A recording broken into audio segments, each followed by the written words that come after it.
Fundur settur á Alþingi. Fjarvistarskrá liggur frammi á skrifstofu. Borist hefur bréf frá formanni þingflokks Sjálfstæðisflokksins að Guðlaugur Þór Þórðarson verði fjarverandi á næstunni í opinberum erindum. Í dag, þriðjudaginn 21. maí, tekur því sæti á Alþingi sem varamaður fyrir hann fyrsti varamaður á lista Sjálfstæðisflokksins í Reykjavíkurkjördæmi norður, Albert Guðmundsson. Hann hefur áður tekið sæti á Alþingi og boðinn velkominn til starfa að nýju. Útbýtt á fundinum þingskjölum 1562 til 1572, útgjöld og notkun á almennum og sérsmíðuðum hugbúnaði hjá ráðuneytinu og undirstofnunum þess, fyrirspurn flutningsmaður Björn Leví Gunnarsson. Þingskjali 1575, spilakassar, fyrirspurn flutningsmaður Björn Leví Gunnarsson. Þingskjali 1577, þjóðarsjóður, breytingartillaga meirihluta efnahags- og viðskiptanefndar. Og loks þingskjali 1578, breyting á þingsályktun númer 26/148 stefnu stjórnvalda uppbyggingu flutningskerfis raforku, breytingartillaga Inga Sæland. Tekið fyrir fyrsta dagskrármál í störf þingsins. Til máls tekur hv. 13. þingmaður Suðvesturkjördæmis Jón Steindór Valdimarsson.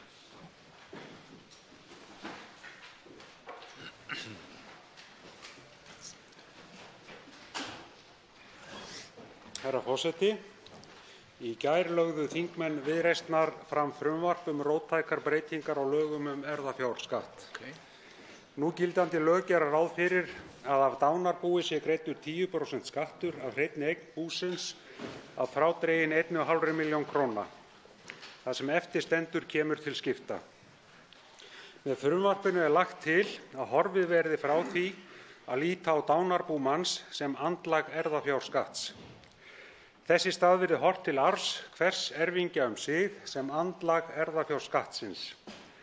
Frumvarpið gerir einnig ráð fyrir að skattfrelsi miðist framvegis við arfshluta hvers og eins erfingja. Þar með verða skatttekjur ríkisins vegna hvers dánarbús háðar fjölda erfingja búsins og arfshluta þeirra. Og þetta grundvallarbreyting. Þá gert ráð fyrir að skattþrep verði 3, 10%, 15% og 20% og ræðst hlutfallið af fjárhæð arfsins. Af fyrstu 15 milljónum greiðist 10%, af næstu 15 milljónum 15% og af þeim hluta arfs sem umfram 30 milljónir greiðast 20%. Þrátt fyrir þessi skatthlutföll skal þó enginn greiða erfðaskatt af fyrstu 6,5 milljón síns arfshluta. Þessi regla leiðir til þess að stór hluti erfingja mun engan erfðaskatt greiða og lækka hjá talsverðum hluta en mun hins vegar hækka hjá þeim sem mest erfa. Enginn á tilkall til þess að sá sem hann stendur til arfs eftir láti eftir sig eignir í dánarbúi sem komi til skipta milli erfingja. Í lifanda lífi hverjum og einum frjáls ráðstöfun eigna sinna í samræmi við lög og reglur. Arfur verður því ekki til fyrr en bú hefur verið gert upp. Að vissu leyti má segja að tilviljun ráði hvað komi til skipta og auki þannig eignir og tekjumöguleika erfingja. Það eðlilegt að þeir erfingjar sem mest fá greiði hlutfallslega mest í skatt. Breytingin stuðlar líka að því að draga úr auðsöfnun á fárra manna hendur með því að persónubinda afsláttinn fá fleiri í sinn hlut arf án skattheimtu. Þannig dreifist arfur betur til einstaklinga í samfélaginu leið og erfðafjárskattur sem kemur í hlut ríkisins við skipti flestra dánarbúa lækkar. Til máls tekur hv. 9. þingmaður Suðvesturkjördæmis Willum Þór Þórsson. Hæstvirtur forseti, ég ætla að ræða nýsköpun, mikilvægi nýsköpunar, rannsókna og þróunar. Við segjum gjarnan að forsenda framtíðar hagvaxtar byggi á nýsköpun. Í útflutningsháðu auðlindadrifnu hagkerfi þar sem verðmætasköpun hefur að miklu leyti byggst á nýtingu auðlinda náttúrunnar og stór hluti útflutningstekna kemur frá atvinnugreinum eins og sjávarútvegi og ferðaþjónustu. Náttúruauðlindar eru takmarkaðar og því okkur nauðsynlegt að byggja undir frekari verðmætasköpun og bæta framleiðni og alþjóðlega samkeppnishæfni og getu atvinnulífsins til gjaldeyrisöflunar að horfa til nýsköpunar, ekki síst rannsókna og þróunar á sviði þekkingar. Hæstv. ríkisstjórn mjög meðvituð þessa stöðu og staðreynd og framtíðarsýn eins og stjórnarsáttmálinn ber glöggt vitni þar sem segir, með leyfi forseta: nýsköpun og hvers konar hagnýting hugvits mikilvæg forsenda fjölbreytts atvinnulífs, sterkari samkeppnisstöðu hagvaxtar og velferðar þjóða, ekki síst í ljósi þeirra þjóðfélagsbreytinga sem vænta má í atvinnu- og menntamálum vegna örra tæknibreytinga. Í þeirri ríkisfjármálaáætlun sem til umfjöllunar í hv. fjárlaganefnd fylgir hæstv. Ríkisstjórn þessu vel eftir með aðgerðum m.a. í samhengi við áætlanir Vísinda- og tækniráðs þar sem unnið að því að einfalda starfsumhverfi frumkvöðla og sprotafyrirtækja, eflingu stoðkerfis, endurgreiðslu kostnaðar vegna rannsókna og þróunar, stofnun fjárfestingarsjóðs sprota- og nýsköpunarfyrirtækja og með auknu fjármagni til þessara verkefna. Þannig uppsöfnuð aukning til nýsköpunar málefnasviði 7 á áætlunartímanum 2020–2024 4.674 milljónir króna eða 31% aukning á föstu verðlagi 2019. Mér til efs að nokkur önnur ríkisstjórn hafi fylgt þessari sýn, jafnvel eftir sem flestir hafa þó verið sammála í gegnum tíðina að sé algjör lykill að aukinni framleiðni, atvinnu og framtíðarverðmætasköpun. Öflugt skilvirkt stoðkerfi nýsköpunar á sem flestum sviðum atvinnulífsins kjarni stefnumótunar sína til 2030 og vissulega, virðulegi forseti, ein af meginforsendum framtíðar lífskjara. Til máls tekur hv. 6. þingmaður Reykjavíkurkjördæmis norður, Halla Gunnarsdóttir.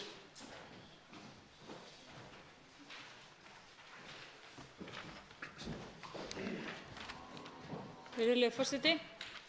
Það frekar skuggalegt bandalagið sem hægri öfgaflokkar hafa myndað í von um að ná undirtökum á Evrópuþinginu í kosningunum sem fram fara nú á fimmtudag.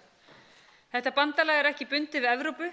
Yanis Varoufakis, fyrrum fjármálaráðherra Grikklands, hefur vísað til hreyfingarinnar, með leyfi forseta, sem The Nationalist International, einhvers konar alþjóðlegt bandalag þjóðernissinnara.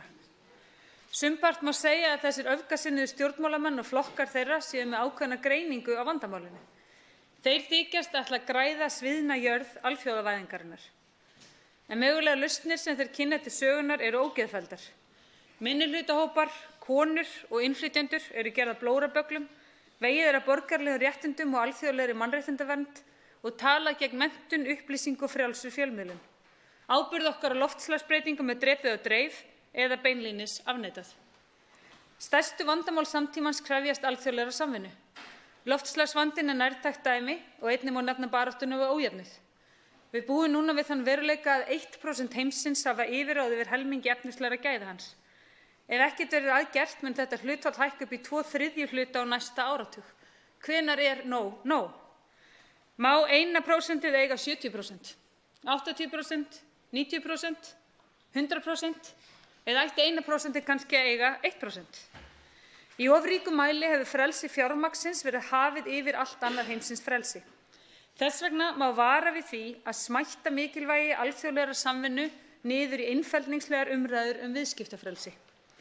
Virðulegur forseti, þau gildi mannréttinda og jafnréttis sem hér á Alþingi ríkir talsvert mikill einhugur eiga ríkt erindi í heimsumræðuna. Við skulum standa vörð þau gildi og gera okkar til að efla alþjóðlega samvinnu í þágu mannréttinda og sjálfbærrar þróunar. Oft var þörf en nú nauðsyn. Máls tekur hv. 2. þingmaður Suðvesturkjördæmis Bryndís Haraldsdóttir. Virðulegur forseti, ég ætla hér í störfum þingsins að ræða einmitt það, störf þingsins. Hvert erum við eiginlega komin í störfum þessa þings? Þegar við sitjum uppi með það að einn þingflokkur hertekur nánast í þingsalinn hér og störf hins löglega kjörna þingmanna. Ég fór ásamt hæstv. Forseta í heimsókn til Svíþjóðar núna í síðustu viku, þar sem við kynntum okkur hvernig hlutirnir ganga fyrir sér þar. Þar skrá þingmenn sig daginn áður á mælendaskrá og tala að hámarki í 8 mínútur. Algjöru hámarki 8 mínútur. Það nefnilega svo að það málþóf sem verið hefur hér í þessum sal, bæði síðustu nótt og í síðustu viku, nær einsdæmi í þjóðþingum. Það að nokkrir þingmenn geti hér haldið uppi umræðum, farið í andsvör eða leyfið mér frekar að segja meðsvör með sjálfu sig, þar sem þeir halda uppi innantómu, síendurteknu, hjákátlegu sjálfshóli, engum til sóma. Virðulegur forseti, ég velti því fyrir mér hvort að það sé ekki full ástæða til þess að fara að skoða það að við beitum 71. grein þingskapa. Það nefnilega svo að þegar þingmenn hafa haldið hér 4, 5, jafnvel 6 ræður og fjölda andsvara, þá er bara ekkert nýtt að koma fram í þessu máli. Hér satt ég undir fjölda ræða í gærkvöldi og það kom ekkert nýtt fram í þessu máli, ekki neitt nýtt. Miðflokkurinn er á móti því að innleiða 3. orkupakkann. Það er ljóst. Ég segi bara næsta mál á dagskrá, takk fyrir. Til máls tekur hv. 6. þingmaður Reykjavíkurkjördæmis norður, Kolbeinn Óttarsson Proppé, eða suður er það víst.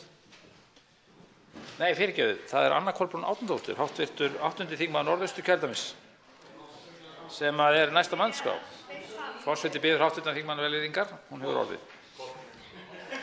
Báða. Hæstv. forseti, það eru 2 atriði sem ég vil taka hér til í dag vegna umræðu orkupakka 3. Hið fyrra er ACER, að gefnu tilefni, sem er sameiginleg orkustofnun og er meðal annars ætlað að sjá til þess að kaupendur raforku sé ekki mismunað eða orka niðurgreidd. Þessi ákvæði orkupakkans taka gildi strax við samþykkt hans, en með samþykkt skylda Íslendingar sig til að selja þá orku sem þeir kunna að flytja út í framtíðinni á raforkumarkaði ESB eftir þeim reglum sem ESB setur. Enn fremur taka Íslendingar á sig alla stofnkostnað vegna þessara viðskipta hér á landi og greiða fyrir hærra orkuverði. Þá taka Íslendingar á sig alla markaðsáhættu sem fylgir slíku viðskiptum innan væntanlegs lagaramma ESB. Í stuttu máli, hér tæknilega yfirtöku ESB á auðlindum Íslands að ræða. Hitt atriðið með leyfi forseta, National Regulatory Authority, stundum nefnt landsreglari, sem verður fulltrúi Íslands þegar Orkustofnun vinnur að lögbundnum verkefnum samkvæmt tilskipun ESB nr. 72/2009. Þau skal vinna óháð öðrum stjórnvöldum, sem sagt íslenskum í þessu tilviki, með það markmiði að koma fram stefnumálum ESB, svo sem markaðsvæðingu eftir reglum ESB. Embættið mun vera á íslensku fjárlögum og taka við yfirstjórnunar- og eftirlitshlutverki Orkustofnunar. Taka skal fram að landsreglarinn verði fulltrúi Íslands án atkvæðisréttar. Þá tekur til máls hv. 6. þingmaður Reykjavíkurkjördæmis suður, Kolbeinn Óttarsson Proppé.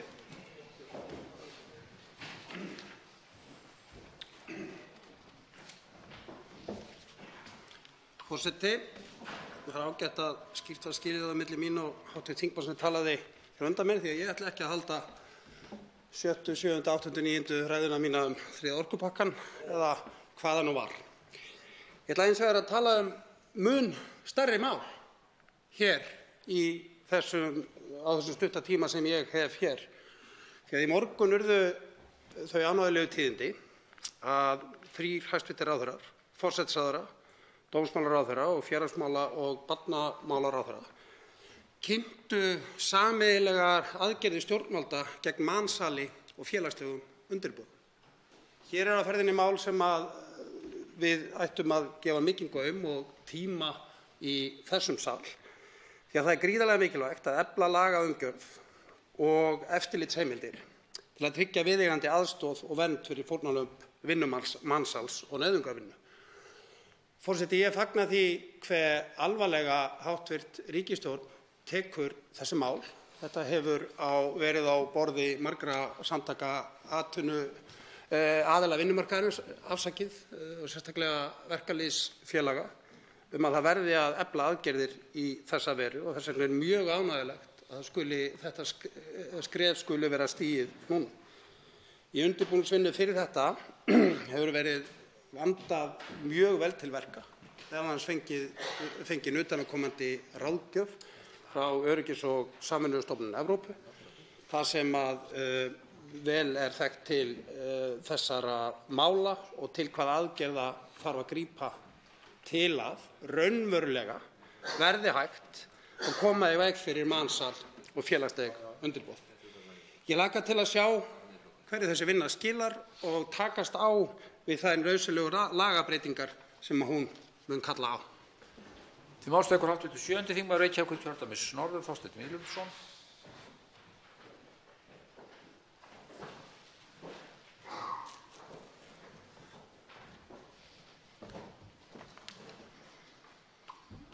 Herra forseti, það liggur fyrir þessu Alþingi frumvarp sameiningu Seðlabanka og Fjármálaeftirlits.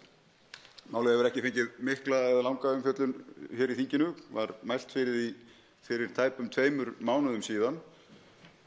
Þar sem lagt til að ein stærsta og valdamesta stofnun í efnahagslífi þjóðarinnar verði sett á fót.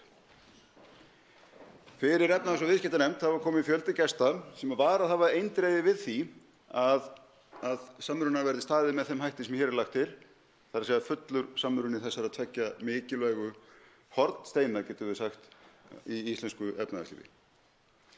Og góð og gild rök eru færð fyrir aðvörunarorðunum.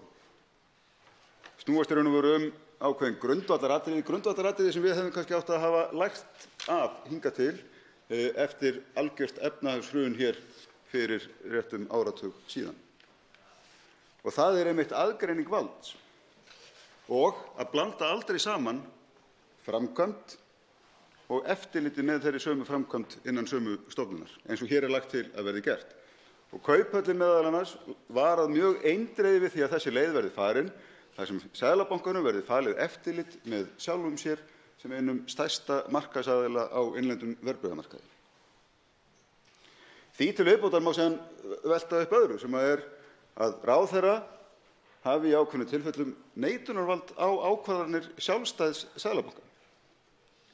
Á ákvarðanir sem snúa að framkvæmd peningastefnu og þeirra úrræða sem bankinn hefur í fjármálastöðugleika.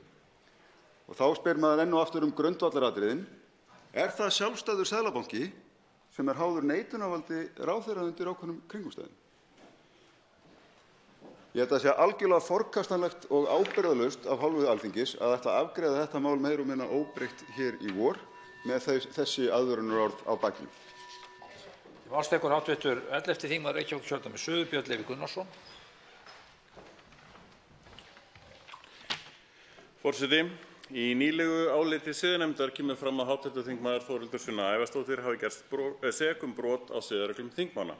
Í sama áliti kemur fram að ég hafi ekki gerst sekur á broti á siðareglum. Af því virðist að því að siðanefnd skildi mig ekki.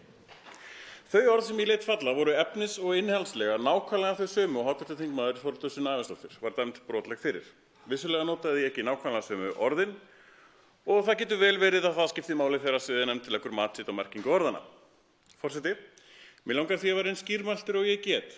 Vegna álits forsætisnefndar þegar erindi mínu endurgreiðslur vegna aksturskostnaðar var vísað frá, þar sem kom fram að Ásmundur Friðriksson hafði vissulega fengið endurgreiðslur frá Alþingi vegna þáttagerðar fyrir INN, að hann hafði fengið endurgreiðslur fyrir notkun á eigin bíl þrátt fyrir að það var gegn reglum slíkar endurgreiðslur og vegna þess að Ásmundur játaði hafa fengið endurgreiðslur vegna prófkjörsbaráttu í eigin flokki sem klárlega ekki hluti af starfi hans sem þingmanns.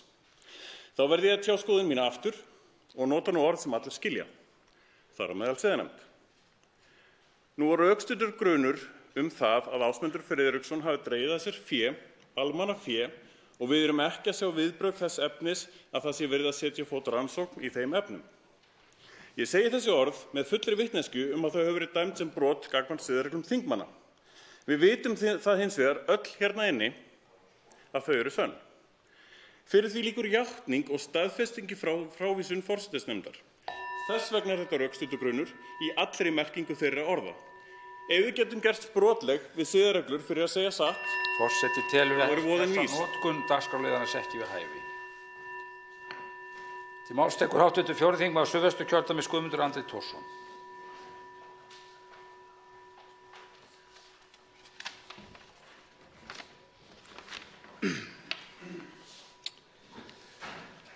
Virðulegi forseti, ég held að ég sé að þokast nær því að átta mig á afstöðu þingmanna Miðflokksins til 3. orkupakkans.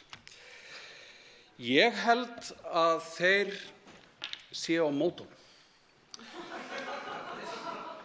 Ég held að þeir telji að í útlöndum sé ekkert skjól nema náttúrulega skattaskjól. Umræðan 3. orkupakkann er knúin áfram af andstæðingum Evrópusambandsins. Sumir þeirra telja að hægt sé að semja á ný þetta regluverk, ekki síst þeir sem á sínum tíma létu sjálfir alveg undir höfuð leggjast að gera það þegar þeir voru sjálfir ráðherrar. Aðrir vilja ganga svo langt að segja skilið við EES og sjá fyrir sér óljósar hugmyndir tvíhliða samband við Evrópusambandið þar sem að Íslendingar nytu áfram fríðindana af tengslunum en losnuðu við skyldurnar. Þetta draumurinn allt fyrir ekkert. Og loks eru þeir sem vilja segja skilið við þetta allt saman undir kjörorðinu Ísland úr EFTA kjörin burt.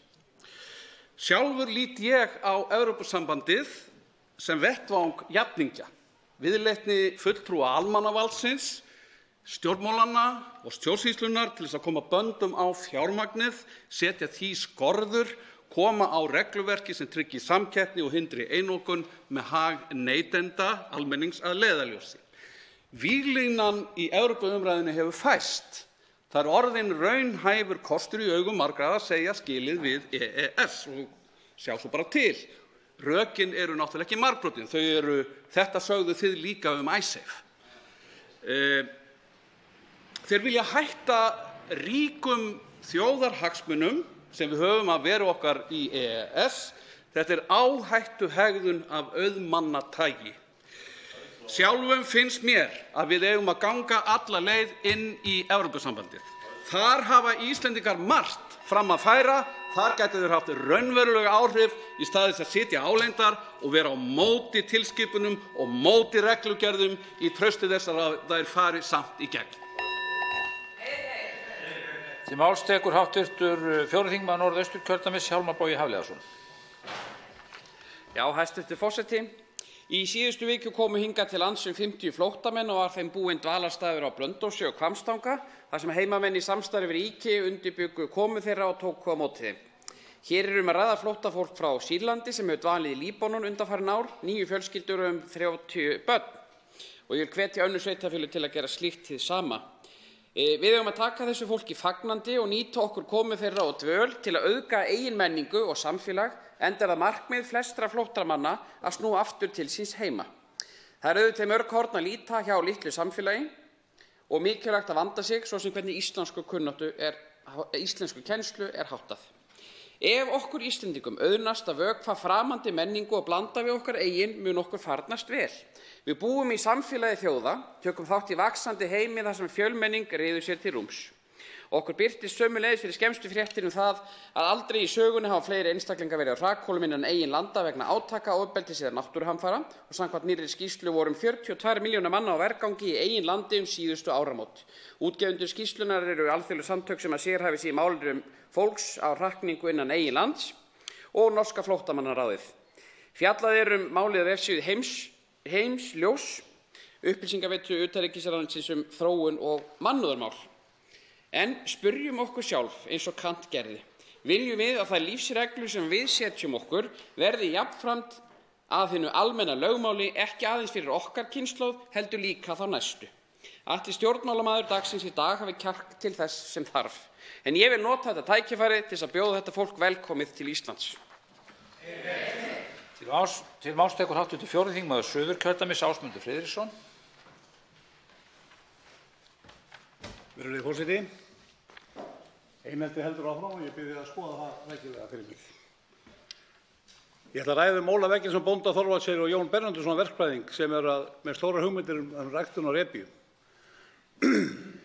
Þeir hafa sagt frá því að með því að rækta 160 hektara sem álíka og sólheimasandur og mýtasandur, þá er það að framleiða 160 tonn af repjuolíu en allur fiskiskipaflotinn íslenski notar 130.000 tonn. Hver hektari skilar því 1 tonni af olíu sem er ótrúlega hátt afurðagildi auk þess sem eftir vera 2 tonn af kjarnfóðri. Hver hektari dregur þessu 6 tonn af koltvísýringi úr andrúmsloftinu á vaxtartíma plantnanna og við brennslu olíunnar kemur helmingur af því tilbaka. Þannig það eru verulegan ávinning að ræða. Hér með einstakt tækifæri fyrir íslenska þjóð að spara sér innflutning á dýrri olíu til fiskiskipaflotans sem hefur reyndar með ótrúlega góðan hátt minnkað kolefnisútblástur sinn frá því 1990 til eða frá síðustu aldamótum og fram undir núna 2016 minnkað koldíoxíðsútblástur 50% miðað við útfluttar afurðir sem gríðarlega góður árangur. Við ættum að gera aðgerðaáætlun ræktun olíujurta til framleiðslu eldsneytis sem gæti tekið okkur 5 til 10 ár. Við vinnslu repjunnar eru fræ hennar skilin frá stráinu sem helmingur lífmassans. Með því að pressa fræin verður 1/3 olía eða 160.000 tonn og 2/3 eða 320.000 tonn af fóðurmjöli sem á að nota til að ala svín, ala nautgripi og í laxeldi. Ávinningurinn margfaldur fyrir samfélagið og umhverfið. Virðulegur forseti, við erum að tala milljarða sparnaðar í innfluttri olíu og minnkun á kolefnisspori landsins.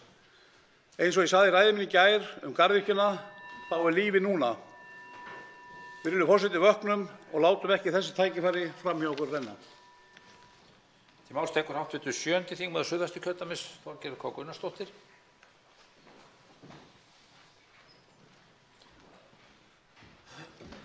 Virðulegi forseti, ég vil vekja athygli á því að núna næstkomandi föstudag þá verður alheimsverkfall á þeim góða degi, 24. maí, og það vill svo til að Viðreisn þá 3 ára, góður dagur, en það leið mjög alvarlegt mál sem einmitt unga fólkið að taka upp og það ákall á tafarlausar aðgerðir stjórnvalda og atvinnulífs í loftslagsmálum. Og þá eins gott að við hlustum núna og ignorerum ekki þessar raddir og þetta ákall ungs fólks sem hefur verið hér á hverju föstudegi núna umliðnar vikur að minna á það hvað það skiptir máli að við sem hér inni tökum þau alvarlega og tökum alvarlega þá miklu vá sem núna stendur fyrir dyrum. Því hún alvarleg og það þarf að sjá þess merki að stjórnvöld sé að taka þessa hluti alvarlega. Við erum að sjá í fjármálaáætlun að þar ekki verið að fara endilega mjög gaumgæfilega í það að berjast gegn þessu eða fara í þetta stríð gegn loftslagsbreytingum.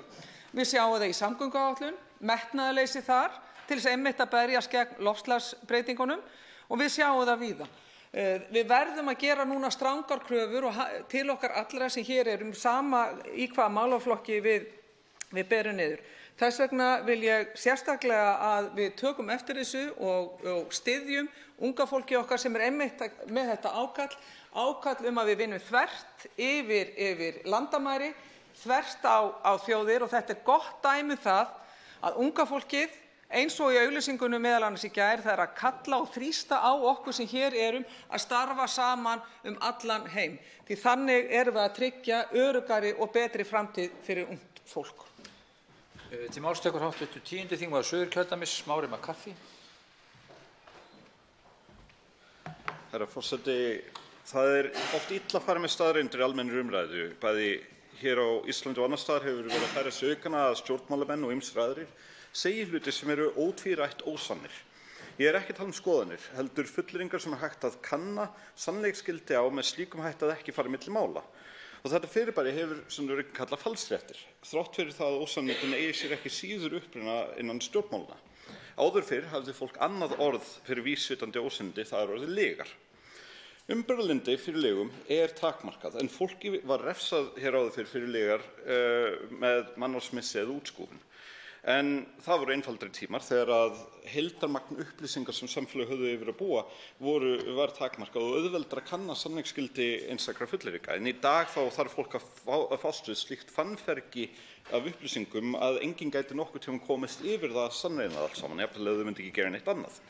Það sem flækir málið síðan að okkar blessuðu heilar eru mun móttækilegri fyrir því sem hljómar vel og staðfestur okkar trú en því sem satt sérstaklega ef sannleikurinn stríðir gegn okkar sjálfsvitund. Og þetta tvennt, upplýsingafarganið og mannlegt eðli, hafa nú sem niðurrifsöfl í samfélaginu eignað sér til þess að eitra fyrir umræðum og hrifsa til sín völd. Og það von að fólk spyrji hvað skuli gera í þessu. Að leiðrétta rangfærslurnar gagnslaust þar sem að þeim mætir nei þú ansvörum og ásakanir hloka, að hunsa ósannindin skapar þá ímynd að allir séu sammála, að banna lygar skerðir tjáningarfrelsi og það í rauninni bara búið að vopnvæða tungumálið gegn samfélaginu og eftirstendur við sjálfverð tómhyggja. Og eftir margra ára pirring á þessu verði ég að viðurkenna að ég mát. Ég bara veit ekki hvað að gera, en það eru fleiri. Nýlega hrinu mjólkurhristingsárása á stjórnmálamenn öfgaheirsins verður að skilja í þessu ljósi. Þegar grunnreglur samfélagsins eru brotnar á bak aftur á hátt sem engin siðmenntuð leið er til að sporna við, þá skal enginn vera hissa þegar að pirringurinn brýst út með ósiðmenntuðum hætti. Við verðum að finna betri leið gegn falsfréttum og ósannindum. Þá tekur til máls hv. 12. þingmaður Suðvesturkjördæmis Guðmundur Ingi Kristinsson.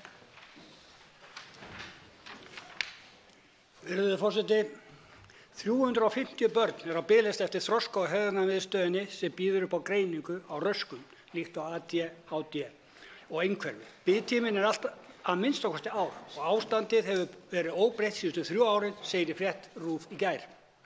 Í fréttu sama mál á RÚV 8. maí síðastliðnir, eða fyrir 12 dögum, voru 330 börn á biðlista hjá þroska- og hegðunarmiðstöðinni sem býður upp á greiningar á röskun líkt á ADHD og öðrum frávikum í þroska og hegðun. Alltaf 12 mánaða biðtími eftir þjónustunni. Börn sem þurfa að bíða lengur eftir greiningunni eiga meiri hættu að þróa með sér ýmiss konar vandamál. Þetta þýðir að það fjölgar á biðlistunum nær 2 börn á dag, 20 börn á 12 dögum. Árið 2016 var bent á þennan vanda í skýrslu Ríkisendurskoðunar, en það skilaði engu. Þó ekki aukið fjármagn til að standa á þörfinni eða geta greint eða sinnt fleiri börnum. Hvað þá? Útrýma biðlistum? Nei, það er bara að bætast fleiri börn á biðlista hjá þroska- og hegðunarmiðstöðinni. 15–20% barna þurfa sennilega einhverju tíma á þjónustu að halda. Það eru 12–16.000 börn. Löng bið getur haft mjög slæmar afleiðingar. Við bið eykst vandi til þess barna sem eru með til dæmis ADHD, einhverfu og þróast til depurð, kvíði, vanlíðan.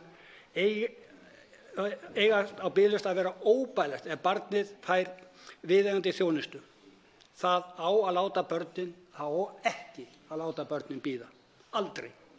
Börn eru að þroska hratt og að láta þau bíða í ár eða lengur er fáránlegt okkur hér til háborinnar skammar.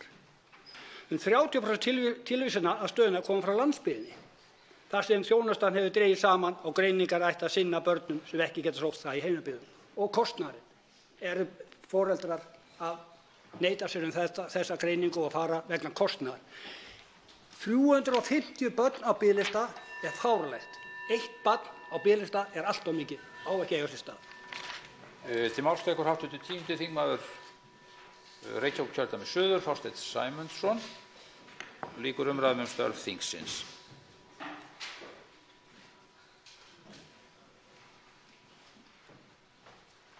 Herra forseti.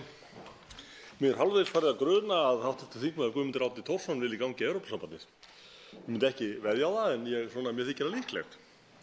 En ég er þakklátur þeim þingmönnum sem hér tóku þátt í þessari umræðu og ræddu 3. orkupakkann. Ég vil benda þeim hinum sömu á að dagskrárliður 3 í dag, hann fjallar einmitt um 3. orkupakkann og það má reikna með því að umræður standi fram eftir degi. Þannig allir komast að, örugglega, sem að þess óska. Og það nú þannig að hér var nokkur umræða í gær og í gærkvöldi og inn í daginn. Og það vildi þannig til að við fengum þeir sem stóðum í þessari umræðu alls konar skeytasendingar frá fólki sem var að fylgjast með, og það virtust vera fleiri almennir borgarar, ef ekki orðað það þannig, sem voru að fylgjast með þessari umræðu heldur en þingmenn háttvirtir. Mjög gott, var okkur mikil hvatning og mjög gott.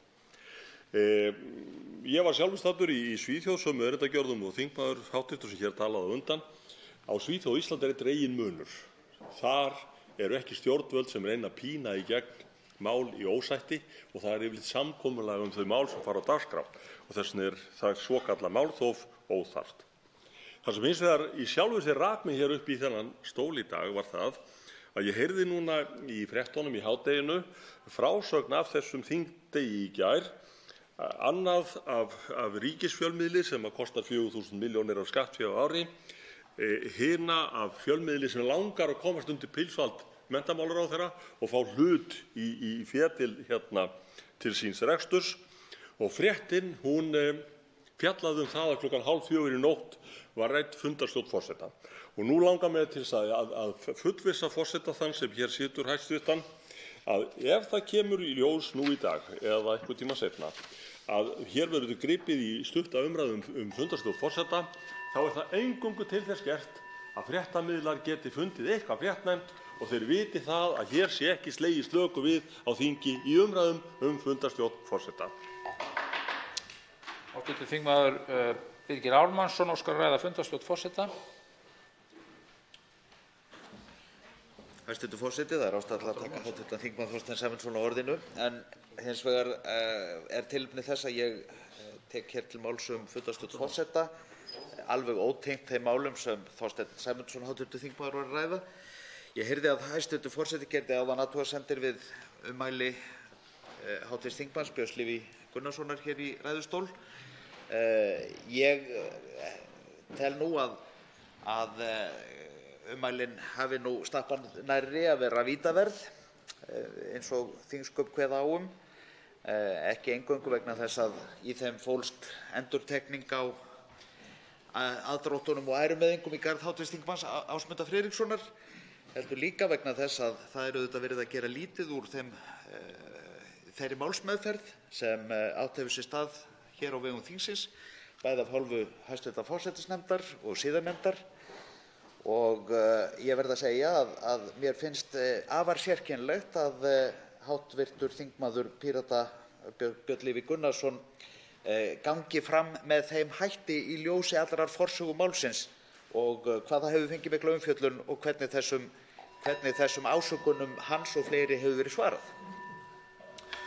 Máls tekur fundarstjórn forseta hv. 3. þingmaður Reykjavíkurkjördæmis norður Helgi Hrafn Gunnarsson.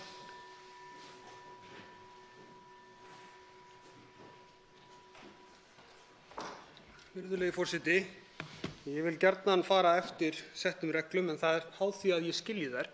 Og ég verð að segja að eftir álit siðanefndar ummæli hv. þingmanns Þórhildar Sunnu Ævarsdóttur, þá veit ég ekki til hvers ætlast af mér þegar ég þarf að ræða erfið mál sem varða notkun annarra þingmanna og þeim úrræðum sem þeir hafa til þess að sækja fé tilbaka fyrir það sem þeir segjast hafa eytt til þingstarfa. Ég hreinlega veit það ekki. Það er algjörlega heiðarlegt þekkingarleysi af minni hálfu. Fullkomnari maður er ég bara ekki, virðulegi forseti. En sömuleiðis þá átta ég mig enn síður á því hvað eigi að vera við hæfi við dagskrárliðin störf þingsins ef ekki ræða hv. þingmanns Björns Leví Gunnarssonar hérna áðan.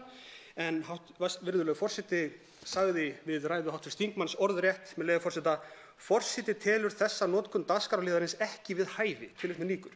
Mig langar að inna virðulegan forseta eftir því nákvæmlega hvað hann hafi átt við með þessu, hvað hafi ekki verið við hæfi og hvernig við eigum þá að nálgast málefnið sem er það að við höfum aðhald með því hvernig þingmenn fara með fé.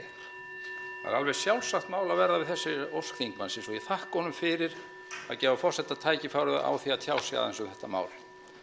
Þannig er að undir liðnum störf þingsins er sérstaklega gert ráð fyrir því að þingmenn geti átt orðaskipti við annan þingmann. Þeir geti beint spurningu eða snúið máli sínu öðrum þingmanni, formanni þingnefndar eða þess vegna óbreyttum þingmanni. En þá eru það mannasiðir að láta viðkomandi þingmann vita og þá er hann settur á mælendaskrá næstur á eftir þeim sem á orðastað við hann. Þetta gerði hv. þingmaður Björn Leví Gunnarsson ekki. Hann notaði dagskrárliðinn störf þingsins til þess að fara mjög ósæmilegum orðum annan hv. þingmann. Í 93. grein þingskapa segir: ef þingmaður talar óvirðulega forseta Íslands eða ber þingið eða ráðherra eða einhvern þingmann brigslyrðum eða víkur með öllu frá umræðuefninu, þá getur forseti gripið til þeirra ráða sem þar er nánar fjallað Það kaus forseti að gera ekki að þessu sinni og bregðast mildilegar við, en það er rétt hjá hv. þingmanni Birgi Ármannssyni að það stappaði mjög nærri að í þessu tilviki ætti að beita þessari grein. Til máls tekur fundarstjórn forseta hv. 8. þingmaður Suðvesturkjördæmis Jón Þór Ólafsson.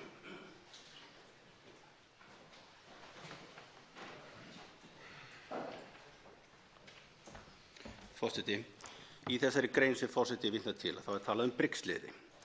Það er ágætt að forseti notaði ekki þá grein og að kalla þetta vítavert. Það myndi að þurfa að rökstyðja það. Hvað af þeim orðum sem Björn Leví Gunnarsson hv. þingmaður féllu til brigslyrði? Og brigslyrði er það að það er órökstutt ávirðingar eða ásakanir á hendur öðrum. Björn Leví Gunnarsson, hv. þingmaður, í sínu máli hérna rökstuddi það á hvaða grunni hann væri að tala, að hv. þingmaður Ásmundur Friðriksson hefði sjálfur viðurkennt ákveðna hluti sem að Björn Leví segir að fylgi ekki reglunum.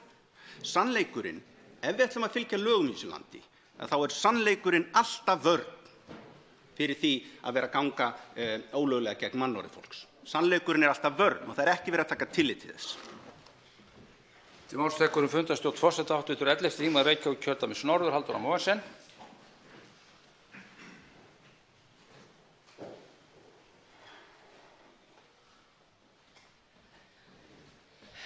Forseti, ég þakka forseta fyrir að allavega útskýra hvers vegna hann lét þessi orð falla, að hann taldi þessa notkun dagskrárliðsins ekki við hæfi, en samkvæmt líka reglum í þingsköpum varðandi þennan dagskrárlið störf þingsins, þá kemur fram með leyfi forseta, í allt að hálftíma fyrirfram ákveðnum þingfundum að jafnaði tvisvar í hverri heilli starfsviku geta þingmenn hvatt sér hljóðs störf þingsins, gefið yfirlýsingu eða beint spurningum til formanna nefnda, formanna þingflokka eða annarra þingmanna. Því tel ég að furðulegt að nálgast þetta á þann máta að þetta hafi ekki verið við hæfi fyrir dagskrárliðinn. Því að hv. þingmaður Björn Leví Gunnarsson var þarna með yfirlýsingu og var að ræða störf þingsins einnig og ég get ekki séð að það hafi neitt verið að því. Orð forseta standa. Tekið fyrir annað dagskrármálið, kosning 3 manna og jafnmargra varamanna í stjórn Náttúruhamfaratryggingar Íslands til 4 ára samkvæmt 2. grein laga nr. 55 frá 2. júní 1992 Náttúruhamfaratryggingu Íslands með síðari breytingum. Mér hafa borist 2 listar, einn listi sem ég nefni A og á eru nöfnin aðalmenn Ragnar Þorgeirsson og Steinar Harðarson, varamenn Silja Dögg Guðmundsdóttir og Hólmfríður Árnadóttir, og annar sem ég nefni B og á eru nöfnin aðalmaður Lína Björg Tryggvadóttir, varamaður Tómas Ellert Tómasson. Þar sem ekki eru fleiri tilnefndir en kjósa skal lýsi ég áður talda einstaklinga rétt kjörna í stjórn Náttúruhamfaratrygginga Íslands. Svo háttar til með 5. dagskrármálið og skammt liðið frá útbýtingu breytingatillögu á þingskjali 1578. Þarf því að leita samþykkis fyrir því að taka breytingatillögun á dagskrá. Fer nú fram atkvæðagreiðsla afbrigðin.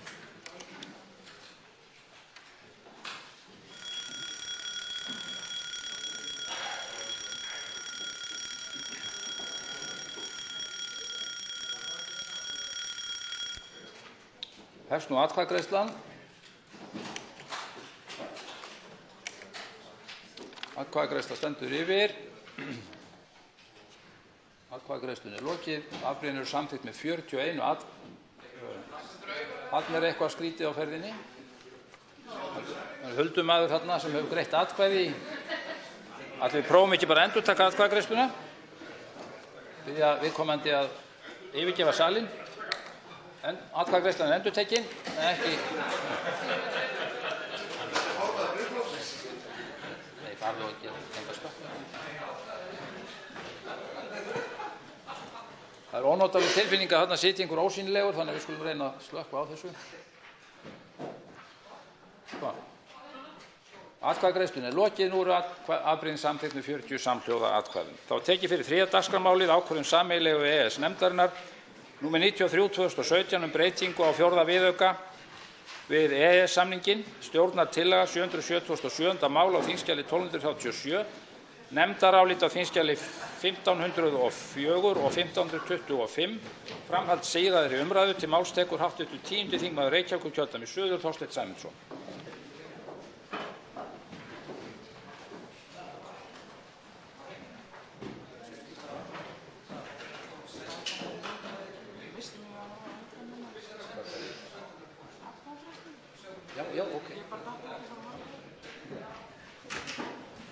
Hæstvirtur forseti, það er fagnaðarefni að taka hér aftur til við þessa umræðu þetta mikilsverða mál sem skiptir okkur öll miklu máli og mun skipta framtíðarkynslóðir á Íslandi enn meira máli. Í þeirri umræðu sem hér fór fram í gær og fram undir morgun að þá dýpkaði þessi umræða verulega vegna þess að þá leituðu menn bæði ástæðuna þess hvers vegna stjórnarflokkarnir, ríkisstjórnarflokkarnir hafa kúvent stefnu sinni í þessu máli nú mjög nýlega.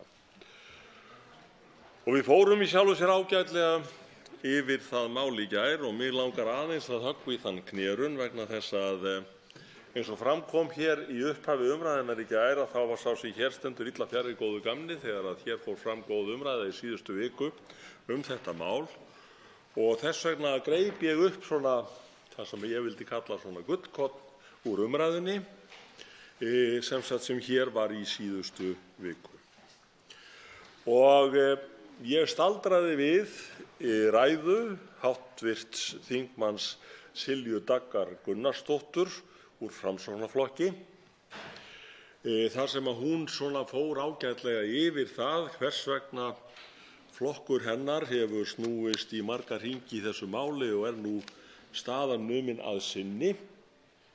Við vitum ekki hvort að það dugar fram yfir atkvæðagreiðsluna en hún í sjálfu sér lokaði þessu máli sínu með þessum orðum, með leyfi forseta. Niðurstaða mín sú að við höfum búið þannig hnútana í þessu máli að fyrirvarar muni örugglega halda. Við erum í raun ekki bara komin með belti og axlabönd eins og við í Framsóknarflokknum höfum lagt mikla áherslu á frá upphafi, heldur erum við komin með, já, hvað skal segja, álímdan hártopp, smekkbuxur og nýja skó. Og nú það þannig að sá sem hér stendur vitnar ekki Björgvin Halldórsson á hverjum degi. En Bó hafði sem sagt skoðun á svona ummælum og þau eru með leyfi forseta þannig ný föt, sama rödd. Það hins vegar afskaplega skemmtileg tilhugsun þessi lýsing á flokknum og ég vona sannarlega að þeir ágætu menn sem hafa það verkefni sér til lífsviðurværis að teikna myndir sem að lýsa stjórnmálaástandinu á Íslandi sjái sér fært að teikna mynd af Framsóknarflokknum í smekkbuxum með álímdan hártopp og í nýjum skóm. Það held ég að væri gott innlegg í baráttuna. Það þannig, herra forseti, að það var vitnað hér í gær til orða Eyjólfs Ármannssonar sem lögmaður og hann hefur goldið varhug við því að orkupakkinn, sá þriðji, verði samþykktur hér. Og hann segir hér á einum stað í grein nýlegri í Morgunblaðinu með leyfi forseta: Alþingi ætlar samtímis að samþykkja þriðja orkupakkann og skuldbinda Ísland að þjóðarrétti til að innleiða í landsrétt áfanga í orkustefnu ESB og að setja málsgrein inn í stefnu stjórnvalda uppbyggingu flutningskerfis raforku lokast, sem gengur gegn orkustefnu ESB. Sem gengur gegn orkustefnu ESB. Ekki bæði samtímis hægt að innleiða áfanga í orkustefnu ESB og ákveða stefnu sem gengur gegn henni. Svo mörg voru þau orð, herra forseti. Og ég held að það sé óráð að hlusta ekki á menn sem hafa þessa þekkingu og þessa reynslu. Hér hafa líka verið taldir fram aðrir lögmenn og spekingar sem hafa talað í sjálfu sér á líka vegu og Eyjólfur Ármannsson, lögmaður.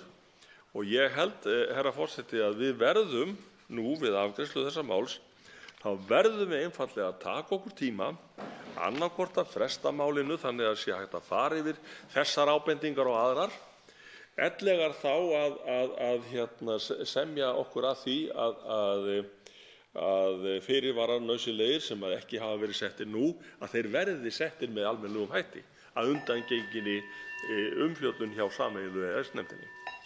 Þá veitir andsvari ræðu þingmannsins hv. 3. þingmaður Reykjavíkurkjördæmis norður Helgi Hrafn Gunnarsson.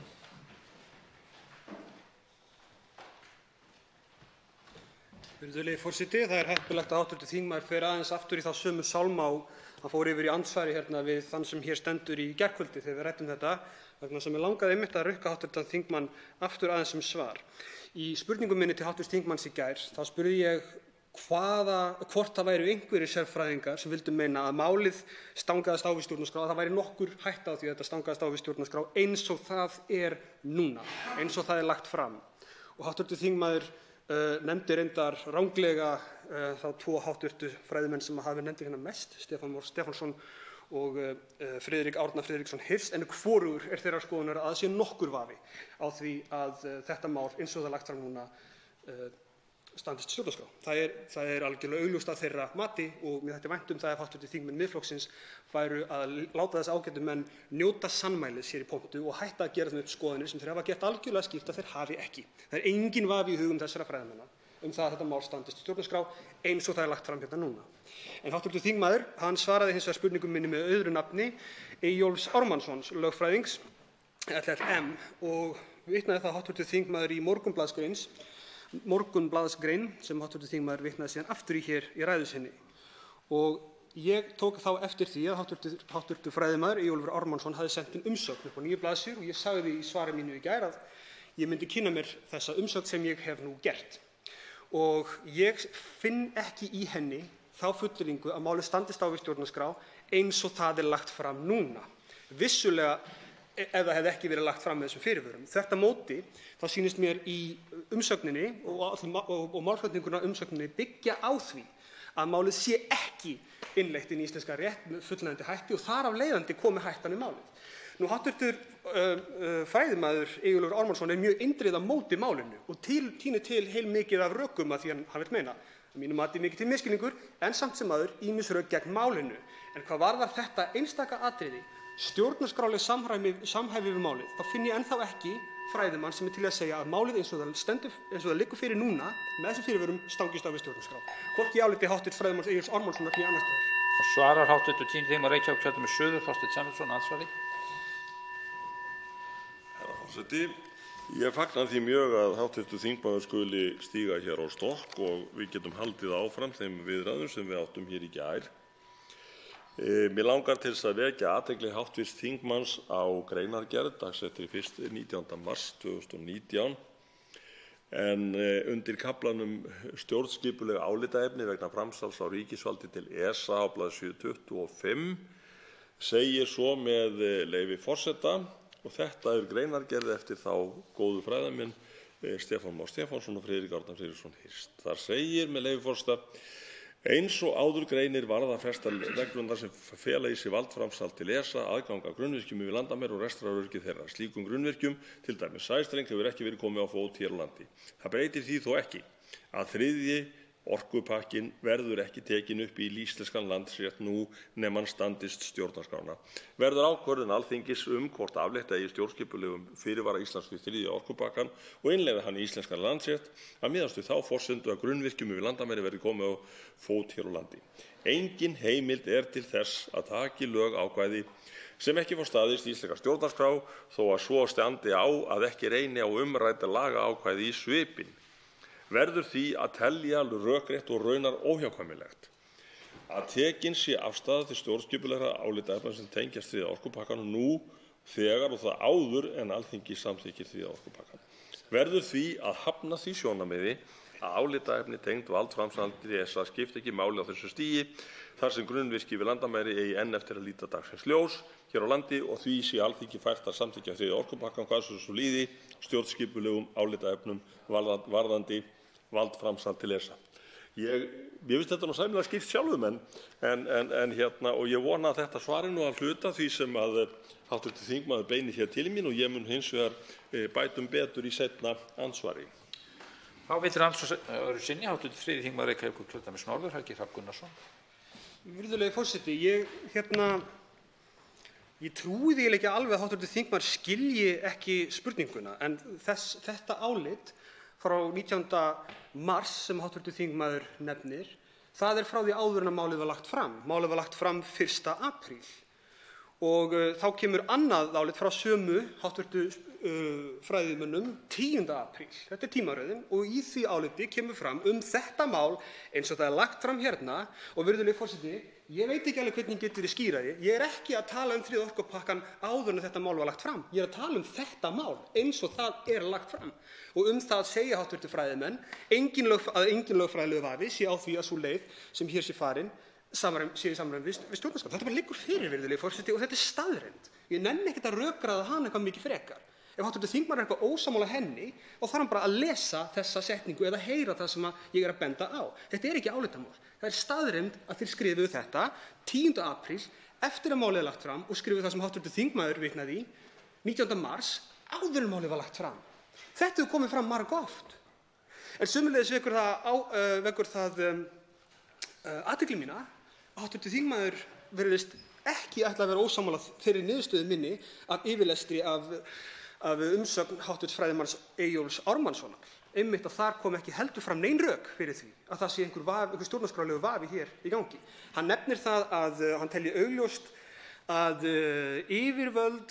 stjórnvöld séu sjálf í vafa lagagrundvöll fyrirhugaðra innleiðingar, en hann dregur það ályktun út frá þeirri staðreynd, ef ég skildi alveg rétt, að fyrirvararnir séu gerðir. Þeir séu til þess að koma til móts við það. Það er heili rökstuðningurinn. Þannig að ég get ekki reiknað út rökin í þessar umsögn. Þannig að málið eins og það liggur fyrir núna, hérna, þetta þingmál, virðulegi forseti, ég get ekki verið skýrari, þetta þingmál standast stjórnarskrá. Það er engin fræðimaður sem ég kem auga á sem hefur sagt að það sé vafi það. Hvað þá mikill? Þá svarar andsvar öðru sinni hv. 10. þingmaður Reykjavíkurkjördæmis suður, Þorsteinn Sæmundsson. Herra forseti, aftur þakka ég hv. þingmanni fyrir að koma hér og halda þessu fram. Það segir meðal annars hér í áliti eða því þeim orðum sem að Eyjólfur Ármannsson lögmaður hefur látið fram hjá sér fara, með leyfi forseta. Það segir hér: Alþingi ber að hafna þingsályktunartillögunni og tilkynna það sameiginlegu EES-nefndinni. Slík málsmeðferð ógnar ekki aðild að EES-samningnum enda í fullu samræmi við ákvæði hans. Ótti við slíkt er hættulegur samstarfinu. Stór hluti þriðja orkupakkans hefur ekki gildi fyrir Ísland líkt og orkumálastjóri ESB og utanríkisráðherra hafa lýst yfir, og mikilvægt er að það komi fram í ákvörðun sameiginlegu EES-nefndarinnar. Nefndin færi varla að komast að öðrum skilningi enda sitja þar undirmenn ráðherrans og orkumálastjórans, sendiherrar Íslands, Noregs og Liechtenstein, EFTA-megin og fulltrúi framkvæmdastjórnar ESB. Þetta yrði í fyrsta sinn í 25 ára sögu EES-samningsins sem hinn stjórnskipulegi fyrirvari væri nýttur og máli vísað aftur til nefndarinnar, enda í fyrsta sinn sem ætlunin er að færa helstu náttúruauðlind Íslands undir erlent eftirlit og regluverk innri raforkumarkaðar ESB sem landið er ekki hluti af. Ef ég man rétt, og hann leiðrétti mig þá, hv. þingmaður, að þetta sem hann tilgreindi hér úr apríl versjón þeirra félaga, Stefáns Más og Friðriks Árna Friðrikssonar Hist, þá minnir mig að næsta setning á eftir því sem hann las upp hafi verið: þó er hún ekki gallalaus. Það er að segja þessi aðferð sem hann tilgreindi. Þetta nægir mér, hv. þingmaður, í þeirri vissu minni að það þurfi að gaumgæfa þetta mál betur og vera algjörlega vissum að það sé ekki í blóra við stjórnarskrá íslenska lýðveldisins. Þá veitir andsvar hv. 3. þingmaður Suðurkjördæmis, Birgir Þórarinsson.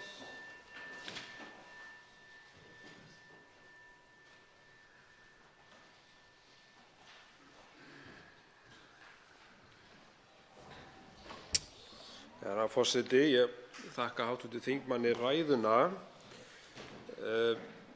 Ef við skoðum þann mikla fjölda umsagna sem hafa borist utanríkismálanefnd vegna þessarar innleiðingar, þá vekur það á nokkuð óneitanlega til umhugsunar að sjálfsögðu mikilvægi málsins og hvað margir hafa áhyggjur af því vegna þess að ég held að sé 70% umsagna sem komu fyrir nefndina eru neikvæð gagnvart innleiðingu þessa orkupakka og ég vil nefna til dæmis samband garðyrkjubænda.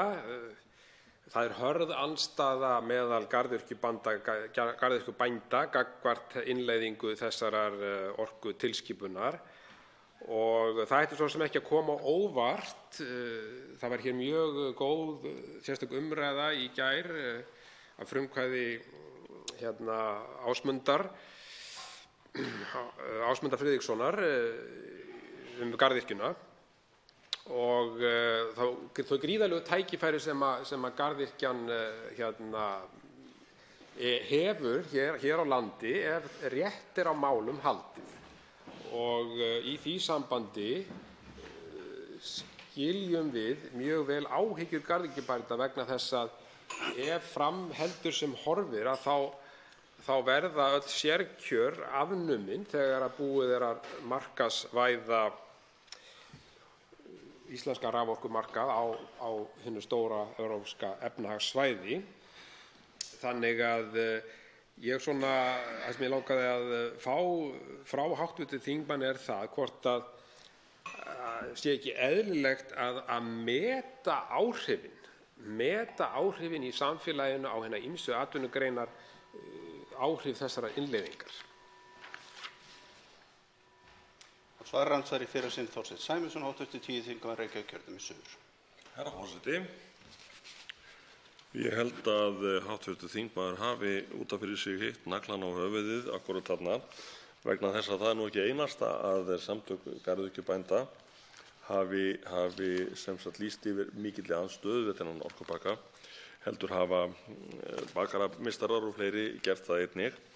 Og við orðuðum það nú þannig fyrir þá sem ekki voru vakandi hér inn í nóttina í gær að það væri ákveðin tvískinnungur í því fólginn að hér á Alþingi væru menn, það er að segja þingmenn, háttvirtir, að mæra íslenska garðyrkju, að hvetja til þess að hún til vaxtar hennar, sem ég náttúrulega tek að heilshugar undir allt saman. En þetta sama fólk með hinni hendinni að vinna hér að máli sem mun skerða möguleika þessara sömu greinar til vaxtar og viðgangs.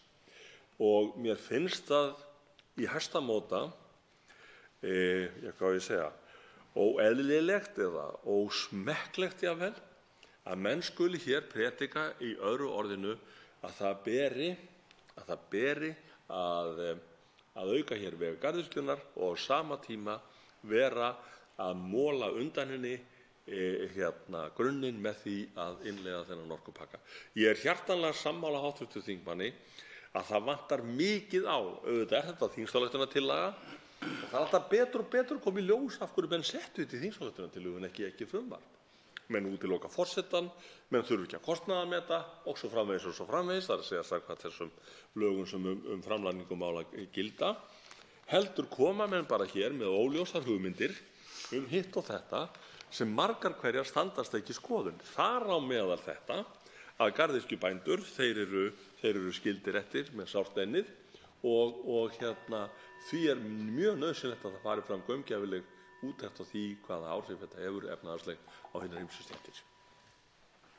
Þetta er síðara andsvar Birgir Þórðarson, hv. 3. þingmaður Suðurkjördæmis.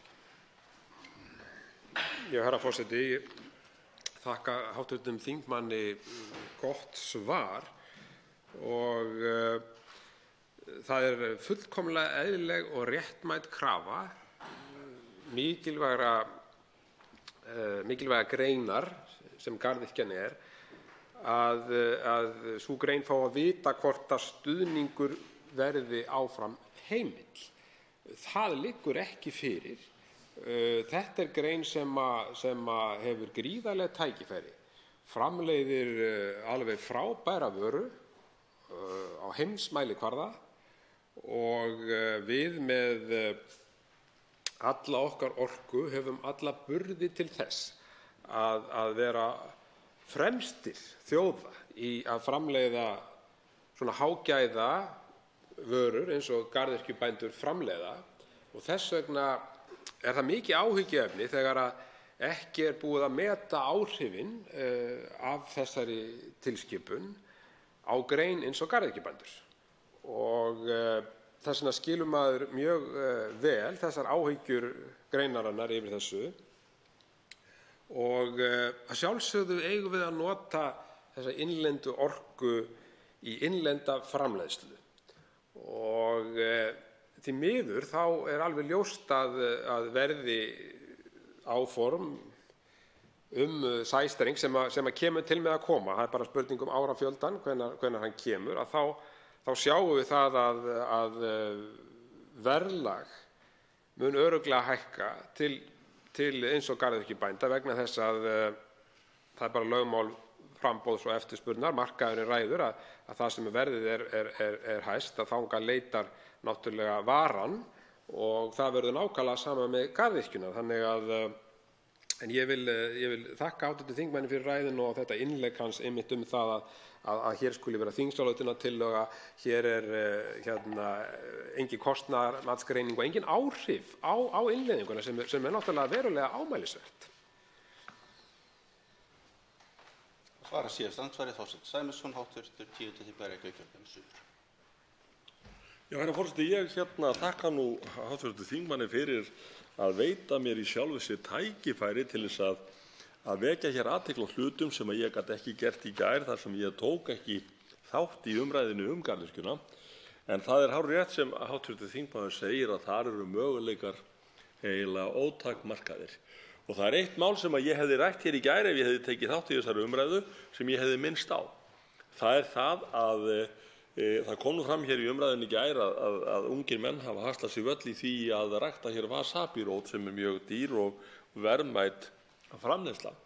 En það kom líka fram núna ekki alls fyrir löngu, herra forseti, að það er uppskerubrestur á vanillu. Og hvað þýðir það?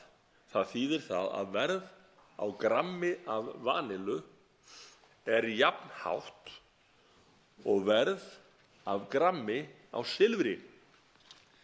Við sem höfum möguleika á því, Íslendingar, að rækta silfur eða jafngildi þess í því að rækta vanillu, ef við myndum hugsa djarft og hugsa fram á veginn og horfa fram hjá því að það er fleira grænmeti heldur en paprika, tómatar og gúrkur, mikilli virðingu fyrir þeim framleiðsluvörum. Og ég vil einnig benda á, herra forseti, í þessu samhengi, hvað menn eru að taka mikla áhættu í að innleiða þennan orkupakka, að nýlega hafa ungir menn líka haslað sér völl í því að flytja út til Danmerkur íslenska gúrku, sem selst þar við mjög háu verði. En nú ber svo við, herra forseti, þeir fá ekki nóg. Framleiðslan er ekki nóg.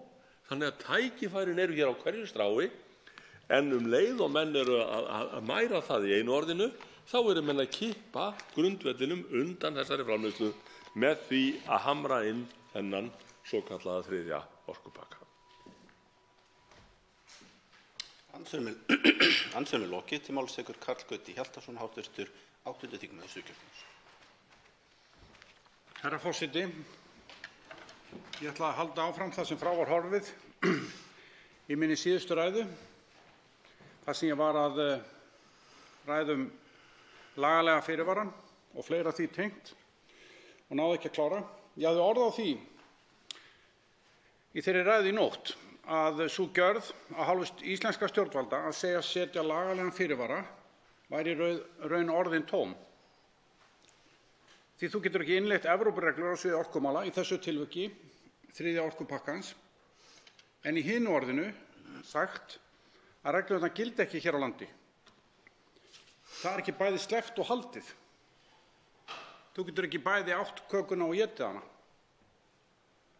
Og þó einstök lönd setja einhverja fyrirvara í lög, þá falla þau lögum sjálft sig leið og reynir á þau, ef þau ganga í berhögg við Evróputilskipanirnar. Þetta er svona svipað og ef að bæjarstjórnin í afskekktu bæjarfélagi ályktaði og samþykkti að umferðarlögin taki ekki gildi í bænum. Því þar sé enginn vegurinn. Þá auðvitað virkjast umferðarlögin leið og bifreið kemst til bæjarins og skiptir það engu hvað skoðun bæjarstjórnin hafði þetta atriði. Og jafnvel þótt að lögreglustjórinn í umdæminu hefði lýst sig sammála bæjarstjórninni að umferðarlögin ætti ekki við í bæjarfélaginu, einfaldlega vegna þess að þar var engin bifreið og engin vegur hugsanlega. Og jafnvel þótt einhver ráðamaður í ríkisstjórninni heimsátti þetta bæjarfélag og teldi að umferðarlögin gætu alls ekki átt við þarna vegna þess að þarna væri engin veginn eins og allir gætu séð. En það breytir því ekki að leið og eitthvað atvik verður í þessu bæjarfélagi, eitthvað atvik sem getur tengst umferðarlögunum, þá virkjast auðvitað lögin. Leið og einhver ágreiningur kemur upp, einhverjum dettur í huga að vísa í umferðarlögin í einhverju tilviki, að þá uppgötar þessi bæjarstjórn auðvitað samstundis að hún getur auðvitað ekkert undanþegið sig þessum lögum. Og þá rennur kaldur veruleikinn upp fyrir bæjarbúum að þau geta auðvitað ekkert þrátt fyrir þessar yfirlýsingar og samþykkt bæjarstjórnar og góð ummæli hinna ýmsu manna, þá ekkert undan því vikist að lögin gilda. Lögin gilda. Leið og fyrsti bílstjórinn lenti í árekstri, þá stóðu slíka viðbárur lítt. Þegar öll á botninn hvolft, herra forseti, þá gilda hér engin fyrirvarar. Þeir eru í besta falli spaugilegar yfirlýsingar og einungis til innanlandsbrúks. Og í því sambandi veltir maður ýmsu fyrir sér. Af hverju þá verið að tala lagalegan fyrirvara eins og þeir skipta einhverju máli? Af hverju verið að tala þetta? Og eins og ég hef áður nefnt, lítur þetta helst út sem einhvers konar orðskrúð og þá helst í þeim tilgangi að slá ryk í augun á fólki að þetta orðalag lagalegan fyrirvara skipti einhverju máli sem það gerir ekki í raun. Getur það verið að slíkt orðskrúð hafi í raun átt að nota til að troða þessu ofan í þjóðina? Það gerir það ekki í raun, þeir gilda ekki í raun, því annaðhvort innleiðir þú regluverkið eða ekki. Og ef þú gerir það ekki, er aðeins ein leið fær. Ef þú gerir það ekki, þá er ein leið fær, herra forseti, að fara með málið að nýju fyrir sameiginlegu EES-nefndina. Þessi aðferð gengur einfaldlega ekki upp. Hún gengur upp svo lengi sem ekki reynir á hana og engin ágreiningur verður uppi og enginn ber þetta undir rétt yfirvöld. Hún gengur en enginn aðhefst neitt. En eigum við að taka þá áhættu, herra forseti? Eigum við bara að bíða, sitja og taka þá áhættu þegar að EES-samningurinn, 100. grein, vísar veginn hvað við eigum að gera í þessu máli? Það er ekki hægt að innleiða regluverkið og segja svo heima við að maður ætli ekki að gera það. Hvers slags trakteringar eru þetta? Og svo er vísað til þess að einhverjir karlar út í Evrópu segja skilja okkur voðalega vel og vera sammála að ekki sé unnt að leiða rafmagn frá Íslandi nema sæstrengur sé til staðar. Þetta er augljós staðreynd. Leiðin til að undanþiggja okkur þessum orkupakka er að sækja undanþágu fyrir sameiginlegu EES-nefndinni sem er hinn eðlilegasti hlutur í heim að gera. Það er leiðin og hún er í samningnum. Og svo segja galvaskir stjórnarliðar hérna í nótt og í gærkvöldi að svo sannarlega munum við nota 101. grein samningsins. Svo sannarlega munum við gera það þegar þörf verður á. Og hvenær er þörf?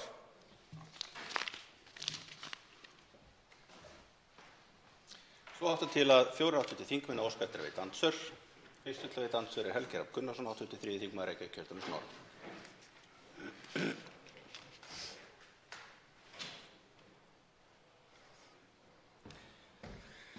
Virðulegi forseti, ég ætla að gera hérna aðra tilraun til þess að reyna að varpa ljósi á það hvernig þessi fyrirvarar virka. Þeir virka ekki þannig að EES þurfi eitthvað að trúa því að þessir fyrirvarar séu við lýði. Þetta virkar þannig að Alþingi samþykkir, vænti ég, þingsályktunartillögu sem að felur ráðherra að innleiða þennan pakka, þessar gerðir frá Evrópusambandinu. Sú þingsályktunartillaga, hún verður að þingsályktun og það er sú þingsályktun sem hefur gildið. Samkvæmt greinargerð þeirrar þingsályktunar, þar koma fram fyrirvaranir og þeir hafa meira að komið fram í drögum að reglugerð sem voru kynnt atvinnuveganefnd síðasta föstudag. Þannig þeir eru alveg skýrir og þeir fyrirvarar í þeirri þingsályktun og þeirri reglugerð hafa sama vægi og þingsályktunin sjálf. Það er löggjafinn hérna sem ákveður hvort þessi fyrirvarar séu fyrir hendi eða ekki EES. Þeir snúast að viðhalda stjórnarskrárlegu samhæfi. Þeir snúast ekki það hvað EES gerir í kjölfarið. Þannig hvað gerir EES í kjölfarið? Ja, hvað með við spyrjum EES? Við gerðum það og EES sagði, sem augljóst, að þetta hefur enga þýðingu fyrir það komin sæstrengur á Íslandi. Þannig það ekkert að kæra. Það engin leið fyrir EES að storka þessu fyrirvörum. Þeir eru fyrir okkar eigið dómskerfi, fyrir okkar eigið lagakerfi. Þetta var ekki spurning, ég hef bara leiðrétt hv. þingmann. Forseti gleymdi að nefna það að fyrsta 4 hv. þingmenn óska eftir að veita andsvör, þá styttist andsvörin í 1 mínútu í hvert, bæði fyrra og síðar andsvari. Þá svarar andsvari í fyrra sinn Karl Gauti Hjaltason, hv. 8. þingmaður Suðurkjördæmis. Herra forseti, ég þakka hv. þingmanni Helga Hrafn Gunnarssyni fyrir hugleiðingarnar. Ég tek þetta sem hugleiðingu. Ég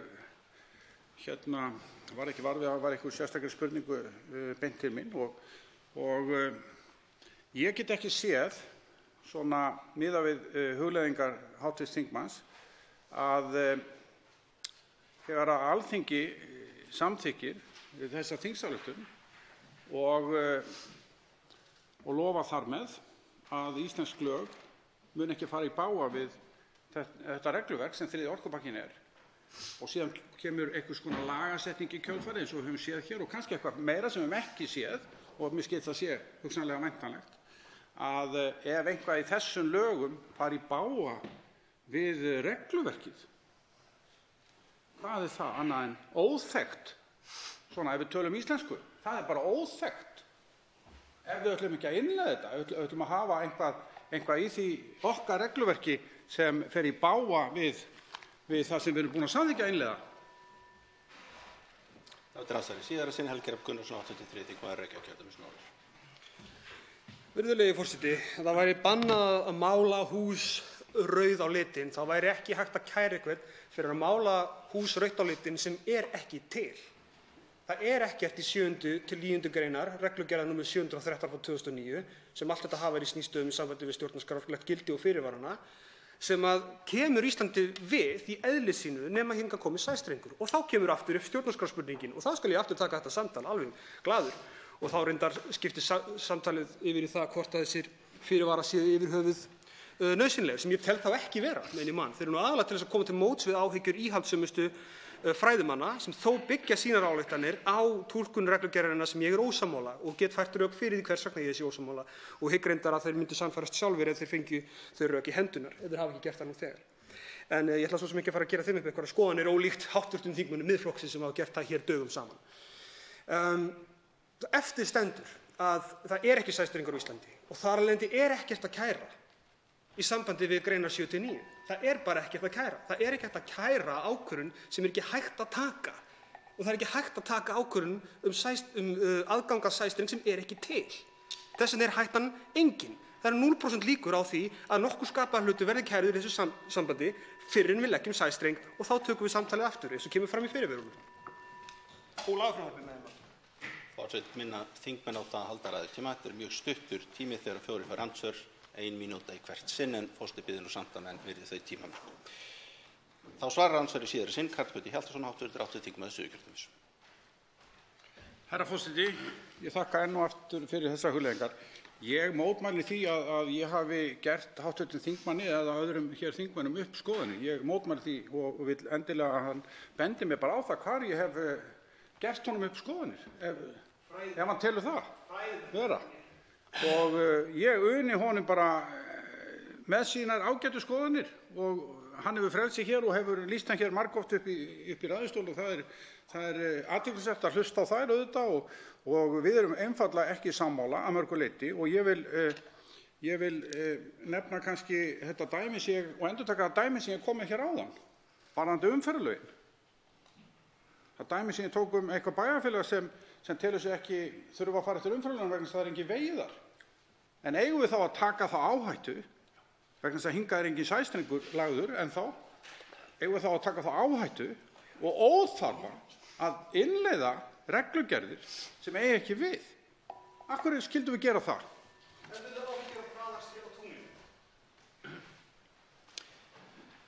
Annar hlaðið andsvör Þorsteinn Sæmundsson, hv. 10. þingmaður Reykjavíkurkjördæmis suður. Herra forseti, sá sem hér stendur telur að íhaldssamir sérfræðingar séu gulls í gildi. Mig langar til þess að spyrja hv. þingmann út í hlut sem kemur fram í grein eftir Eyjólf Ármannsson lögmann, þar sem segir sig svo: í sameiginlegu skilningi utanríkisráðherra og orkumála ESB kemur fram að vegna sérstöðu Íslands með einangrað dreifikerfi raforku hafi stór hluti ákvæða 3. orkupakkans hvorki gildi né raunhafa þýðingu hérlendis. Vegna ástæða á Íslandi segir en einnig: þess vegna hentar hið sérstaka fyrirkomulag fyrir Ísland sem sameiginlega EES-nefndin samþykkti þar sem komist hjá allri ónauðsynlegri byrði best fyrir íslenskar aðstæður. Óljóst hvaða sérstaka fyrirkomulag fyrir Ísland nefndin samþykkti en hann ekki að sjá í ákvörðun hennar.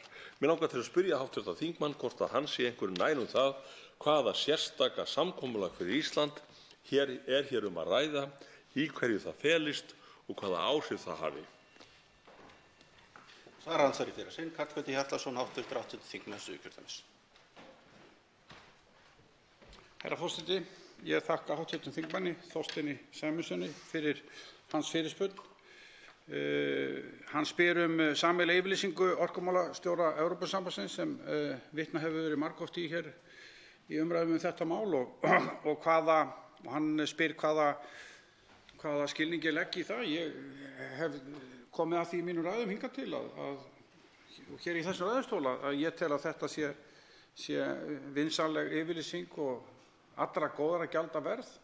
En hún hefur auðvitað ekkert gildi ef að reynir á regluverki, hún hefur auðvitað ekkert gildi. Og regluverkið lifir eins og önnur lög sjálfstæðu lífi eftir að það hefur verið sett eða innleitt. Það lifir sjálfstæðu lífi, alveg sama hvað menn hafa tjáð sig einhvers staðar úti í bæ, í einhverju fréttatilkynningum eða sameiginlegum yfirlýsingum. Það er í besta falli vinsamleg tilmæli. En þegar reynir á, þá auðvitað lesa menn regluverkið.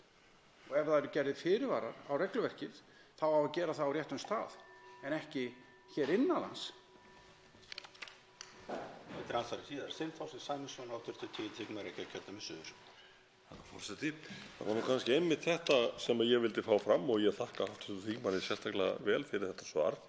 Hann er náttúrulega löglærður maður og þess vegna vildi ég taka af öll tvímæli og vil biðja hv. þingmann að taka af öll tvímæli það að þessi sameiginlegi skilningur sem hefur verið ræddur hér og við ræddum nokkuð hér í gær hvort það hefði komið fram í símtali eða yfir samlokkum á sódavatni eða kaffi og vínarbrauði einhvers staðar, að lögformlegt gildi eða gildi slíkrar yfirlýsingar sem lögskýringar. Mig langar til að þýðka hv. þingmann enn frekar það lagalegt gildi slíkrar yfirlýsingar þegar hún gefin. Víst hún gefin í góðum anda og af vinsemd, en mig langar til að fá það alveg ótvírætt fram hjá hv. þingmanni hvort slík yfirlýsing hefur einhverja lagalegt gildi og eða lagastoð og hvort það sé hægt að nota hana sem lögskýringu til dæmis ef til málaferla kæmi. Svarar andsvari síðar sinn, Karl Gauti Hjaltason, hv. 8. þingmaður Suðurkjördæmis. Herra forseti, hann spyr ég þakka hv. þingmanni Þorsteini Sæmundssyni fyrir þessa spurningu sem er ansi áhugaverð og mitt mat er nú að auðvitað er þetta hefur ekki lagalegt gildi. Það er stutta svarið. Þetta hefur fyrst og fremst pólitískt gildi. Þetta hefur gildi og er sett fram til að róa íslenska pólitík og hugsanlega íslenskan almenning og notast í þeim tilgangi.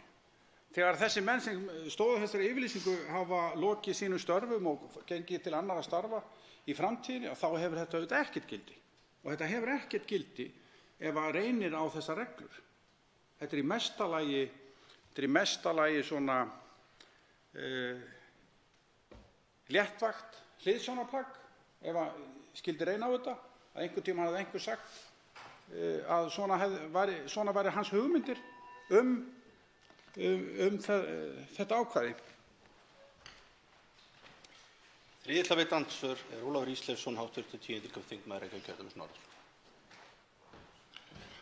Herra forseti, ég þakka hv. þingmanni fyrir hans ræðu og eftirminnilega samlíkingu sem hún hafði að geyma. Eitt af þeim hugtökum sem að svona ganga lausum hala hérna í þessari umræðu belti og axlabönd og það haft eftir hv. þingmanni úr stjórnarliðinu, Framsóknarflokknum líklega, ég man nú ekki hver það var, að þar farið að bæta inn í einhverjum hártoppi og einhverju fleira í öryggisskyni. En þetta sem sagt öllu gamni slepptu að þá virðist þetta gefa til kynna að ríkisstjórnin og stuðningslið hennar áliti að hér sé samfara þessum innleiðingu þessa orkupakka að þá sé þjóðin ákveðin háski búin, það steðji að þjóðin ákveðin vá sem að kalli hér á öryggisráðstafanir. Mér þykir gæta svolítils ósamræmis í þessu. Það mikið kapp lagt á að fá þennan orkupakka samþykktan en samt sem áður talað með þessum hætti, belti og axlabönd og allt hitt, eins og hér sé ákveðin hætta fyrir hendi. Áttar hv. þingmaður sig á þessum misræmi eða hefur hann fundið leið til að koma þessu heim og saman? Svaransari fyrir sinn, Karl Gauti Hjaltason, hv. 8. þingmaður Suðurkjördæmis. Herra forseti, ég þakka hv. þingmanni Ólafi Ísleifssyni fyrir spurninguna. Ég tel nú að þessar yfirlýsingar stjórnarliða og tíðar yfirlýsingar stjórnarliða, þar sem að þeir eru að benda á hvað byggi undir málið í þeirra huga og kalla þetta belt og axlabönd og eftir því sem fleiri gefa yfirlýsingar, orkumálastjórar og nefndir og fólk innan úr stjórnkerfinu, eftir því sem fleiri gefa yfirlýsingum að það sé engin sæstrengur hingað og þetta eigi ekki við hér á landi og svona framvegis, að þá myndi nú ætla að það myndi frekar byggja undir málflutning þeirra sem segja af hverju erum við þá að innleiða þetta? Af hverju erum við þá að innleiða þetta ef þetta á ekkert við hér? Og af hverju menn þá að tala belt og axlabönd æ og sí eins og séu dauðhræddir við afleiðingar gerðarinnar? Þetta ansvari síðara sinni Ólafur Ísleifsson, hv. 10. þingmaður Reykjavíkurkjördæmis norðurs. Herra forseti, ég þakka hv. þingmanni fyrir svarið. Það annað atriði sem ég vil inna þingmanninn eftir og það varðandi þann lagalega fyrirvara sem gert ráð fyrir. Það nú vísu eiginlega stendur yfir leita þessum lagalega fyrirvara og verður fróðlegt að fá upplýsingar það þegar ef hann kynni að finnast. En það sem sagt talað hérna í þingsályktunartillögunni að hin tilgreinda reglugerð sem kannski mest umdeild 713, hún verði innleidd í íslenska rétt með hefðbundnum hætti en með lagalegum fyrirvara og komi ákvæði hennar sem varða tengingar við landamæri ekki til framkvæmda fyrr en eftir að ákveðinn atburður átt sér stað. Ég velti fyrir mér þessu orðalagi af því að hv. þingmaður nú fræðingur mennt. Sko það ekki talað að ákvæði þessarar reglugerðar sem á að hljóta lagagildi hérna með þessari innleiðingu, það ekki talað að hún taki ekki gildi, heldur hún kom ekki til framkvæmda. Getur hv. þingmaður varpað ljósi á þetta? Hér bara eitthvert orðskrúð í gangi, svona kannski til að varpa ryki í augu fólks? Forseti minnir þingmenn aftur á að halda ræðutíma.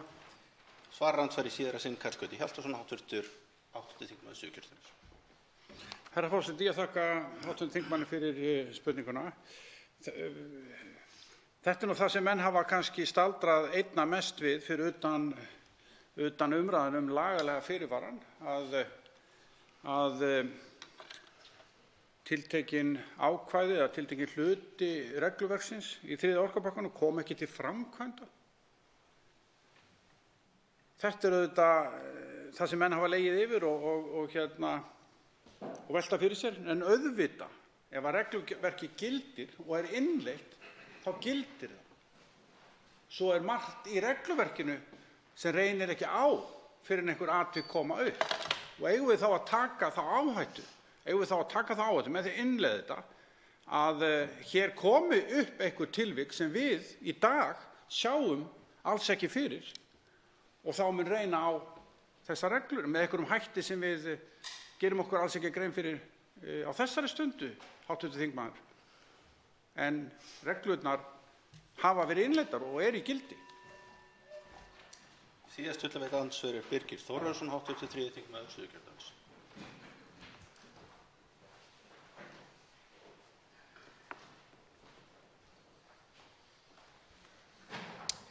Já, herra forseti, ég þakka hv.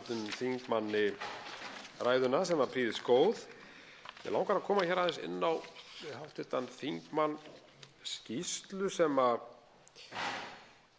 gerð sæstreng, það er að segja skýrsla verkefnisstjórnar sæstrengs til iðnaðar- og viðskiptaráðherra frá því júlí 2016 og þar kemur fram að varðandi Noreg, eins og segir í skýrslunni með leyfi forseta, áætlað er að lagning sæstrengja frá Noregi til Þýskalands og Bretlands munu hækka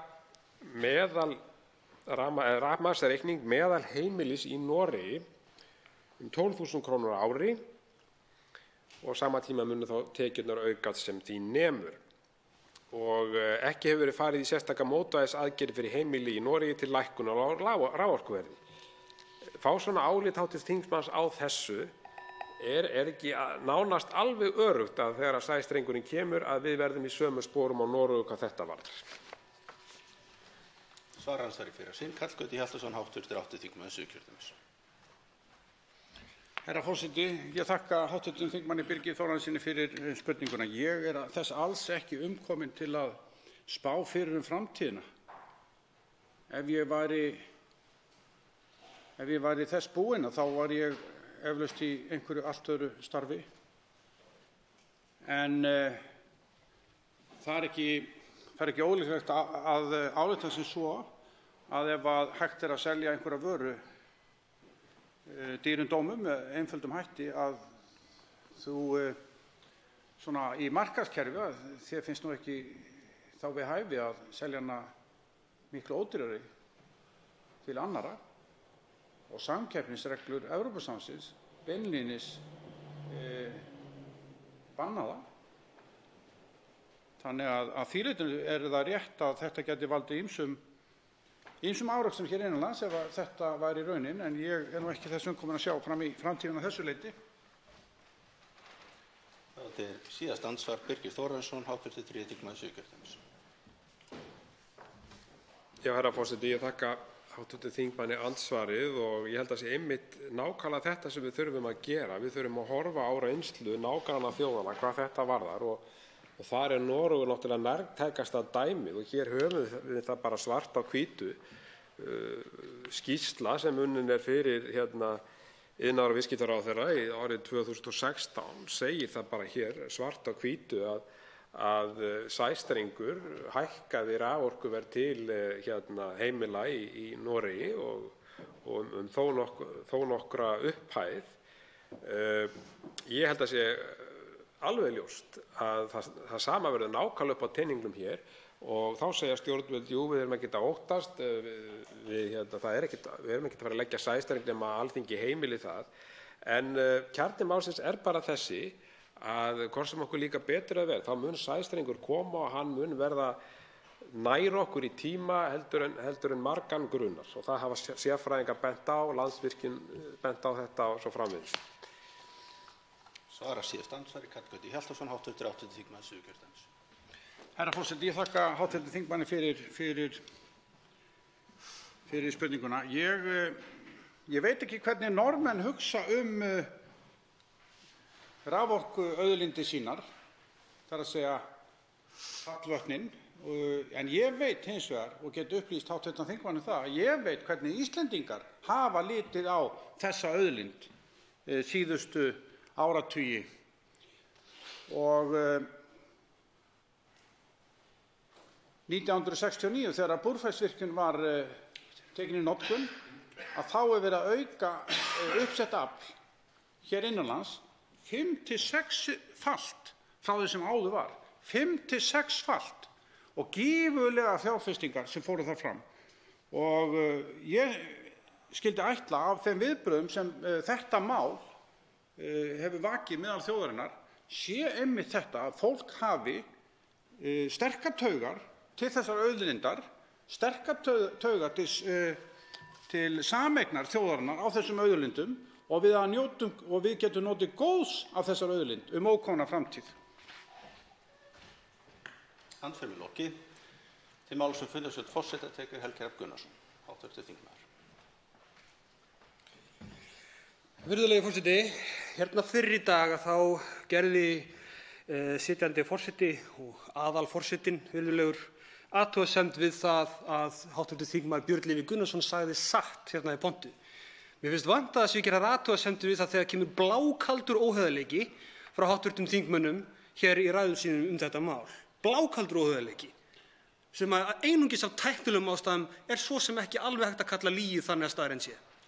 En blákaldur óheiðarleiki. Það allt í góðu að hafa einhverjar ólíkar skoðanir á þessu, að hafa ólíkar skoðanir á lagatúlkun og þannig. En þegar hv. þingmenn láta eins og að þeir hv. fræðingar sem hafa sent inn hér umsagnir segja annað heldur en þeir eru að segja, þá eru þeir óheiðarlegir. Það að gera mönnum út í bæ sem ekki eru hér til að vera sig upp skoðanir sem þeir hafa gert algjörlega skýrt að þeir hafi ekki. Og sömuleiðis með það að þessi fyrirvara finnist ekki. Það er búið að bera, þegar bæði finnst í greinargerðinni eins og hv. þingmenn vita mæta vel og var sent, það voru send draugareglugerð til atvinnuveganefndar seinasta föstudag eins og hér hefur margoft verið sýnt. Og það er allt í lagi að hafa efasemdir í sína fyrirvara, gott og vel, en þeir hafa ekki trú á lögmæti þeirra eða lagalegri túlkun eða hvað eina. En virðulegi forseti, hv. þingmenn eiga allavega að segja satt staðreyndirnar. Það tekur til máls fundarstjórn forseta, Þorsteinn Sæmundsson, hv. þingmaður. Herra forseti, ég var næstum því búinn áðan að hrósa hv. þingmanni Helga Hrafni Gunnarsssyni fyrir það að hann væri málefnalegur eða því sem næst. En mér verður ekki kápan út í klæðinu að þurfa að gera það hér eftir þessa síðustu ræðu. Það hins vegar þannig, herra forseti, að ef að þingmanninum hv. liggur eitthvað á hjarta dagskrármálið, þá að gera fyrir þingmanninn að setja sig á mælendaskrá og taka umræðuna þar vegna þess að umræðu þetta sem hv. þingmaður bar hér fram núna, hana tökum við ekki undir liðnum fundarstjórn forseta.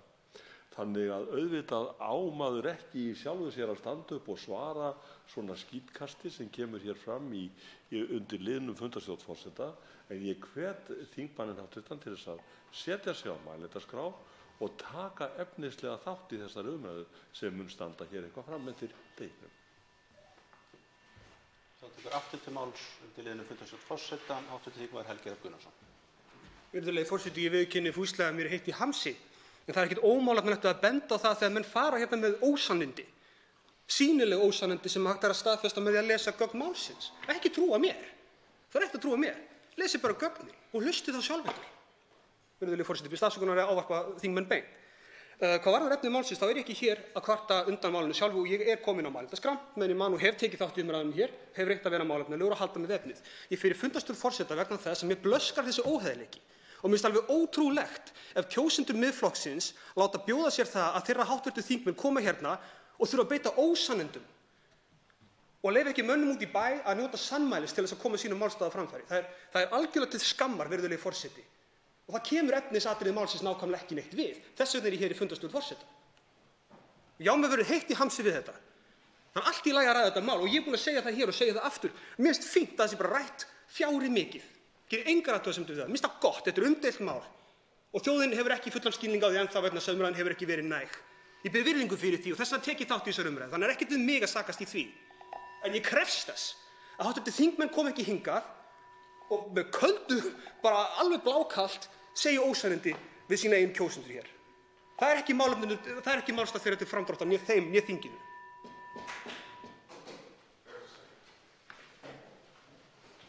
Þá tekur til máls fundarstjórn forseta, hv. þingmaður Karl Gauti Hjaltason.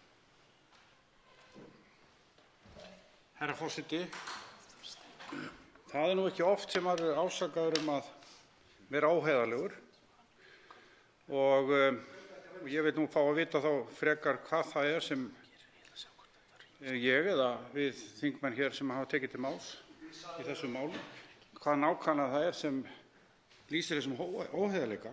Ég hef nú verið að hlusta á hv. þingmann og til að margt það sem hann er fram að fara sé athyglisvert og ef hann telur að hann sjái þetta allt miklu betur heldur en við hinnir, að þá verður hann bara að sannfæra okkur og koma hér upp í ræðu og færa fram mál sitt og leitast við að sannfæra okkur en ekki að koma hér upp í ræðustól og ásaka okkur óheiðarleika. Við erum að lesa þessi gögn alveg eins og hv. þingmaður.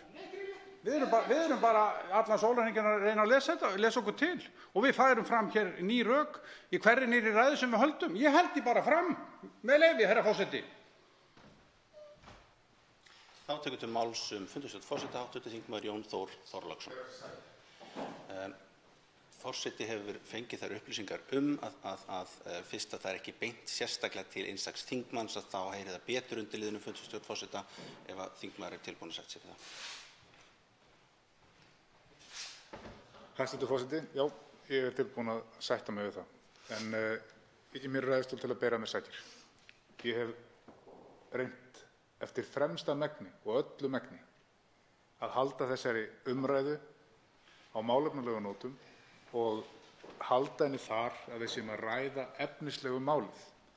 Ég hef reynt að halda mig við það að fylgja þeim gögnum sem lögð voru til grundvallar þingsályktunartillögunni og svo hins vegar öðrum gögnum sem eru ýmist umsagnir eða athugasemdir aðila sem að málið geti varðað, sem og innsendar greinar sem að fjalla þetta mál.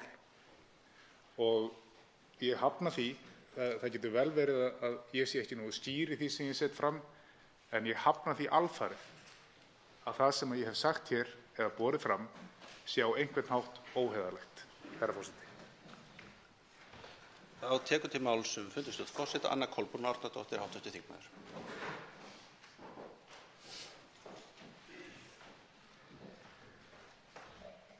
Hæstvirtur forseti, ég ætlaði einmitt að nefna það fyrst og fremst hér að þá hef ég átt orðaskipti við hv. þingmann sem mér hefur þótt gagn af, satt að segja, sérstaklega orðaskipti hvað varðar stjórnarskrána og þær hugmyndir sem eru uppi núna og drögin sem liggja á samráðsgátt.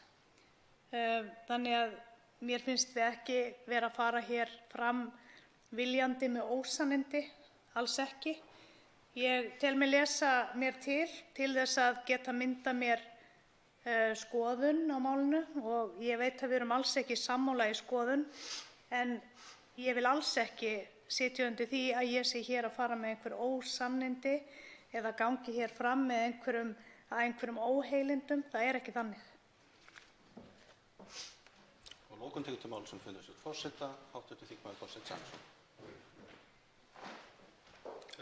Herra forseti, ég gleðst yfir því að hv. þingmaður skuli hafa sett sig á mælendaskrá til þess að hægt sé að fara yfir það sem að hann ræðir hér að þessi hópur sem hér sé að beita vísvitandi ósannindum í þessari umræðu sem býsna alvarleg athugasemd.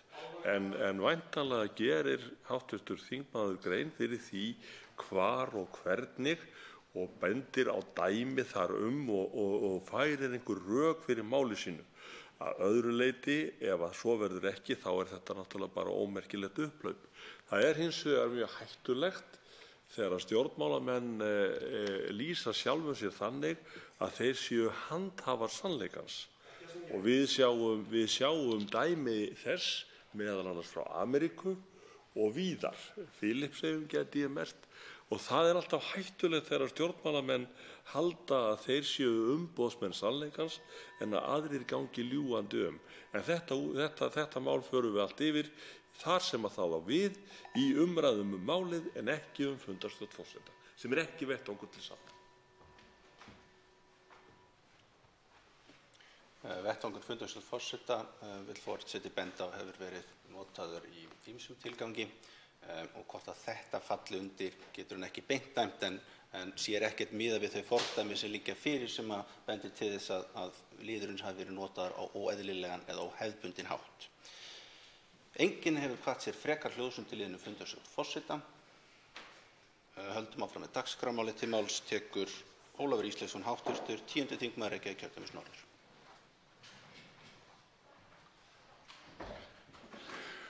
Herra forseti. Það skjal sem er hluti af gögnum þessa máls sem hefur fengið mikla athygli hér. Og það er lögfræðileg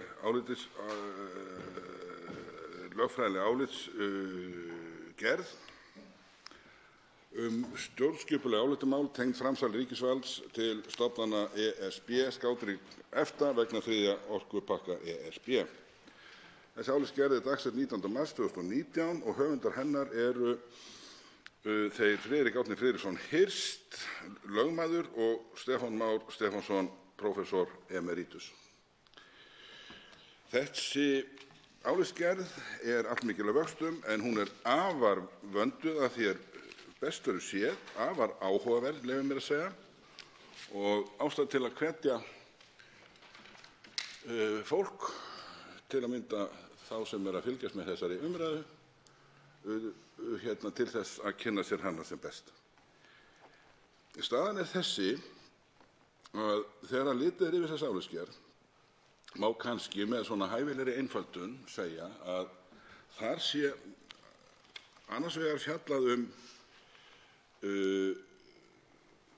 hugsanlegan árekstur við ákvæði stjórnarskrárinnar og á hinn bóginn er fjallað afleiðingar af innleiðingu þeirra gerða, eins og það heitir á Evrópu-íslensku,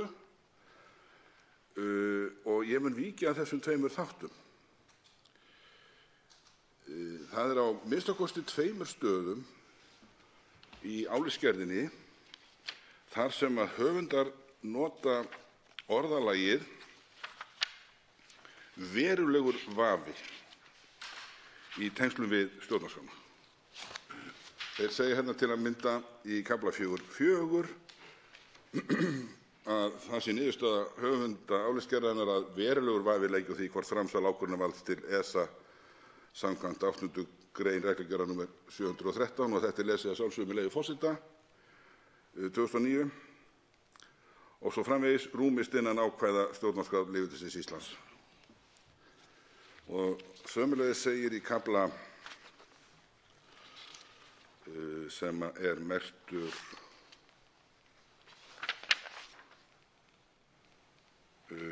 sem er merktur 6.1 að þeir segja þar sömuleiðis að höfundar telji að verulegur vafi leiki á því hvort umrætt valdframsal til ESA rúmist innan stjórnarskrárinnar. Ég geri ráð fyrir því að það ríkir svona ákveðin lögmál við ritun álitsgerða af þessu tagi og það er einkennast af því að orðalag er jafnan mjög hófstillt og þess vegna vekur það mikla athygli þegar að það koma orð eins og hér, verulegur vafi. Það er ekki látið nægja að tala vafa, heldur verulegan vafa. Sömuleiðis er rétt að vekja hérna athygli á því sem segir að höfundar taka fram, það er verið að fjalla það að það sem sagt liggur ekki í sæstrengur hérna, en þeir segja með leyfi forseta að engin heimild er til þess að taka í lög ákvæði sem ekki fá staðist íslenska stjórnarskrá, þó svo standi á að ekki reyni á umrædd lagaákvæði í svipinn. Og ég geri ráð fyrir því að þessi fyrirvari sem er margnefndur hérna, að honum sé ætlað að bregðast við þessu. Varðandi afleiðingar af því sem myndi hljótast af innleiðingu þessa orkupakka, að þá er í þessari sömu álitsgerð sem hér hefur verið vitnað til, að þar er rætt að valdsframsali leiði til þess að erlendir aðilar hafi hér áhrif á, að minnsta kosti óbein, á skipulag, ráðstöfun og nýtingu orkuauðlinda þjóðarinnar. Og þetta sem sagt í kafla 6.2 sem að þetta kemur fram, svo því sé nú öllu til skila haldið, herra forseti. Það er auðvitað eðlilegt að margir reki upp stór augu við lestur þessarar álitsgerðar og spyrji: erum við á réttri leið með því að innleiða þessar gerðir, þennan 3. orkupakka? Svo áttu til að 3 hv. þingmenn óska eftir andsvör og er því andsvör styttri 1 mínútu í síðara andsvari. Fyrstur til að veita andsvari Helgi Hrafn Gunnarsson, hv. þingmaður, 3. Reykjavíkurkjördæmis norður. Virðulegi forseti. Eru Friðrik Árni Friðriksson Hirst og Stefán Már Stefánsson þeirrar skoðunar að það sé vafi það að þetta mál sem hér er til umræðu standist stjórnarskrá? Svarar andsvari í fyrra sinn Ólafur Ísleifsson, hv. 10. þingmaður Reykjavíkurkjördæmis norður. Herra forseti, ég þakka hv. þingmanni andsvarið.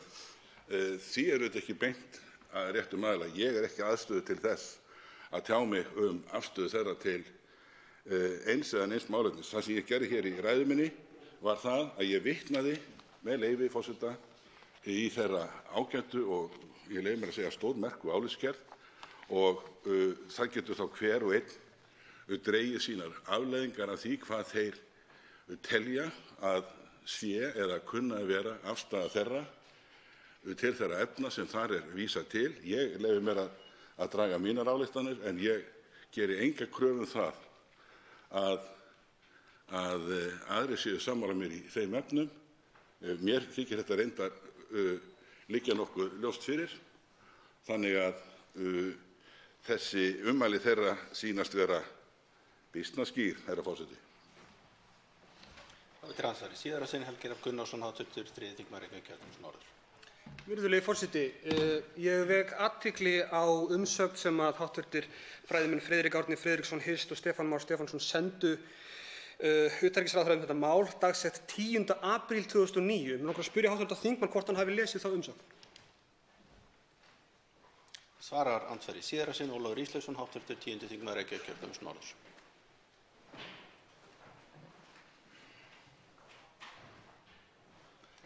Herra forseti, ég þakka hv. þingmanni fyrir að gefa mér tækifæri til að fjalla hérna þessa umsögn sem hann kallar svo. Reyndar er þetta... Já, ég hef sjálfsögðu lesið hana, en reyndar er þetta bréf frá þeim tvímenningum til utanríkisráðherra, og ég tek eftir því í þessu bréfi og vil vekja sérstaka athygli á því að þeir ágætu höfundar tveir nota þetta bréf til þess að árétta það sem ég hef leyft mér að kalla hér í nokkrum ræðum og umfjöllun minni þetta mál aðaltillögu þeirra í tilvitnaðri álitsgerð. Þeir nota þetta bréf til þess að árétta þá tillögu. Sú tillaga felur í sér að leitað verði á grundvelli ákvæða í EES-sáttmálanum sjálfum eftir sáttameðferð á vettvangi hinnar svokölluðu sameiginlegu EES-nefndar, og þannig verði hagsmunir Íslendinga í þessum mikla máli tryggðir í bak og fyrir.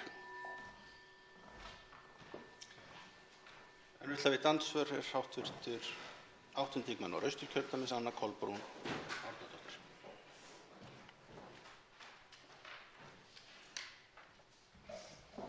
Hæstv.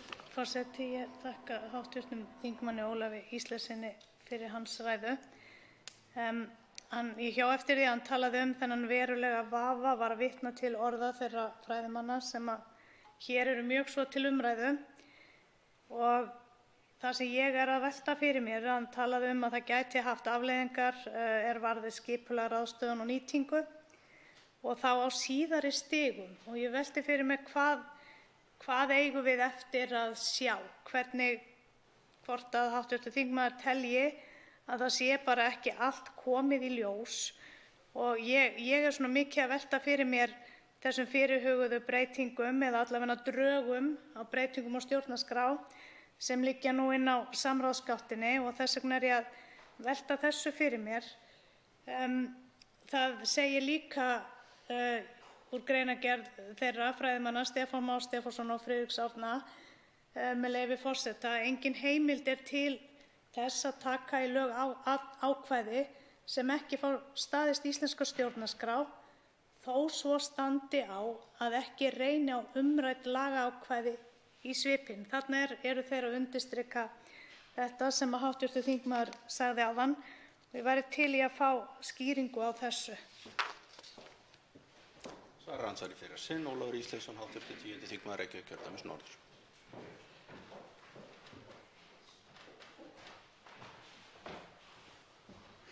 Já, herra forseti, ég þakka hv. þingmanni Önnu Kolbrúnu Árnadóttur fyrir andsvarið.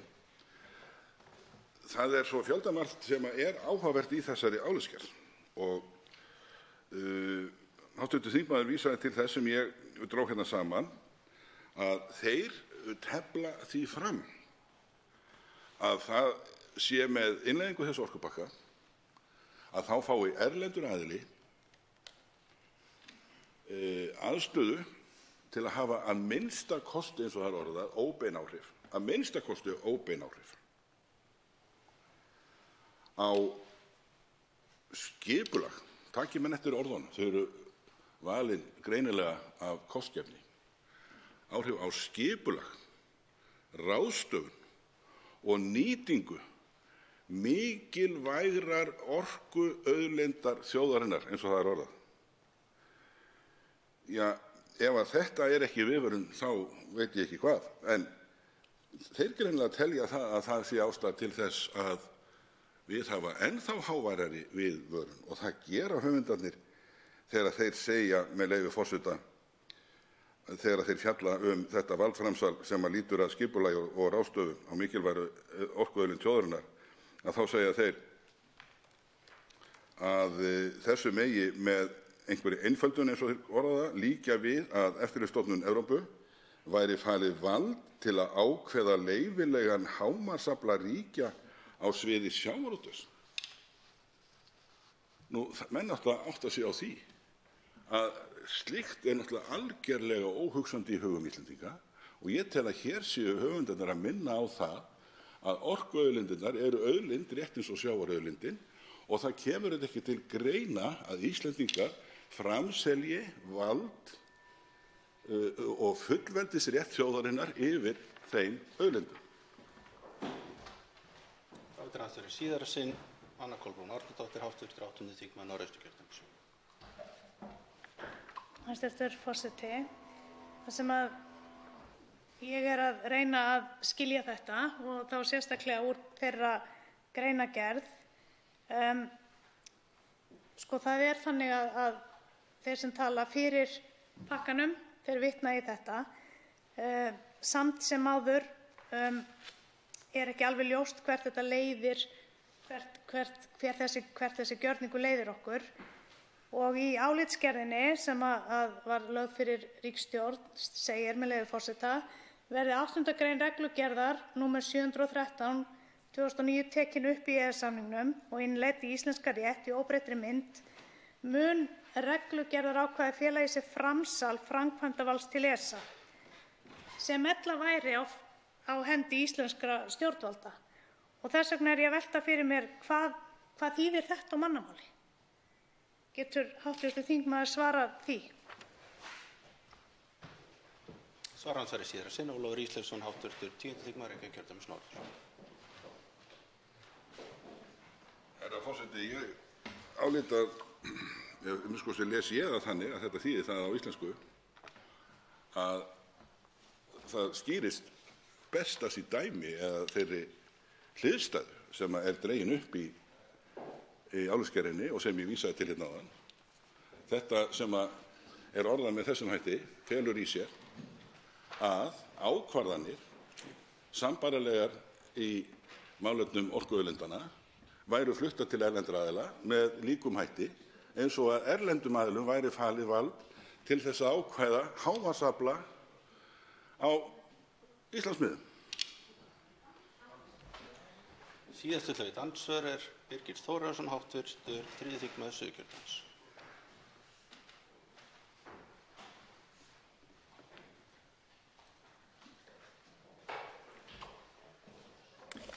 Herra forseti, ég þakka hv.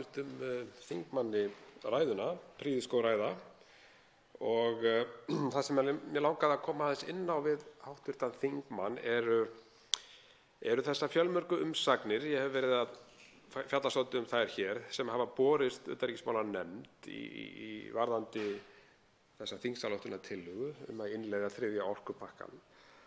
Og eins og ég hef nefnt hér áður þá eru 70% allra umsagna eru neikvæð í garð þessara tilskipunar og innleiðingar hennar.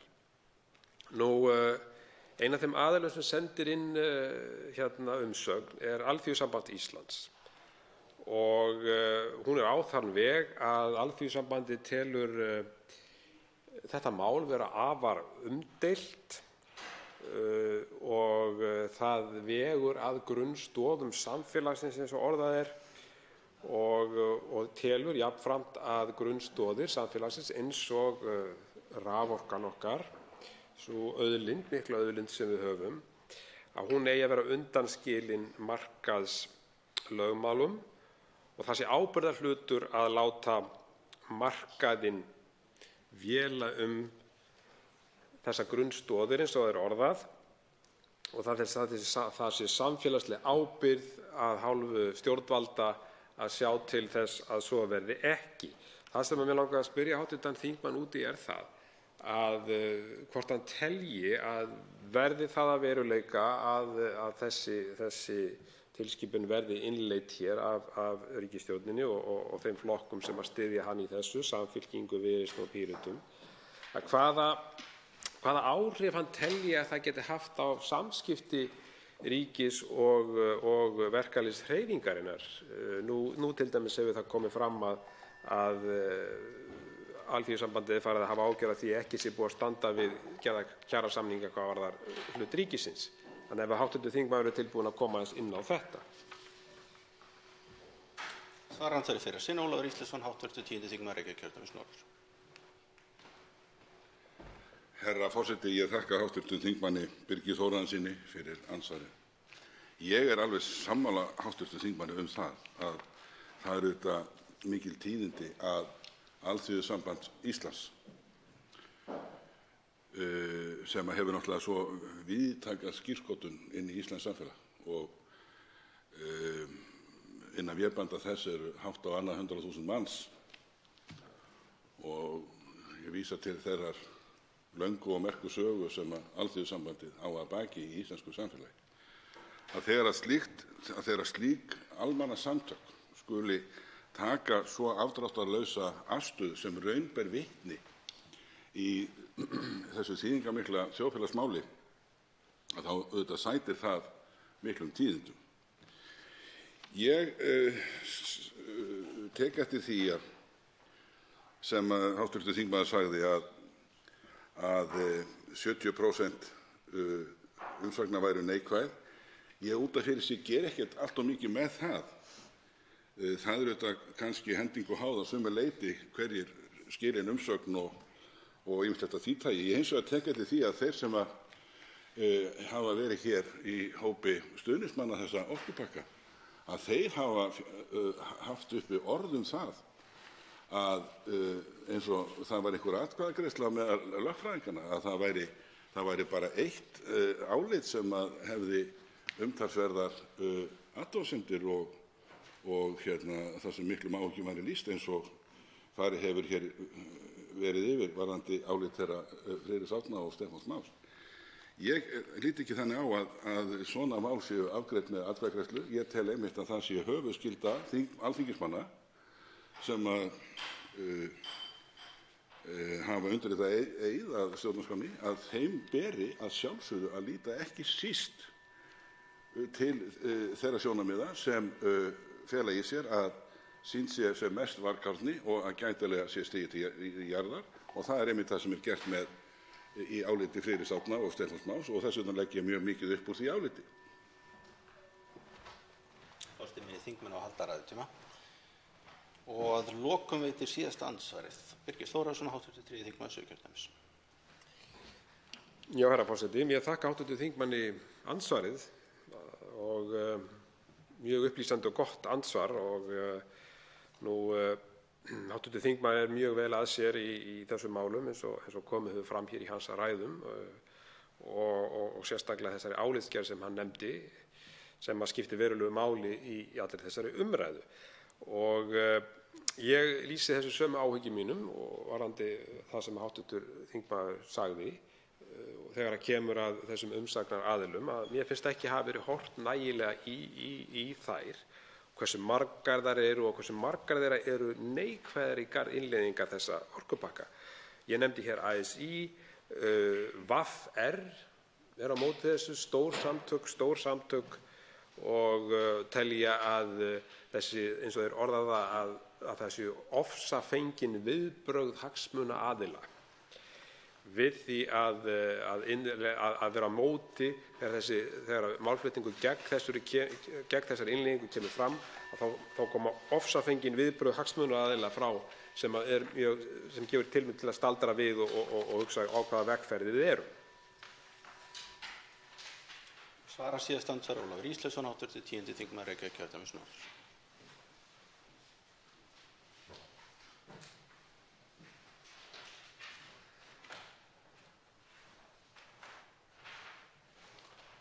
Herra forseti, já, það er mjög mikilvægt hvað verkalýðshreyfingin hefur látið þetta mál til sín taka. Það er einu sinni þannig að svona mál, eins og hér ræðir, hafa á sig margar hliðar, og það er eðlilegt að menn líti þetta ólíkum augum, en ég hygg að varðandi meginatriðin að þá séu þau nú farin að gera svona giska skýr. Hins vegar náttúrulega er það líka svo að þessi umræða sem hefur nú staðið hérna yfir að undanförnu, að hún hefur reynst hafa dýpkað þessa umræðu að mun, og ég tel að það séu fjölmörg álitamál órædd ennþá, og reyndar er það svo að það er þannig að þetta mál er ekki nægilega vel skýrt af hálfu ríkisstjórnarinnar, og það eru fjölmargar spurningar sem eru opnar hérna, eins og til að mynda varðandi þennan lagalega fyrirvara, eins og margoft hefur verið komið að. Það er á mörkunum, herra forseti, að þetta mál sé yfir höfuð þingtækt. Andsvarinu lokið. Átekur til máls Birgir Þórðarson, 3. þingmaður Suðurkjördæmis.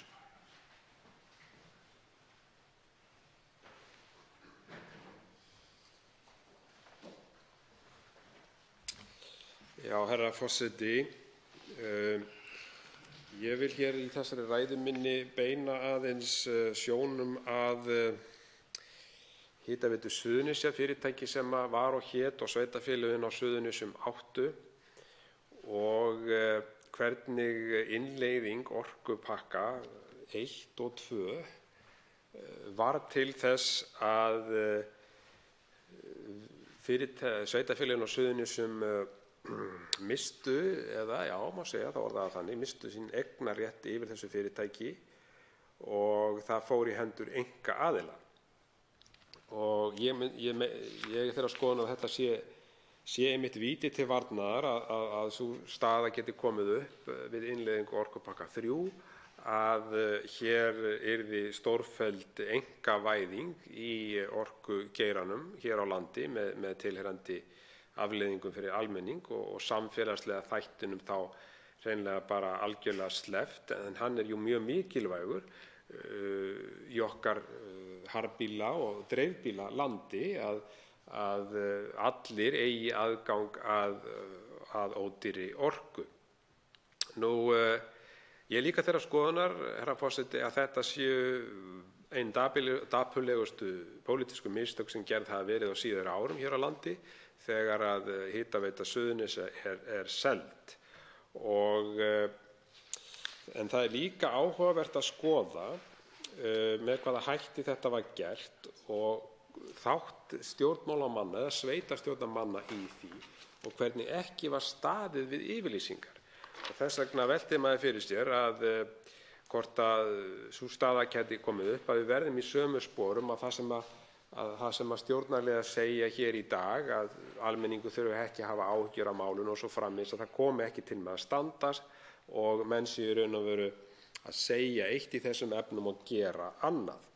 En það er sem sagt þarna á árunum 2003 sem að Reykjanesbær byrjar að selja fasteignir sínar og þá voru það var í tíð hreins meirihluta Sjálfstæðisflokksins í bæjarstjórn Reykjanesbæjar. Nú fljótlega koma fram áhyggjur að ráðandi hlutur í hitaveitunni verið einnig seldur. En þá stíga bæjarfulltrúar Sjálfstæðisflokksins í Reykjanesbæ fram og fullvissa íbúana það að ekki standi til að selja hlutinn í hitaveitunni. Þetta er 2003. Síðan 4 árum síðar byrjar sami meirihluti Sjálfstæðismanna að selja hlutinn í hitaveitunni. Þrátt fyrir að hafa sagt það 4 árum áður að ekki stæði til að selja hlutinn. Og íbúum sagt að þeir þurfi ekki að hafa áhyggjur af þessu, þar sem bærinn muni eiga áfram ráðandi hlut í hitaveitunni. Nú síðan fara hinn sveitarfélögin að selja hluti sína og ásamt Reykjanesbæ, það voru miklu minni hlutir, en eins og ég segði áðan það var fyrirtækið í eigu allra sveitarfélaga á Suðurnesjum. En í allu þessu ferli þá voru íbúar hvergi spurðir álits.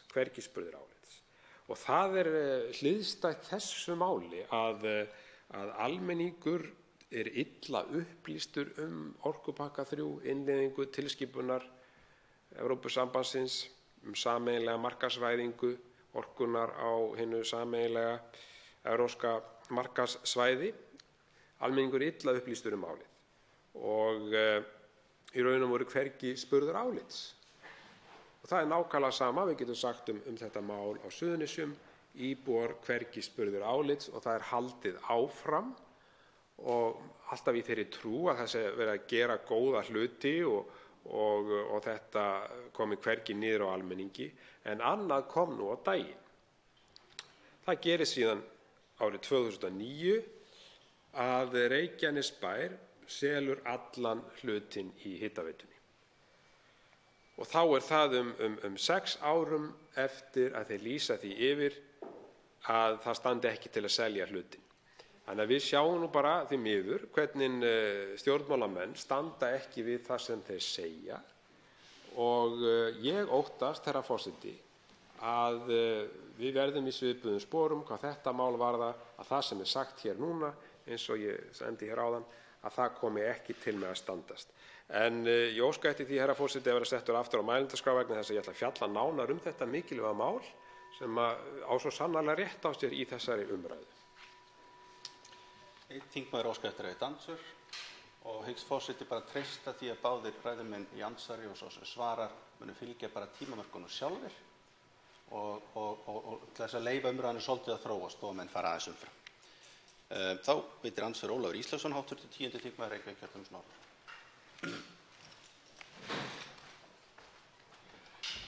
Herra forseti, ég byrja því að þakka forseta leiðbeiningar til þingmanna. Þeim sjálfsögðu vel tekið.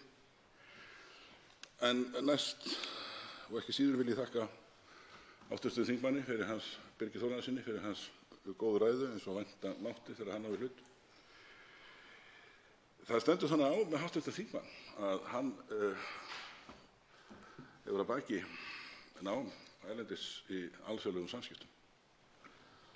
Og þess vegna þykir mér hlýða að inna hv. þingmann eftir áliti hans á því sem nokkuð hefur borið á í umræðunni að það að Íslendingar myndu leita eftir sáttameðferð vegna sinna sérstöku aðstæðna. Það stendur þannig á hjá okkur að við erum ótengd við raforkukerfi Evrópu og með sama hætti og það að við erum Það er ekki farið fram á það við okkur að við innleiðum gerðir sem að lúta að jarðgasi, vegna þess að það á ekki við hérna.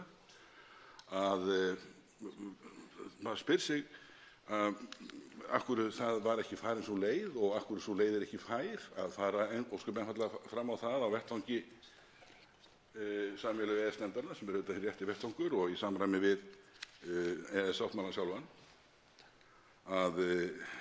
að undanþiggja landið frá þessum ákvæðum sem að lúta að sæstreinum og þessari stofnun. En þá er gefið í skyn að þessi samningur kunni að reynast vera í uppnámi og þeir miklu hagsmunir sem við höfum auðvitað af þessu samstarfi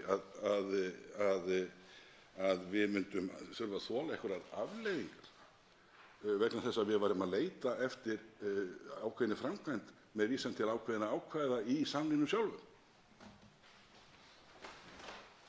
Fyrir andsvari Birgir Þórarinsson, hv. 3. þingmaður Suðurkjördæmis.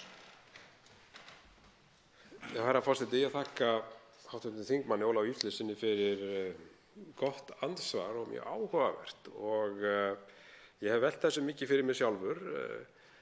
Hv. þingmaður nefndi hérna samskipti þjóða á milli, alþjóðasamskipti sem er mikilvæg fræðigrein á sviði stjórnmálanna og alþjóðastjórnmálanna.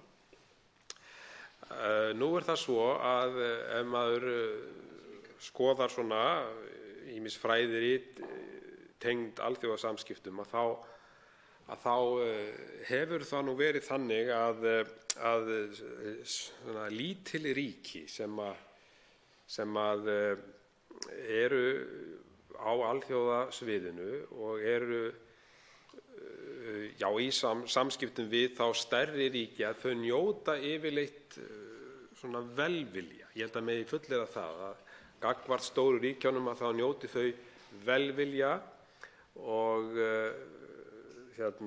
það eitt og sér segir okkur það að við eigum að vera algjörlega óhrædd við það að óska eftir því að máli fari fyrir þessa sameiginlegu EES-nefnd vegna þess í fyrsta lagi að hún er lögformleg. Hún er lögformleg og samningsbundin. Það er náttúrulega mjög mikilvægt atriði í þessu sambandi.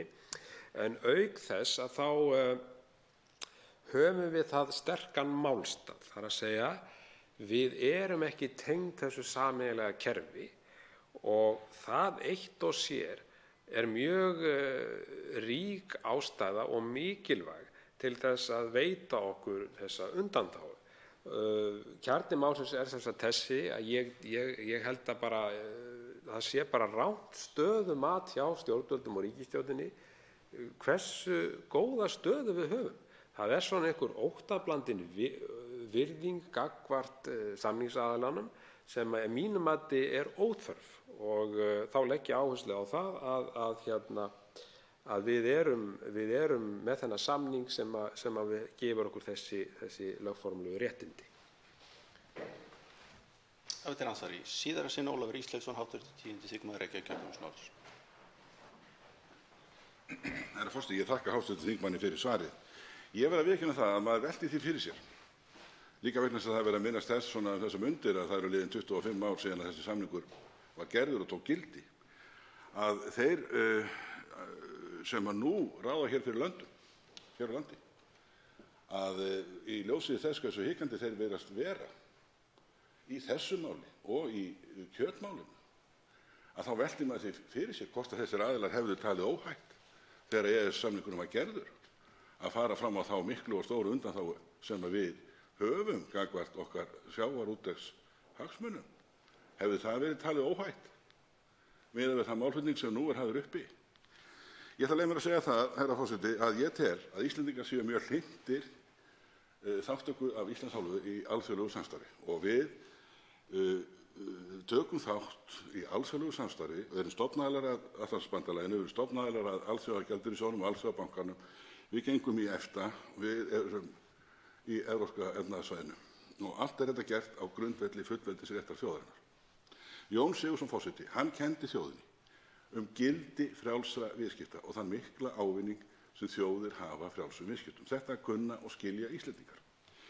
Og þess vegna það mér mikið umhugsunarefni þegar að það hér gert af hálfu sumra að ala á því að það að Íslendingar standi á sjálfsögðu rétti sínum og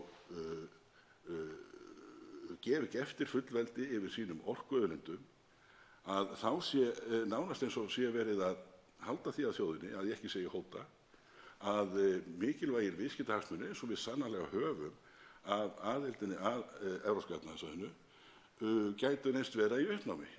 Ég hef áhuga á því í ljósi ekki síst menntunar og reynslu þingmannsins fyrr á tíð að heyra hans viðhorf í þessum efnum. Og svara síðar andsvari Birgir Þórðarson, 83. þingmaður Suðurkjördæmis. Herra forseti, ég þakka hv. þingmanni afar gott andsvar og það er nú góð og gild spurning einmitt í þessari umræðu, hvað hefði Jón Sigurðsson gert? Og það er efni í stóra og mikla grein sem ég bara hvet hv. þingmann til þess að íhuga hvort það sé ekki rétt að hann skrifi. Hann er nú afar ritfær og þekktur fyrir góð tök á íslenskri tungu og þekkir söguna vel. Þannig að þetta er mjög áhugaverður punktur sem ég þakka hv. þingmanni kærlega fyrir að koma hér með. Ég tel að það er svona mitt mat að hér sé verið að halda frammi svona ákveðnum hræðslu áróði það að EES-samningurinn sé í uppnámi. Ég spyr í fyrsta lagi, hvaðan hafa stjórnvöld þá upplýsingar? Hvaðan hafa þau það? Og þau verða þá að færa ykkur rök fyrir því að halda þessu fram þegar í samningi tveggja aðila sem hafa sama réttinn til að leita lausna á deilumálum og sá réttur hefur aldrei verið nýttur í 25 ár. Og þá spyr maður sjálfan sig, hvernig má það vera að svona samningur fari í uppnám þegar að menn geta farið þessa lögformlegu leið? Ég held þetta sé að mínu mati, herra forseti, bara svona leið til þess að keyra málið áfram. Það eru þarna ákveðnir hagsmunir á bak við þekkjum það. Það eru fyrirtæki eins og Landsvirkjun sem að leggja ríka áherslu á það að þetta fari í gegn. Ég held að stjórnvöld séu allt of mikið undir áhrifum þessara aðila sem að hafa hag af því að þessi tilskipun verði gerð og óttast einhverra hluta vegna það að ef við fáum þessa varanlegu undanþágu að þá sé svolítið búið að kippa stoðunum undan framtíðar áformum þessara fyrirtækja þegar kemur að orkusölu inn í framtíðina. Andsvörum er lokið. Til máls tekur Guðmundur Ingi Kristinsson, 12. þingmaður Suðvesturkjördæmis aftur. Virðulegur forseti, við erum að ræða orkupakkann og ég var nú spurður eftir mína síðustu ræðu í gærkvöldi hvort að ég væri á móti EES-samningnum og að vera inn í EES. Og það er ég alls ekki. EES-samningurinn hefur gert okkur mjög gott og það er frábært að vera í þeim samningi, en það sem ég líkar ekki er sú aðferð sem við höfum og svo afstaða, bæði aðferð og afstaða sem við höfum tekið gagnvart EES-málum. Fjöldinn er alveg ótrúlega mikil og það er eiginlega kannski að mesta furðan í því máli er það að hvenær þingið fær niðurstöðuna til afgreiðslu. Það er yfirleitt þegar búið er að semja og það er eiginlega svolítið furðulegt vegna þess að ef að væri rétt farið að í svona málum þá væri leið og einhver ákveðin samningur er byrjaður, til dæmis í sambandi við orkupakkann eitthvað og það er verið að semja þau málefni, þá ætti á einhverju stigi strax viðkomandi mál að koma til dæmis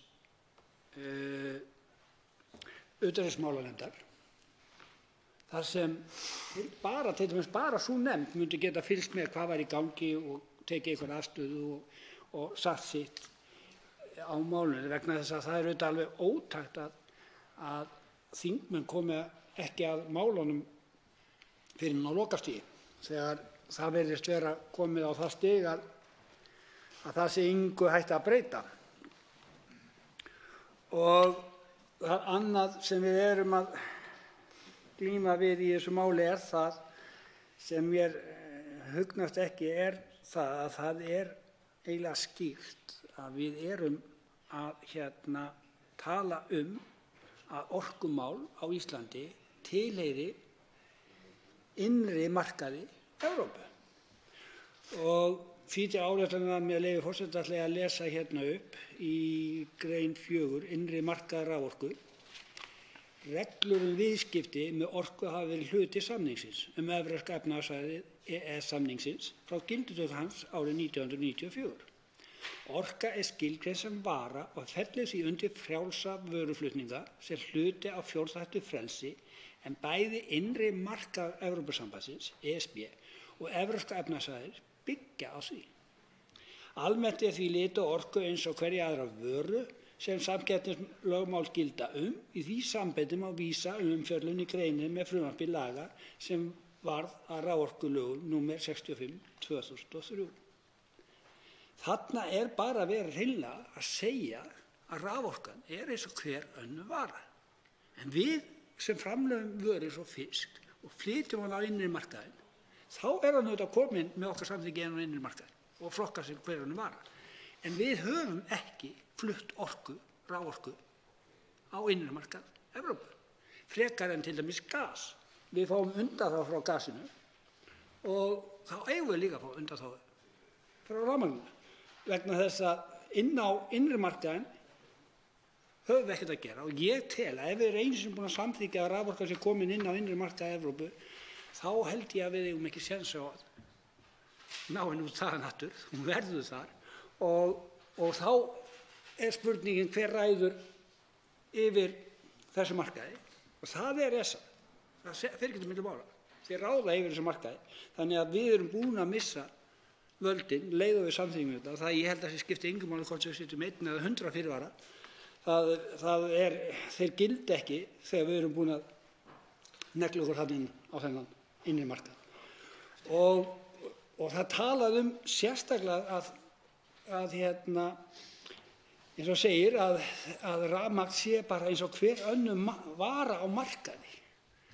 Og hvað segir það okkur? Það segir okkur bara einfaldlega það að við ráðum ekkert verðinu á henni. Og að halda því fram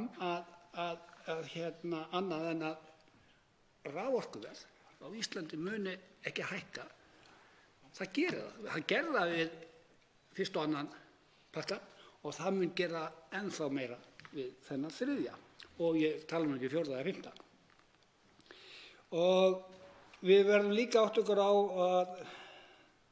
að þegar við erum komin inn í markaðinn, ef við tökum áfram í þessari 4. grein með leyfi forseta, þar segir orðrétt: þótt Ísland sé ekki tengt raforkumarkaði annarra EES-ríkja hefur það ekki sjálfkrafa í för með sér að reglur EES-samningsins viðskipti með raforku eigi ekki við hér á landi. Þetta er bara skýrt. Einangruð svæði sem starfrækja raforkumarkað eiga iðulega viðskipti með vöruna raforku sem lúta þar reglum innri markaðins. Dæmi að reglur eigi einungis við tengd svæði eða millitengingar og er þá einangrað svæði undanskilið í gildisákvæðinu eða undanþágur viðkomandi gerð. Þarna áttu við að fá undanþágu. Þetta er bara skýrt. Og þá spyr ég, þeir sem voru að semja fyrir okkur, hversin í ósköpunum stóður ekki fast á þessu? Og þar af leiðandi segir það sig sjálft, við eigum að senda þennan pakka aftur heim til ESB og fá nýja samning. Og það er alveg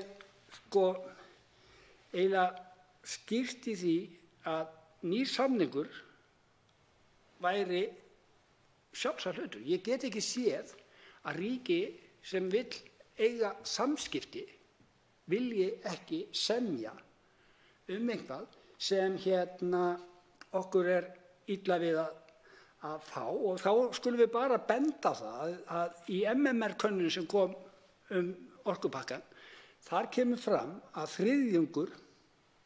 að helmingur landsmanna andvígur þriðja orkupakkanum og 31% fylgjandi. Stuðningsfólk ríkisstjórnarinnar lítt hrifið af honum og tæpur helmingur þess er hlynntur því að hann verði tekinn upp hér á landi. Hvað er þetta að segja okkur? Og síðan er þetta fjórðungur að 27% þeirra sem styðja ríkisstjórnina fylgjandi. Það er rétt 1/4 af þeim sem styðja hana eru fylgjandi. Og þá hlýtur þessu ríkisstjórn líka bara að fagna því að þeirra stuðningsmenn fái það fram sem þeir vilja fá. Og ég segi fyrir mitt leyti, ég er alveg sammála því stuðningsfólki Flokks fólksins sem segist vera andvígur pakkanum vegna þess að það er 98%. Og það er 91% mjög andvígt. Og þetta á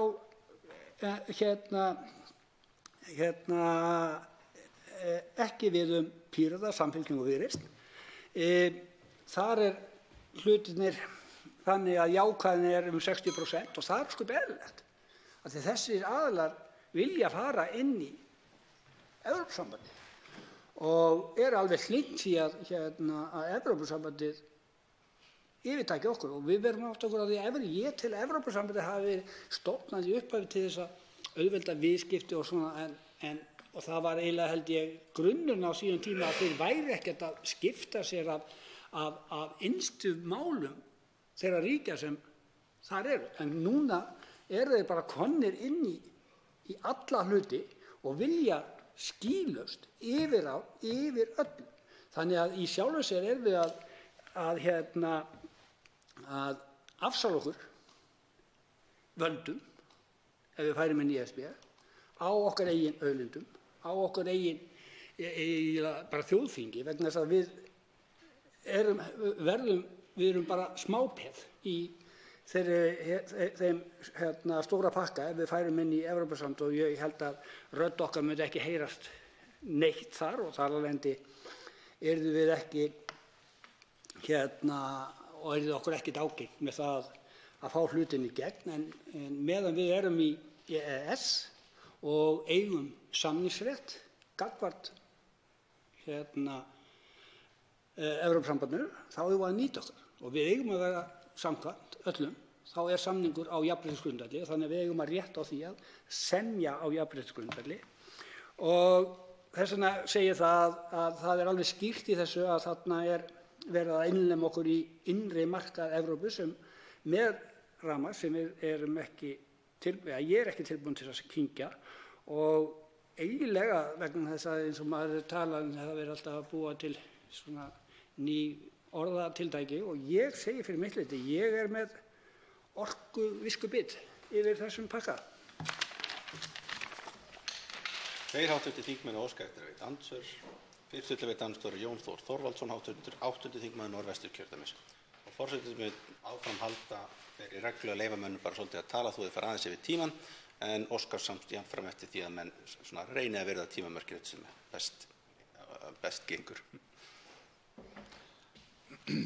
Hæstv. forseti, mig langar til að þakka hv. þingmanni Guðmundi Inga Kristinssyni kærlega fyrir ræðuna sem var innihaldsrík og áhugaverð og mig langar til að þakka honum fyrir að taka þátt í umræðunni og svona kannski að velta því upp hér að við höfum verið sökum hér að standa í málþófi en þó er það svo að eftir síðustu nótt hafa samt sem áður tekið til máls hér í dag þingmenn 3 ólíkra flokka og á meðan það er þá myndi þessi umræða tæplega flokka sem málþóf.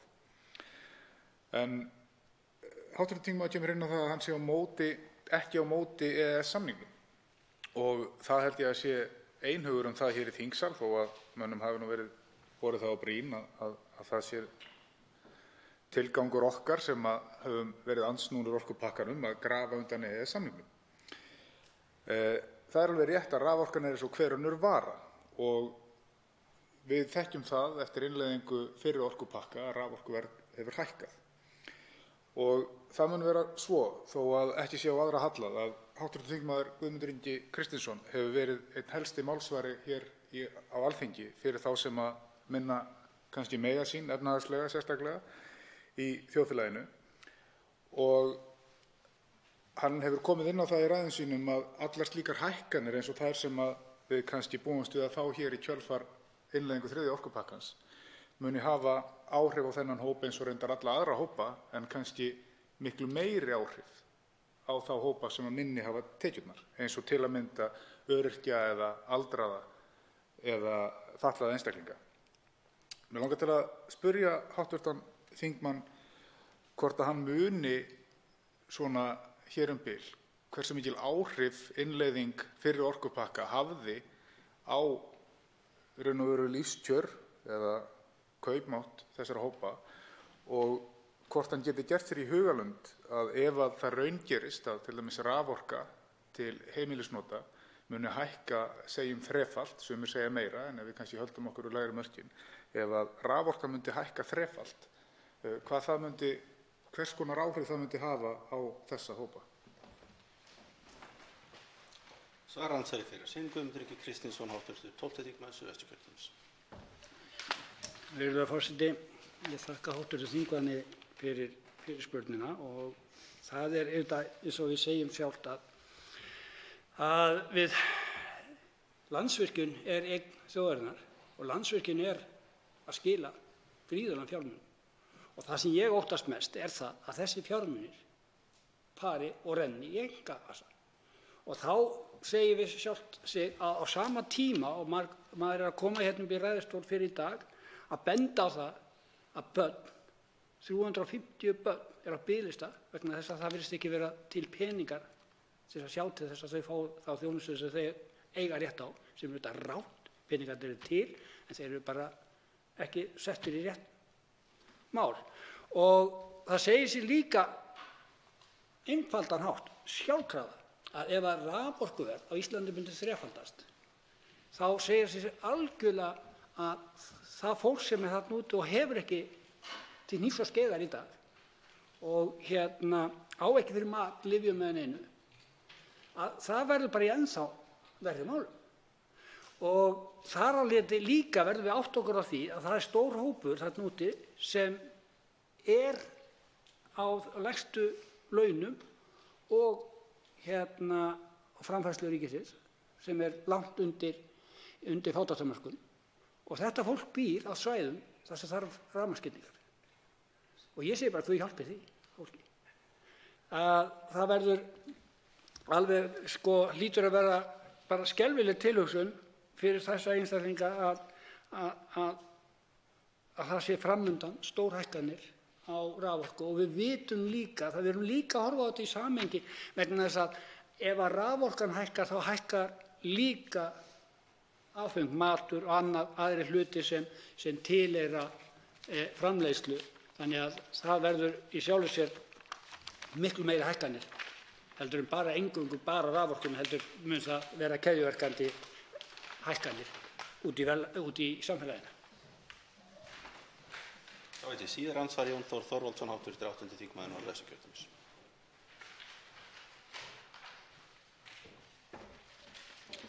Hæstv. forseti.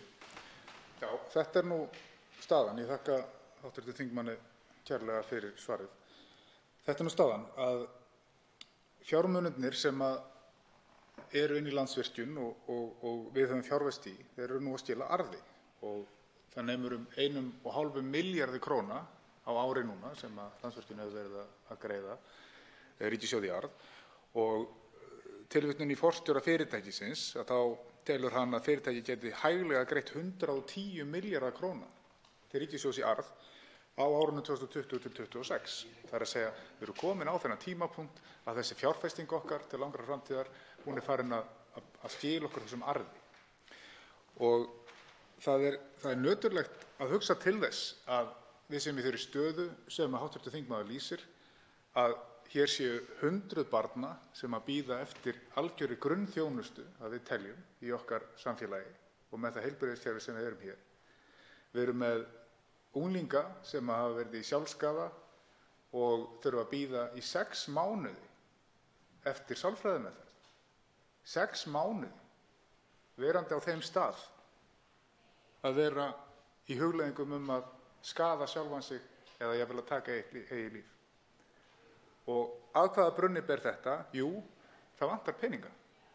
Það vantar peninga inn í ríkissjóð og það vantar alltaf peninga. En hér erum við að horfa á það að það er ekki einungis þetta, það er líka samgönguáætlun og það er heilbrigðisstefnan hérna til langs tíma sem raunverulega bara kemst ekki á dagskrá vegna þess að okkur liggur svo á að losa okkur við Landsvirkjun, við fyrirtækið okkar sem að skila okkur arfi. Og er ekki nær, herra forseti, að við tækjum þetta mál og frestuðum því ellegar að ríkisstjórnin tæki það á sína arma aftur og myndi vísa því til sameiginlegu EES-nefndarinnar, eða hver er skoðun hv. þingmanns á því? Svarar andsvari síðara sinn Guðmundur Ingi Kristinsson, hv. 12. þingmaður Suðvesturkjördæmis. Virðulegur forseti, ég þakka hv. þingmanni þessa fyrirspurn og jú, það myndi segja sig sjálft að við eigum að forgangsraða málunum í réttri röð og ég veit á mælendalista í heilbrigðisstefnunni og ef við komumst þar að eftir að það mál var tekið á dagskrá og það sýnir sig það er hægt að taka mál á dagskrá og það væri hægt að taka þetta mál á dagskrá nú þegar ef að vilji væri til. En það virðist ekki vera, þá virðist eiga bara að pína þetta mál í gegn, sama hvernig verður farið að því. 120 milljarðar, við skulum segja að það væri framtíðar tekjur sem kæmu frá Landsvirkjun. Það eru tekjur sem við gætum nota til þess að koma hlutunum hér í lag í heilbrigðiskerfinu og ég talaði börnin, 350 börn á biðlista, fjölgar á biðlistanum 2 dag sem þetta alveg ótrúlega, við erum ekki að stöðva fjölgun biðlistana. En það sem líka alvarlegt í þessu að það líka á við eldri borgara og fullfrískt fólk sem bíður eftir alls konar bæklunaraðgerðum. Þar verið að fara alveg gígantískt illa með fólk. Þar virðast vera til nóga peningum til þess að dæla í þeim lyfjum en það virðist ekki vera til peningar til að lækna fólki. Og eins og ég segi, það verið að búa til lyfjafíkla og það líka eiginlega það furðulegasta við þetta, það líka verið að framleiða öryrkja í boði ríkisins. Vegna þess að það búið að smarsanna ef þú ert á biðlista í meira en 9 mánuði, þá orðin yfir 90% líkur að þú fær aldrei út á vinnumarkaði aftur. Þannig að við verðum að átta okkur á því að við eigum að fresta þessu máli, við eigum að gefa okkur betri tími, við eigum að taka miklu mikilvægari mál á dagskrá og ræða þau vel og endilega og sjá til þess að þar tökum við vel á þannig að við getum virkilega verið að hjálpa þeim sem við eigum að hjálpa. Síðan það dansverður Birgir Þórarinsson, hv. 3. þingmaður Suðurkjördæmis.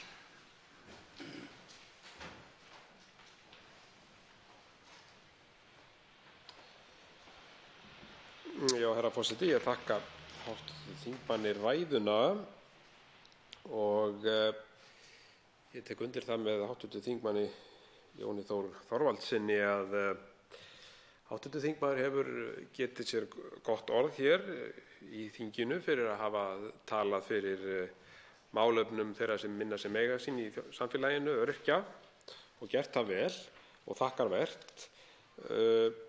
Og í því sambandi vildi ég einmitt koma inn á það sem að menn hafa haldið hér fram, þeir sem eru fylgjandi þessari innleiðingu, þessara tilskipunar, að það er neytendaverndin. Nú skiptir það miklu máli fyrir þá sem eru tekjulágir og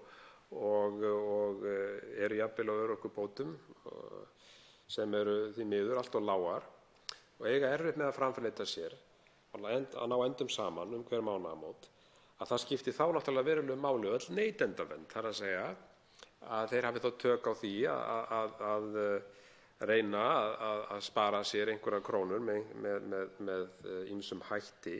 Og það einmitt verið lagt áhersla á það hér í þessum sal að að núna geti að þessir orkupakkar hafa gert það að verkum að nú geti þeir sem að kaupa orkuna, þeir geti skipt orkusala.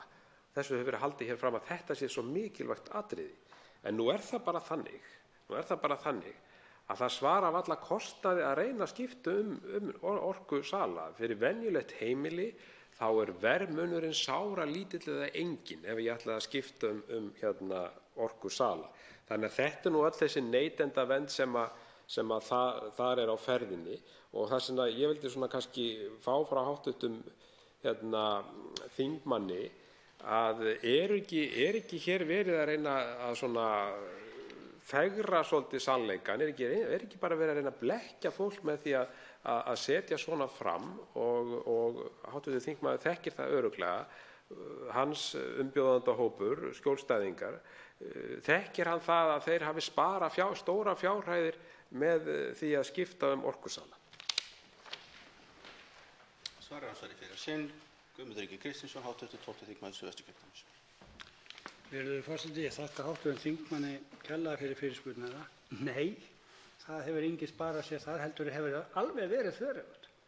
Það er búið að vera að bita þetta niður í alls konar parta, orkusöluna og orkuflutninginn, en það sem hefur valdið eiginlega langmestu tjóni og fjármagnskostnaði hjá þeim sem síst skyldi þessi ótrúlega tilskipun sem við tókum alveg þegjandalaust, og það var skipta á ljósabílum. Það er rosalega kostnaðarsamt, og það er eiginlega út úr kortunum, vegna þess að í sjálfu sér miðað við okkar góða raforkuverð sem við höfum þó allan, en þó að við hækkað, þá hefði kostað mjög lítið fyrir okkur að halda okkar bara glóperur. En nei, við þurftum að kaupa rándýrar perur sem okkur sagt að eiga endast alveg ótrúlega lengi. En ég hef ekki rekist á þá peru sem endist þessar rándýru perur. Engin pera sem ég keypt svona rándýr hefur endst lengur en gamla glóper. Og hvað er það að segja okkur? Og þetta er þetta tilskipun frá Evrópusambandinu sem við höfum átt að mótmæla. Og þetta bara sýnir það sem ég var að tala um, að þessi ótrúlega fjöldi mála frá ESS sem við erum að fá á færibandi og höfum ekki þingið. Við löggjöfum höfum ekkert að segja, við höfum bara að stimpla. Og hvers vegna í ósköpunum erum við ekki búin að breyta þessu kerfi? Og ég segi bara, á hvaða öld erum við stödd, vegna þess að ef þetta eiga að vera samskipti og samningar, þá hljótum við hér í þinginu eða að lágmarki utanríkismálanefndin að fá málin áður en þau voru endanlega gengið frá þeim og á að fá tækifæri til að koma sína að. Og helst myndi ég vilja að það færi þannig að nefndin fengi það, síðan færi hérna inn í þing og við tækjum málefnina afstöðu til og sendum það út. Síðan færi við að setjast niður og sinna.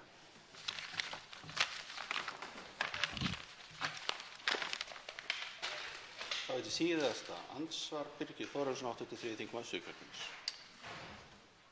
Já, herra forseti, ég þakka hv. þingmanni andsvarið og hann kom þarna inn á mjög áhugaverðan punkt sem hefur ekki verið nefndur hér held ég í tengslum við þessa umræðu fyrr, að það er einmitt sú krafa sem að Evrópusambandið gerði það að skipta ljósaperur, eins og það kannski hljómar nú bara sem einfaldur hlutur, að þá er þetta alveg rétt hjá hv. þingmanni að þetta hefur kostað almenning alveg ótrúlegar upphæðir. Og þegar að gamla ljósaperan var að kosta kannski 200 krónur, þá er þessar nýju perur voru það minnsta kosti, það var reyndar aðeins lækkað, voru 1500–2000 krónur. Þannig að það sér það nú hver maður að þetta voru gríðarlegar hækkanir, áttu að fela í sér orkusparnað sem það kannski vissulega gera, en á móti kemur að orkan hér á Íslandi er margfalt ódýrari heldur en erlendis og í Evrópu, þannig að áhrifin hvað okkur varðar voru ekki eins mikil og í Evrópu, en hins vegar eru þessi kostnaðir sem fylgir því að þurfa að skipta þessar perur og nú eru þessar gömlu perur ekki fáanlegar, að hann er verulegur og fyrir einmitt fólk sem hefur lítið á milli handana, að þá skiptir þetta máli. Að þetta er dæmi það, herra forseti, að við erum að gleypa við öllu sem kemur frá Evrópusambandinu hvað þetta varðar, án þess að það fari nokkur almennileg umræða það, án þess að sé gerð einhver svona athugun á hagkvæmni þess og hvaða áhrif þetta kemur til með að hafa fyrir okkur og svo framvegis.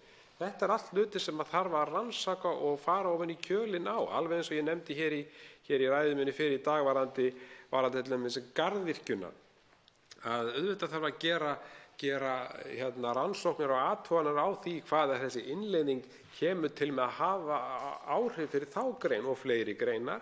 Þetta allt undirbúningsvinna sem á að vinna áður en við erum komin á það stig að fara að innleiða þessa tilskipun, en það hefur ekki verið gert. Og lokum svara síðast andsvari Guðmundur Ingi Kristinsson, hv. 12. þingmaður Suðvesturkjördæmis. Virðulegur forseti, ég þakka hv. þingmanni fyrirspurnina. Jú, þetta nefnilega einmitt málið með til dæmis garðyrkjuna.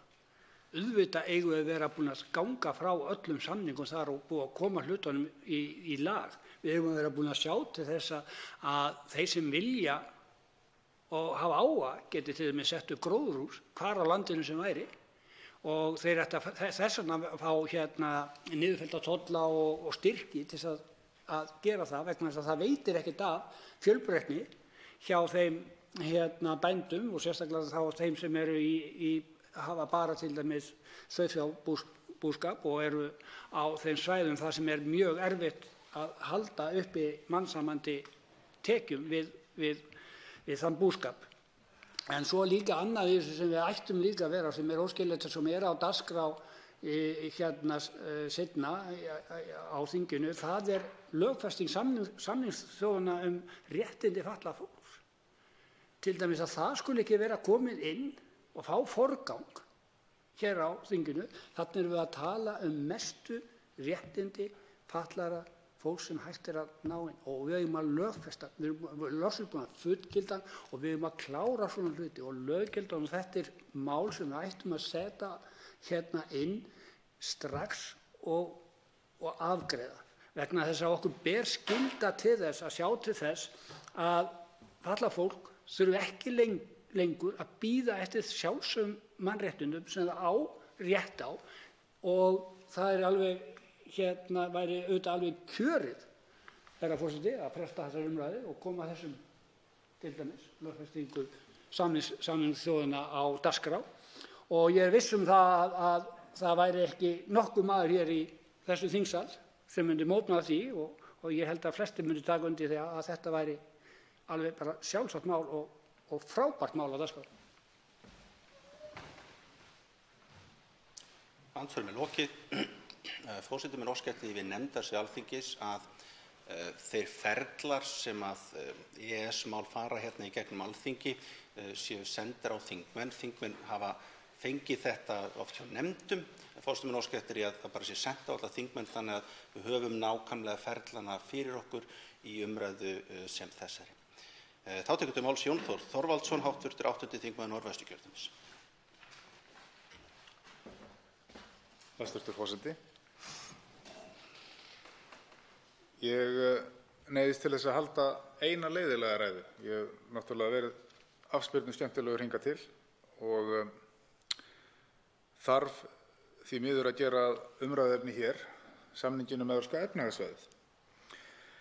Það búið að ræða mikið þessa þingsályktun og með tilliti til þess efnis sem í henni felst, og ég get ekki varist því að ég hef á tilfinningunni að það sé ekki endilega fullur skilningur á efni eða innihaldi samningsins, allavega ekki hjá öllum.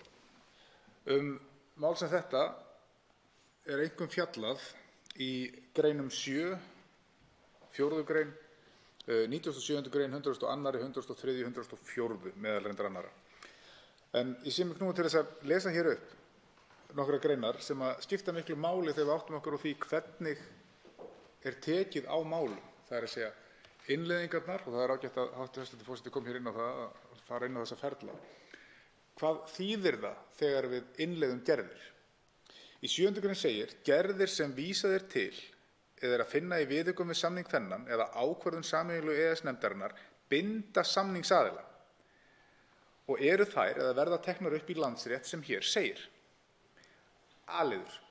Gerð sem samsvarar reglugerð EBE skal sem slík tekin upp í landsrétt samningsaðila. B-liður, gerð sem samsvarar tilskipun EBE, skal veita yfirvöldum samningsaðila val form og aðferð við framkvæmdina. Í 97. grein segir tilhögun ákvarðanatöku með fyrirvara meginreglum jafnræði og eftir að öðrum samningsaðilum hafi verið veittar upplýsingar þar hefur samningur þessi ekki áhrif á rétt einstakra samningsaðila til að breyta innlendri löggjöf á þeim sviðum sem samningur tekur til, ef sameiginlega EES-nefndin kemst að þeirri niðurstöðu að löggjöf eins og henni hefur verið breytt hafi ekki áhrif til hins verra á framkvæmd samningsins. Hafi ekki áhrif til hins verra á framkvæmd samningsins. Það að segja að ef við setjum í lög í landsrétt eitthvað, eins og til dæmis fyrirvara, sem hefur áhrif á framkvæmd samningsins, það að segja, hæstv. Forseti, eitthvað eins og grunnvirki við landamæri, þá hefur það áhrif.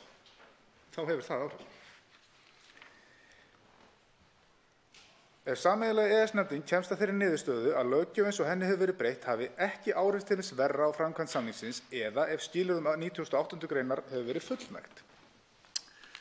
98. greinin segir: breyta má viðaukum samningsins, svo og bókunum 1, 7, 9-11, 19-27, 30-32, 37, 39, 41, 47 eftir því sem við á með ákvörðun sameiginlegu EES-nefndarinnar í samræmi við 93. grein, 2. málsgrein 99, 100, 102 og 103.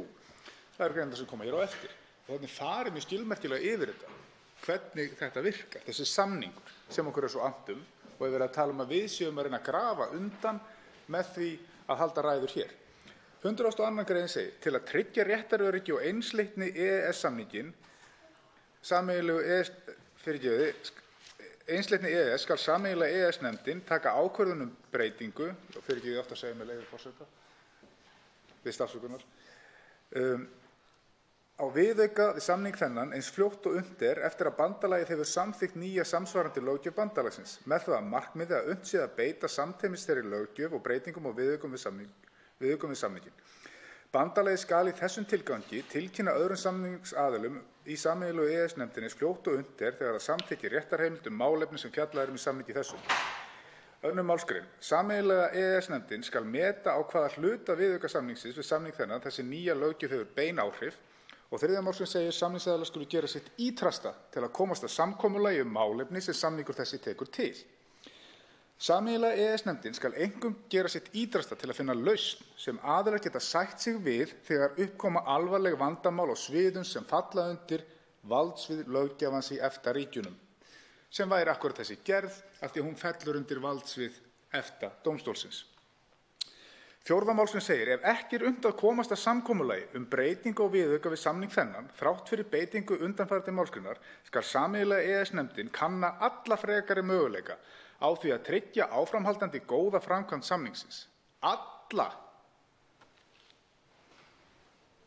möguleika. Þannig að það sé á hreinu. Og taka nauðsynlegar ákvarðanir þar að lútandi, meðal annars að viðurkenna löggjöf sé sambærileg. Taka verður slíka ákvörðun eigi síðar í lok 6 mánaða tímabils. Ég ætla aðeins að fara hér hratt yfir sögu, þó það sé nú mikilvægt, og ég kannski kem að þessu aftur í seinni ræðu, en þetta er mikilvægt mál. Sameiginlega EES-nefndin, ég er áfram í 102. grein. Þingmaður bara hefur til þess að reyna að klára þetta þannig að hann haldi þræði. Takk fyrir. Þá byrja ég aftur hér. Taka verður slíka ákvörðun eigi síðar en við lok 6 mánaða tímabils, frá því að málinu vísað til sameiginlegu EES-nefndarinnar eða á gildistökudegi samsvarandi löggjafar bandalagsins ef sá dagur síðar. Hafi sameiginlega EES-nefndin ekki tekið ákvörðun breyting á viðauka við þennan samning við lok frests sem settur í 4. málsgrein hér að ofan, skal litið svo á að framkvæmd viðkomandi hlutas viðaukans sem ákveðin samkvæmt 2. málsgrein sé frestað til bráðabirgða, nema sameiginlega EES-nefndin ákveði annað. Frestun af þessu tagi gengur í gildi 6 mánuðum eftir lok tímabilsins sem getur í 4. málsgrein, þó ekki fyrir þann dag sem samsvarandi gerð EB kemur til framkvæmda í bandalaginu. Sameiginlega EES-nefndin skal áfram leitast við að koma á samkomulagi lausn sem aðilar geta sætt sig við. Það er lítið þarna að finna að EES-nefndin eða Evrópusambandið skuli koma á glundroða eða setja allt í háa loft. Þetta miðast alltaf því að ná sáttum, alltaf því að sætta sjónarmið, að koma mönnum á eitthvert sameiginlegt ról hvað skuli gera og hvað skuli ekki gera. Svo að draga megi frestunum tilbaka við fyrsta tækifæri. Í 6. málsgrein segir að ræða skal raunhæfar afleiðingar þeirrar frestunar sem getur í 5. málsgrein í sameiginlegu EES-nefndinni. Réttindi og skyldur sem einstaklingar og aðilar í atvinnurekstri hafa þegar áunnið sér með samningi þessum skulu haldast. Samningsaðilar skulu eftir því sem við ákveða hvaða breytingar þurfa að gera vegna frestunarinnar.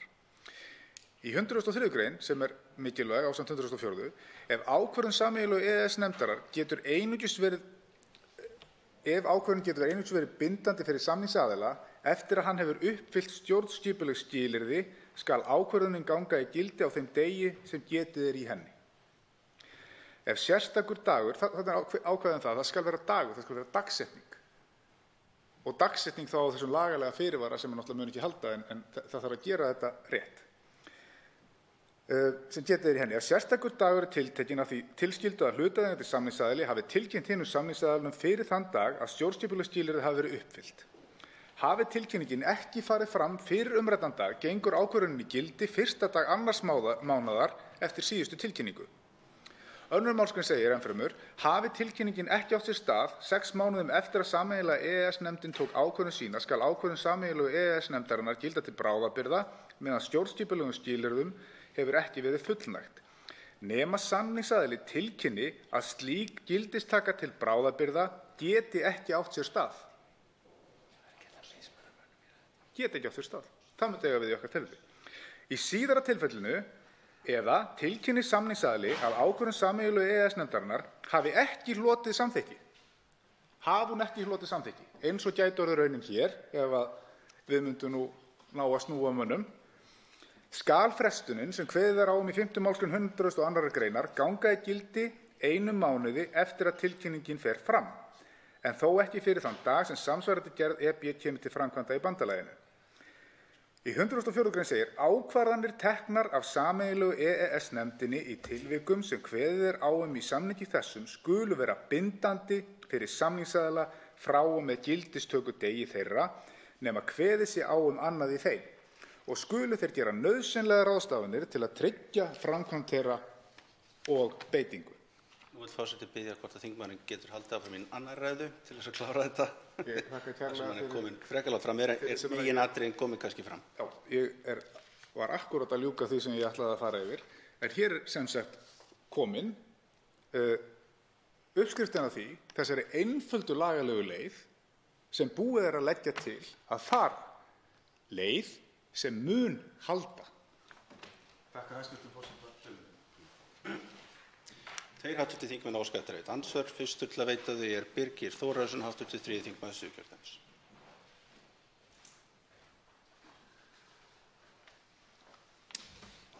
Já, herra forseti, ég þakka hv. þingmanni ræðuna sem var góð og skilmerkileg. Ég hjartanlega sammála hv. þingmanni einmitt með það að það bara ein leið fær í þessu máli sem varanleg og kemur til með að halda, það að fara með máli fyrir sameiginlegu EES-nefndina og fá þá varanlega undanþágu sem skiptir höfuðmáli í þessu öllu saman. En það sem ég langaði að koma aðeins inn á varðandi ræðu hv. þingmanns eru fyrirvararnir sem stjórnvöld hafa sett. Og nú hefur verið deilt mjög þessa fyrirvara hér í þessu sal og hér kom nú hv. þingmaður Helgi Hrafn Gunnarsson upp í pontu hér undir fundarstjórn forseta og fór mikinn og sakaði miðflokksmenn, þingmenn hér að fara með rangfærslur í þessum efnum og meðal annars hvað fyrirvarana varðar. Og hann nefnir sérstaklega nefnir þarna sérstaklega fyrirvara í greinargerð og hann sé í gildi, þá segi ég, kemur sá fyrirvari til með að gilda gagnvart dómstól ESA og hvað segir til dæmis fræðimaðurinn Baudenbacher sem að utanríkisráðuneytið réð til starfa til þess að gera sérstaka greinargerð máli? Hvað segir hann það? Er hann sammála því að þessi fyrirvari haldi? Þannig að það eru svo mikla þversagnir í þessu. Það er verið að saka okkur hér, Miðflokksmönnum, að fara með rangfærslur og hræðsluáróður og svo framvegis. Á sama tíma, eins og hv. þingmaður bendir réttilega á í sinni ræðu, að þá er bara ein leið fær. Hins vegar ákveða stjórnvöld að fara ekki þá leið. Þau taka leið sem að ríkir mikil óvissa og það vekur náttúrulega upp margar spurningar ef að hv. þingmaður gæti kannski komið aðeins inn á það. Það svarar andsvari fyrir sinn Jón Þór Þorvaldsson, hv. þingmaður Norðvesturkjördæmis. Hæstv. forseti, já, það er nú það að það er þessi skilningur sem að ég gerði nú að inntaki ræðu minnar hér og það er þetta að við séum við fyrirvara á þessi gildi. Ég er ansi hræddur það að Karl Baudenbacher sé trauðla sammála því og hann myndi án efa byggja þá álitsgerð og ég ætla kannski ekki að gera manninum upp skoðanir en ég geri ráð fyrir því að hann sem dómari við EFTA-dómstólinn fyrrverandi myndi dæma eftir Evrópulöggjöfinni og ég kom inn á það í þessari yfirferð minni hér yfir samninginn um Evrópska efnahagssvæðið að þessar gerðir sem innleiddar eru, þær falla undir EFTA löggjöfina sem gildir á þessu svæði og innan þeirra ríkja sem að hafa tekið upp gerðir samkvæmt þessum samningi. Þannig að ég tel að það sé alveg einsýnt að það sem við fórum nú að ræða hér í nótt og þegar við fórum að velta upp fyrir okkur svona ástæðum þess að menn virðast vera svo áfram það að gefa út yfirlýsingar að það sé allt í fínu lagi að hafa þessa fyrirvara, það sé gott og muni ekki gera athugasemd við það. Auðvitað gera þeir ekki athugasemd við það vegna þess að þeir hafa akkúrat enga þýðingu. Akkúrat enga þýðingu. Og það er lykilatriði í þessu. Það er ekkert mál fyrir menn sem eru pólitískt bundnir en binda ekki lögaðila eða einstaklinga eða þá sem að kynnu að hafa lögvarða hagsmuni innan þessa samnings vegna þess að þessir heimatilbúnu fyrirvarar hafa bara einfaldlega ekki nokkra einustu þýðingu aðra en þá að friðþægja þá sem eru fylgjandi innleiðingu orkupakkans með fyrirvara í þingsályktunartillögu. Þetta er ansvar síðari sinni Birgir Þórarinsson, hv. 3. þingmaður Suðurkjördæmis. Herra forseti, þakka hv. þingmanni andsvarið og ég tek undir þetta með honum að þessi fyrirvarar sem að stjórnvöld hafa sett við þetta mál til þess að tryggja framgöngu þess og til þess að friðþægja sitt bakland eins og til dæmis í Sjálfstæðisflokknum að þeir hafa enga þýðingu þegar kemur að því að fara með málið fyrir dóm sem að við munum sjálfsagt örugglega þurfa á einhverjum stigum málsins að gera að fyrir utan það að óvissan það að þeir hafi eitthvað þýðingu vegna þess að það hefur aldrei reynt á þá.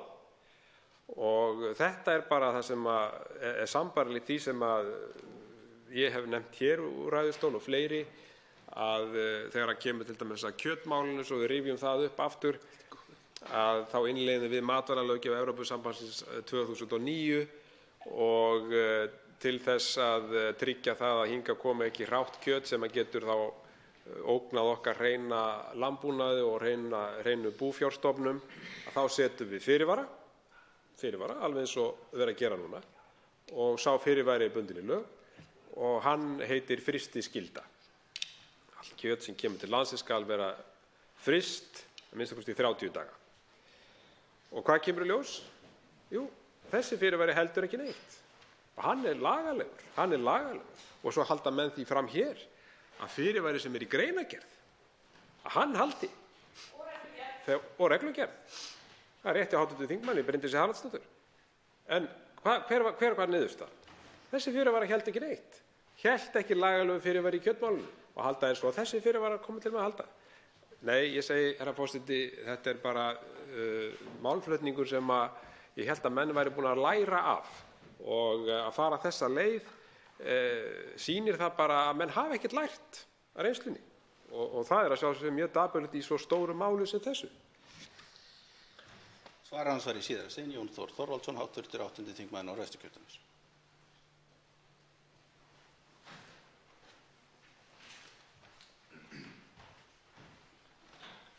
Hæstv. forseti, ég þakka hv. þingmanni Birgi Þórarinssyni fyrir andsvarið.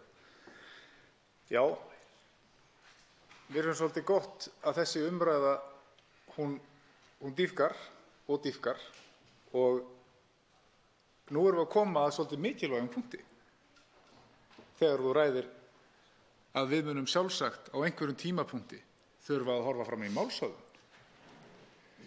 Ég átti áhugavert samtal hér við starfsmann utanríkisráðuneytisins í gær sem fullyrti mig að löglærðu fulltrúar teldu afar ólíklegt, auðvitað væri ekki hægt að fullyrða, en afar ólíklegt að vegna þessar innleiðingar myndum við uppstýra málshöfðun. Vegna þess að algengustu málshöfðunarnar sem við erum að horfast í augu við eru málshöfðanir vegna rangrar innleiðingar, eins og í hráakjötsmálinu. Við innleiddum á rangan hátt. Við settum lagalega fyrirvara sem að svo auðvitað mátti ekki gera og hann hélt ekki og við erum gerð afturreka með það. En af hverju skyldi þessi ágæti starfsmaður segja að það væri mjög ólíklegt að við lendum í málshöfðun? Jú, sennilega vegna þess að við innleiðum gerðina í heild sinni. Samkvæmt tilskipuninni. Við innleiðum hana bara. Þessir fyrirvarar eru bara til heimabrúks, hafa akkúrat ekkert gildi, akkúrat ekki neitt. Púslinn bara að koma hérna og raðast upp fyrir okkur, það er bara orðið ljóst. Þetta hefur ekki gildi. Þannig að það má, ég skal létta hatt minn og staf ef að það er ekki svona vaxið þetta mál. Og ég verð að segja það að ég hef náttúrulega staðið hér áður og sagt að ég skilji það trauðla en af hverju menn að fara þessa leið. En ég skil það núna, menn vilja bara fara inn í þetta mál, taka orkupakkann inn með haus og hala og kínkjónum. Forseti vill benda á að þetta svigrúm sem hann var hérna að heimila áðan svona vel rúman ræðutíma til þess að hlutirnir gætu komist betur til skila fyrst að þessi umræða er kort eða löng, að hann virðist ekki hafa hann samkvæmt lögum um þingsköp og biðst afsökunar á því. Við erum aðra þingmenn afsökunar á því. Það hefði þurft að gerast fyrir áður en umræðan hefðist ef eitthvað slíkt væri vilja til að skipta, þannig að ljóst er að það er bara 95. greinin sem gildir og forseti neyðist þarlendi til þess að bara hamra í bjölluna eins og hefð og venja er. Ekki er þingmenn að sjálfsögðu að sakast forseti afsökunar. Þá tekur til máls, þá veitir andsvar, þá er síðar til við andsvar Bergþór Ólason, hv. 4. þingmaður Norðvesturkjördæmis. Virðulegur forseti, ég vil nú þrátt fyrir þetta þakka hæstv. forseta fyrir þessa tilraun sem hér var gerð, því að mér þótti prýðisbragur á þessu til að tryggja samfellu í framsetningu. En ég vil þakka hv. þingmanni Jóni Þór Þorvaldssyni fyrir prýðisræðu og reyndar bara sérstaklega góða og kannski að hluta til að því að hún fékk að koma fram svona heildstætt í staðinn fyrir að vera slitin í sundur. En mér finnst svona skína í gegn hjá þingmanninum að þessum efnislega, eftir að hafa sett þetta efnislega fram, að hann skynji það að fyrirvararnir meintu séu, jafnvel enn og meira til heimabrúks heldur en við höfðum kannski upplifað í byrjun umræðunnar. Þegar þessi skýra leið sem liggur fyrir og er fær, þegar hún er svona sett fram með þeim hætti sem hv. þingmaður gerði og síðan þegar tekið tillit til þess hvernig málið er rekið fram, það er til borðspil sem að hafði eitt af kortunum sem menn gátu dregið ef þeir lent á vondum stað, get out of jail, free card, minni með að það heitir, með leyfi forseta. Einmitt, þú fær engan 2000 skall. Upplifir hv. þingmaður að fyrirvararnir séu fyrir ríkisstjórnarflokkana einhvers slags Gerald of Dale fríkard sem er ekki meiri meining í en það að þetta sé fyrst og fremst til þess að komast í gegnum næstu hindrun sem er að innleiða þetta að fullu og án fyrirvara, reglugerðir 713 og 14?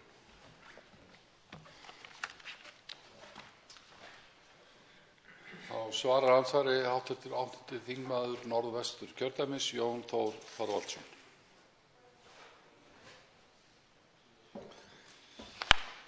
Hæstv. forseti, ég þakka hv. þingmanni Bergþór Ólasyni kærlega fyrir andsvarið. Já, þetta blasir þannig við mér og mér þætti afar vænt um það. Ef að einhver fylgismann orkupakkans gæti nú séð af tíma sínum, þeir eiga nú að vera í vinnu, alltént, gæti séð af tíma sínum til að koma þá hér í þingsal og andmæla þessu með gildum rökum frá fræðimanni sem að rekur þá þessar greinar samningsins Evrópska efnahagssvæðið sem eru lög númer 102, ef ég man rétt, númer 3 segir frá 1993. Þarna eru gerðir fyrirvarar sem að því miður eiga bara ekki heima inn í þessum samningi. Það er bara ekki gert ráð fyrir þeim. Og það er ástæða þess að enginn hefur getað komið hér í pontu í allri þessari umræðu, í ræðustól, og bent á fyrirvara sem settir hafa verið og hafa haldið. Vissulega hafa verið settir fyrirvarar, en menn hafa verið gerðir afturreka með þá, eins og við þekkjum mæta vel við Íslendingar. Og það er nú svo að flest málin sem við erum að fá á okkur frá ESA eru vegna rangrar innleiðingar. En ef við innleiðum, eins og sagt er í þingsályktunartillögunni, að reglugerðirnar verði innleiddar í íslenskan rétt á hefðbundinn hátt, þá erum við ekki að brjóta innleiðinguna. Hins vegar, ef við ætlum svo að fara að beita fyrir okkur þessum fyrirvörum, þá verðum við gerðir afturreka með það. Það er alveg ljóst. Og ég held að það sé nú kannski megin atriði í þessu, að ef við skoðum þessar greinar sem að eiga við þessa málsmeðferð, þá komumst við að þeirri niðurstöðu að þessir fyrirvarar eru einmitt gerðir bara til þess að friða bakland flokkana. Þá veitir andsvar öðru sinni hv. 4. þingmaður Norðvesturkjördæmis, Bergþór Ólason. Virðulegur forseti, ég þakka hv. þingmanni Jóni Þór Þorvaldssyni fyrir svarið. Þetta setur það í alveg nýtt ljós þá stöðu sem við höfum verið í hér hingað til í umræðinni, að þrátt fyrir að hafa beðið stuðningsmenn orkupakkans, innleiðingarinnar, úr ríkisstjórnarflokkunum að koma hér til samtals við okkur, þá hefur enginn mætt og við höfum boðið þeim upp á að þeir fengju þess snarast að fara fram fyrir alla þingmenn Miðflokksins á mælendaskrá, þannig ekki þyrftu menn að bíða, en það mætir enginn. Það sem hv. þingmaður Jón Þór Þorvaldsson sagði hér áðan bendir auðvitað til þess að nú séu menn komnir á þann stað að vilja ekki láta hanga sig á neinu. Nýjustu fréttir eru þær að utanríkisráðherra sé kominn í leyfi frá þingstörfum, væntanlega á einhverjum erindagjörðum í krafti vegna embættis síns erlendis. Þannig að ekki er hann væntanlegur, geri ég ráð fyrir. Formaður utanríkismálanefndar hefur ekki komið hérna mjög lengi og það í rauninni, mér er spurð, deilir hv. þingmaður Jón Þór Þorvaldsson þeim áhyggjum eða þeirri skoðun með mér að hugsanleg skýring á fjarveru þingmanna ríkisstjórnarflokkanna við umræðurnar séu að enginn þeirra vilji raunverulega finna sig í þeirri stöðu núna að þurfa að tala fyrir þessum meintu fyrirvörum.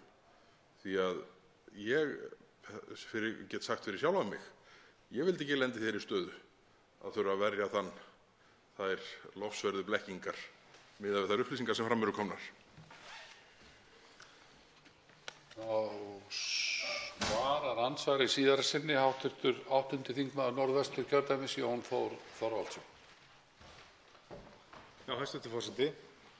Ég þakka hv. þingmanni Bergþóri Ólasyni aftur fyrir andsvarið.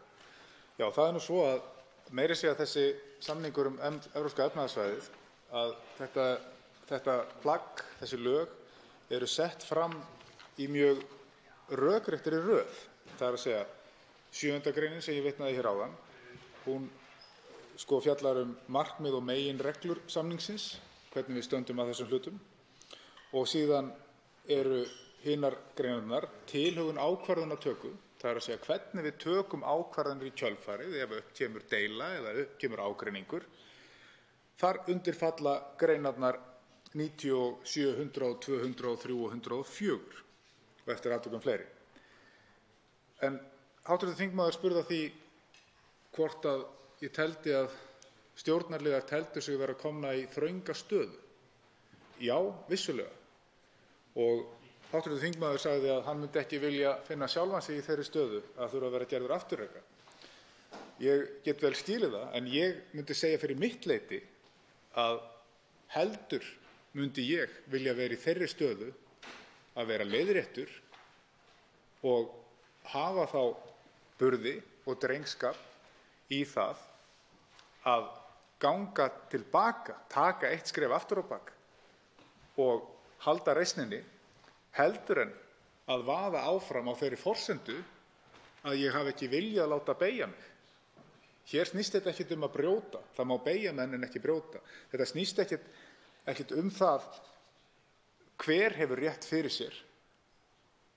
Þetta snýst hvað er rétt. Hvað er rétt fyrir íslensku þjóðina? Hvað er rétt fyrir okkur á Alþingi að gera og hvernig störfum við eftir lögunum?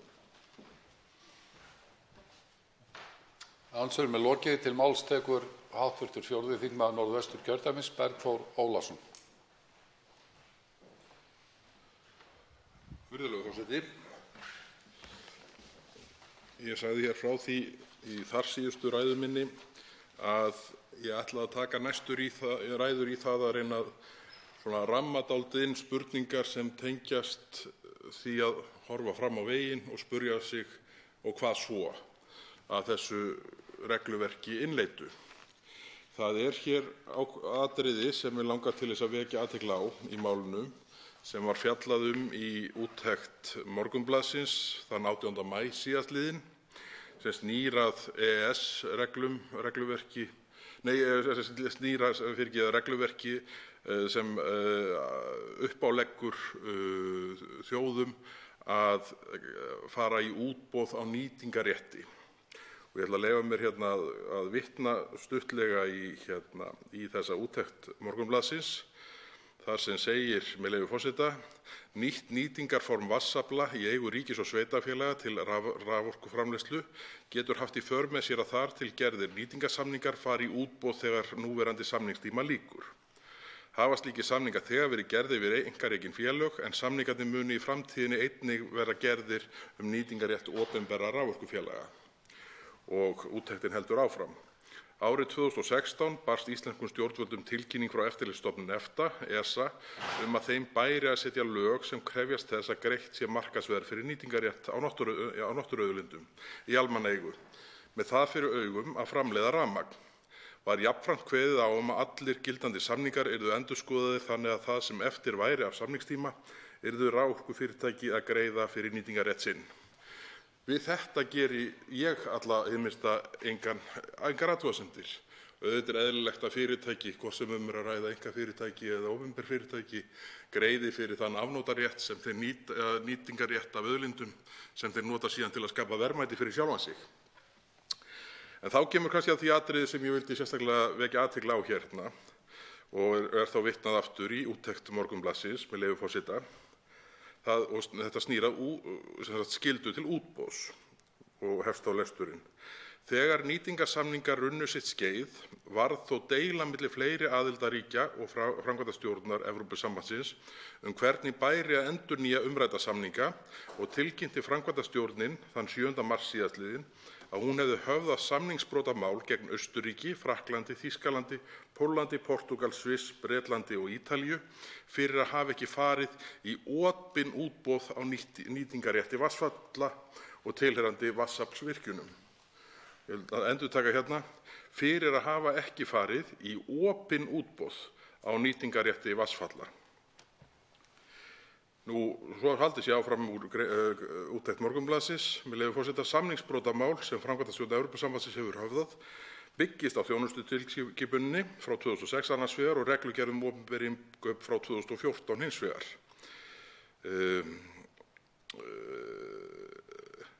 Leiða má líkur að því að gildandi samningar um nýtingu vatnsafls við opinber fyrirtæki á borð við Landsvirkjun og Orkuveitu Reykjavíkur verði boðnir út þegar samningstími þeirra rennur út. Þessi kærumál eru vissulega grundvölluð á öðru heldur en hinum svokallaða þriðja orkupakka sem við fjöllum núna. En ég vildi vekja athygli á þessu að stofnanir Evrópusambandsins hafa býsna ríka tilhneigingu til þess að seilast eins langt og þær telja sig fært til að stýra innri markaðsmálum fyrirtækja þjóða eins og þarna kemur fram.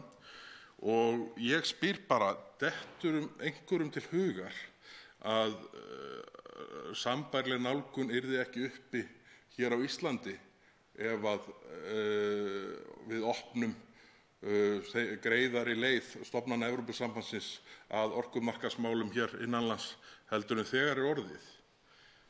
Ég held að það væri áhugavert að heyra frá stuðningsmönnum, áhugamönnum innleiðingu þessara reglna, hvernig þeir sjái fyrir sér svari við þessari spurningu og hvað svo varðandi þessar kröfur útboð nýtingarrétta þannig að allir aðilar komi að með þeim hætti sem hér lýst. Eru engar áhyggjur sem vakna hjá helstu stuðningsmönnum málsins út af svona framgöngu stofnana Evrópusambandsins?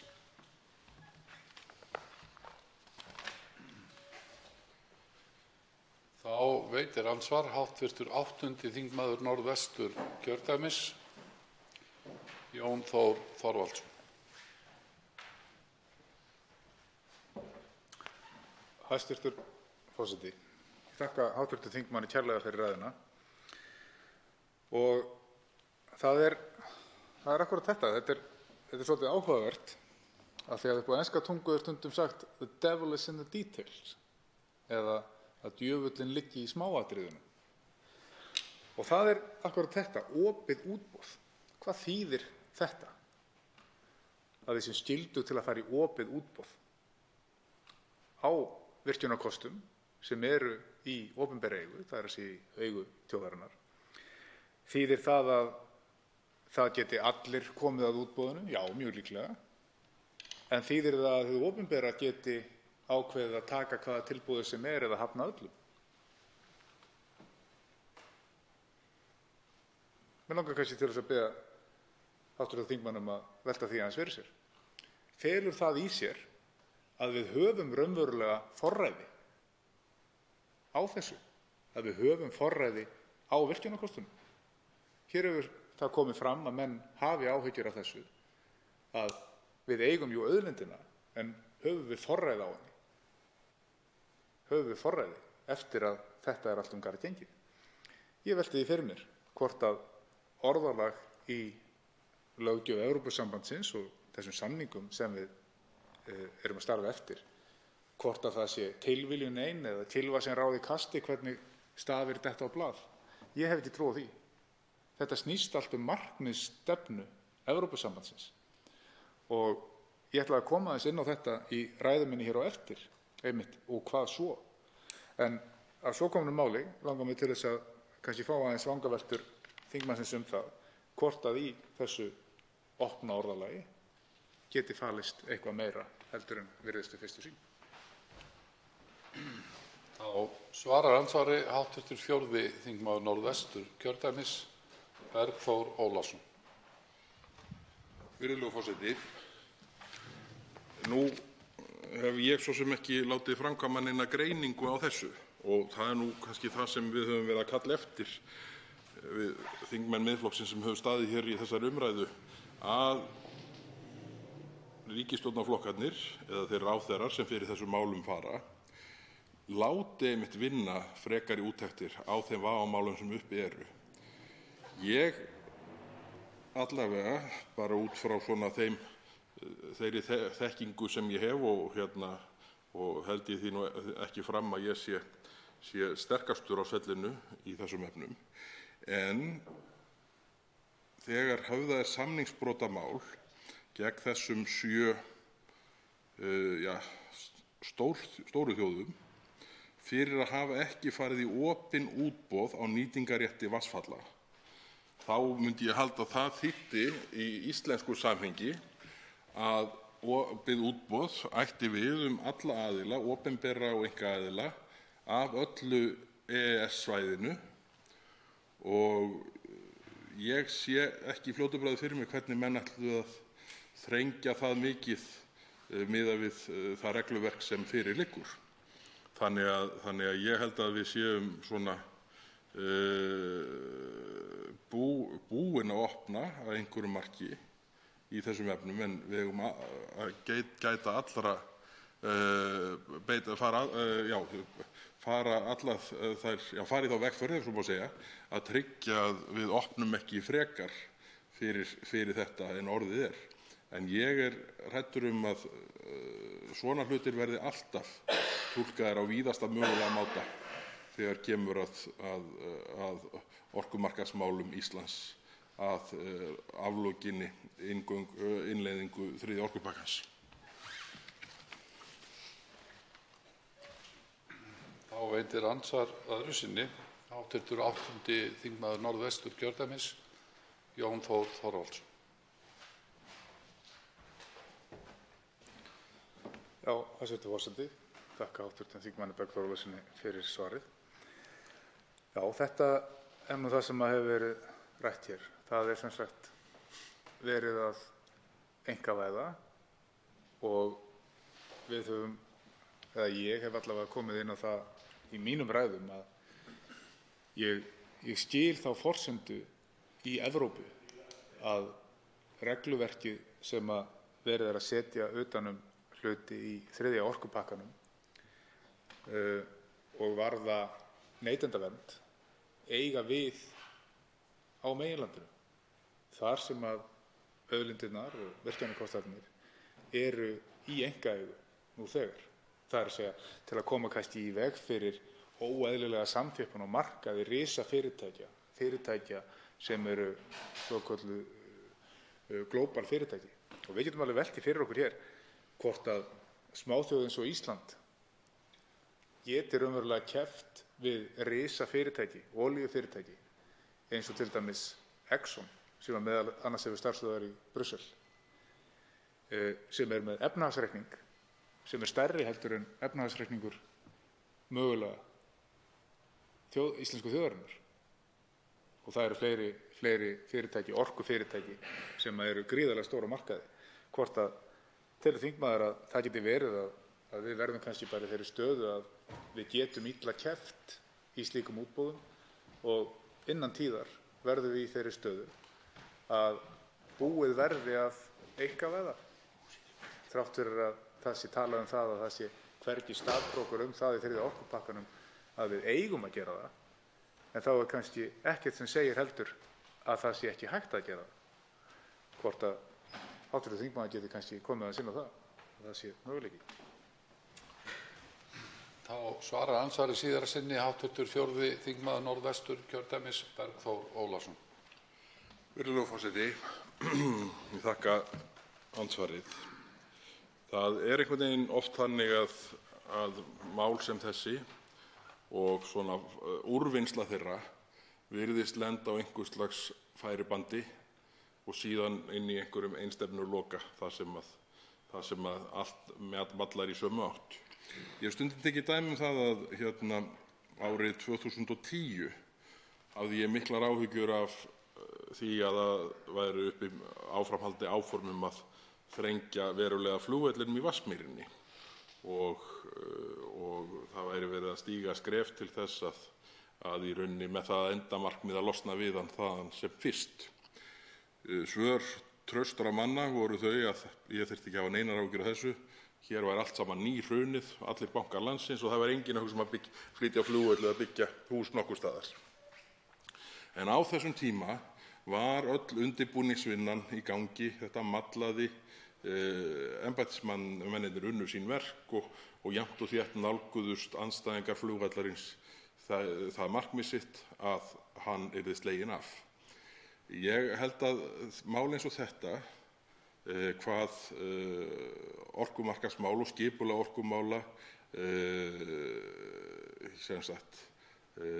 einkavæðing versus núverandi fyrirkomulag og þar fram eftir götunum, þetta mjög fjarlægt öllum almenningi á löngum köflum og tilhneigingin sú að þetta fari svona á sjálfstýringu embættismannakerfisins og hún í dag, ég hræddur að miklu leyti fókuseruð á það að regluverkið verði aðlagað hinum evrópska stórumhverfi og það auðvitað bara þess vegna sem við stöndum í þessum slag hér, Miðflokksmenn og konur. Andsvörum lokið. Til máls tekur hv. 10. þingmaður Reykjavíkurkjördæmis suður, Þorsteinn Sæmundsson. Herra forseti, það þannig að eftir því sem þessari umræðu vindur fram og sífellt koma upp nýir fletir á umræðunni sem slíkri þó að meginstefin séu út af fyrir sig þau sömu, þá koma í sífellu upp nýir fletir, svona eins og við séum með marghliða tening og menn sem hafa mikla reynslu, þeir hafa tjáð sig þessa þróun sem orðið hefur á málinu og það mjög eftirtektarvert að núna í Morgunblaðinu í dag þá fjallar ágætur maður sem hefur manna mesta reynslu af pólitískri þróun á Íslandi síðustu áratugina. Það Styrmir Gunnarsson, fyrrverandi ritstjóri, að hann fer yfir sem sagt það sem búið að vera að gerast og svona blasir við af hendi þingmanna stjórnarliðsins og við höfum nú verið að tala það nokkuð mikið, þingmenn Miðflokksins, að við könnumst í sjálfu sér ekki við þetta fólk og yfirlýsingar þeirra og flokkanna frá því áður og fyrr. En Styrmir segir, með leyfi forseta: það forvitnilegt að fylgjast með þingmönnum stjórnarflokkanna þessa dagana á meðan þeir bíða eftir því að rétta upp hendina með orkupakka 3, margir gegn eigin samvisku, segir Styrmir. Og hann heldur áfram með leyfi forseta: þingmenn Framsóknarflokksins þegja flestir, enda gera þeir sér áreiðanlega ljóst að þeir kunna vera að rétta upp hendina með því að þurrka flokksinn út. Þingmenn VG virðast lifa í einhvers konar tómarúmi sem bendir til þess að þeir viti ekki lengur hverjir þeir eru eða hvaðan þeir koma. Og hann heldur áfram, Styrmir, með leyfi forseta: þingmenn Sjálfstæðisflokksins eru kokhraustari, en háttsemi þeirra bendir til að þeir átti sig ekki á því að það kemur dagur eftir þennan dag. Þeir virðast að minnsta kosti ekki hafa nokkurn áhuga á því að hljóta endurnýjað umboð frá flokksfélögum og kjósendum. Það rétt að þeir viti af því, segir Styrmir að lokum, að þótt þeir hafi atkvæðin í sínum höndum á Alþingi eru það aðrir sem hafa þau utan þess. Þetta, herra forseti, eru býsna drjúg orð. Og þegar að menn af þessum kalíber, leyfist mér að nota það orð, herra forseti, taka til máls jafn stórt mál og hér undir, þá hljóta menn að sperra eyrun. hefði maður haldið. Hefði maður haldið, herra forseti. En það er ekki að sjá á þeim þingmönnum stjórnarliðsins. Það er náttúrulega enginn þeirra sem hefur tekið nánast þátt í þessari umræðu af nokkru marki, menn hafa skotist hér inn með ólundarleg andsvör hérna við og við, en að öðru leyti ríkir nokkurs konar starfsdagur þingsins hjá þessum ágætu þingmönnum átveitum, og þeir nota örugglega tímann til þess að semja greinar og senda tölvupósta á meðan á þessari umræðu fer fram hér í þingsalnum. Það hins vegar bendir til þess, og hvað ég segja, fjarvera stjórnarþingmanna frá þessari umræðu bendir til þess, og það er það sem að Styrmir kannski er að taka hér undir og færa fram, bendir til þess að menn gerir sér ekki grein fyrir vitunartíma sínum, og því hefur verið haldið fram, herra forseti, að minni hluti þingheims sé búinn að taka þingsalinn yfir. Minni hluti þingheims. En menn skyldu átta sig á því að að baki þessum minni hluta þingheims í þessu máli stendur meiri hluti kjósenda á Íslandi sem vill ekki sjá orkupakka 3, og við höfum fundið það nú þessa síðustu daginn að það er fjöldi fólks að fylgjast með útsendingu héðan af Alþingi dag sem nótt, og við höfum fengið hvatningarorð hvaðanæva miðja nótt sem bendir til þess að áhugi kjósenda almennings í landinu á þessu máli er miklu meiri heldur en að menn gera sig grein fyrir. Tveir hv. þingmenn hafa óskað eftir því að veita andsvar. Fyrstur til að veita andsvar er hv. 8. þingmaður Norðvesturkjördæmis, Jón Þór Þorvaldsson.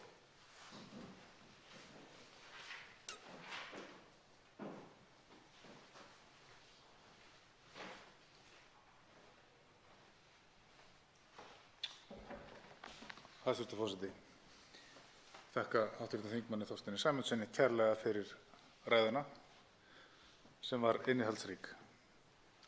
Og ég verð að segja það að ég get ekki alveg varist því að hugsa eða velta fyrir mér því sem að hv. þingmaður Bergþór Ólason kom inn á hér áðan. Að nú virðist það vera svo að þrátt fyrir að þingmenn séu í húsinu, séu á staðnum, þá forðast þeir það eins og heitan eldinn að taka hér umræðuna.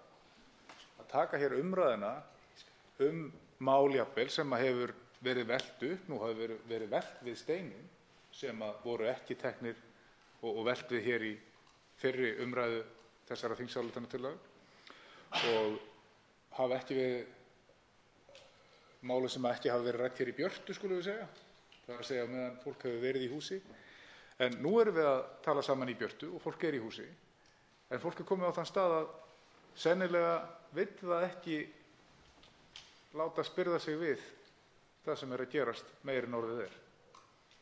Og ég held að það sé afar miður.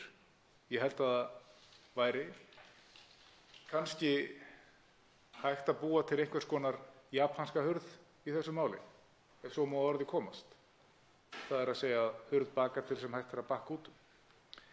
Og hún myndi þá felast í því að þessu máli yrði frestað vegna þess að ég held að það séu komin fram það góð gögn í þessu máli að ekki verður villst að svona eins og til er lagt megum við ekki gera þetta. Eða hvað telur þingmaður í því? Getur þingmaður komið inn á það hvort hann telji að fólk sé komið í þá stöðu að nú sé stoltið orðið réttmætinu yfirsterkara? Þá svarar andsvari hv. 10. þingmaður Reykjavíkurkjördæmis suður, Þorsteinn Sæmundsson. Hæstv. forseti. Þakka hv. þingmanni fyrir þetta andsvar. Jú, ég get tekið undir með á þónum að því leyti til að það er svona landlægur ósiður á Íslandi, að mér finnst, hvað stjórnmálamenn eiga erfitt með að játa fyrir sjálfum sér og öðrum að þeir hafi verið á rangri leið með eitthvað mál eða séu á rangri leið með eitthvað mál og séu þess vegna til í það að fara einhverja aðra leið heldur en þeir eru á hverju sinni.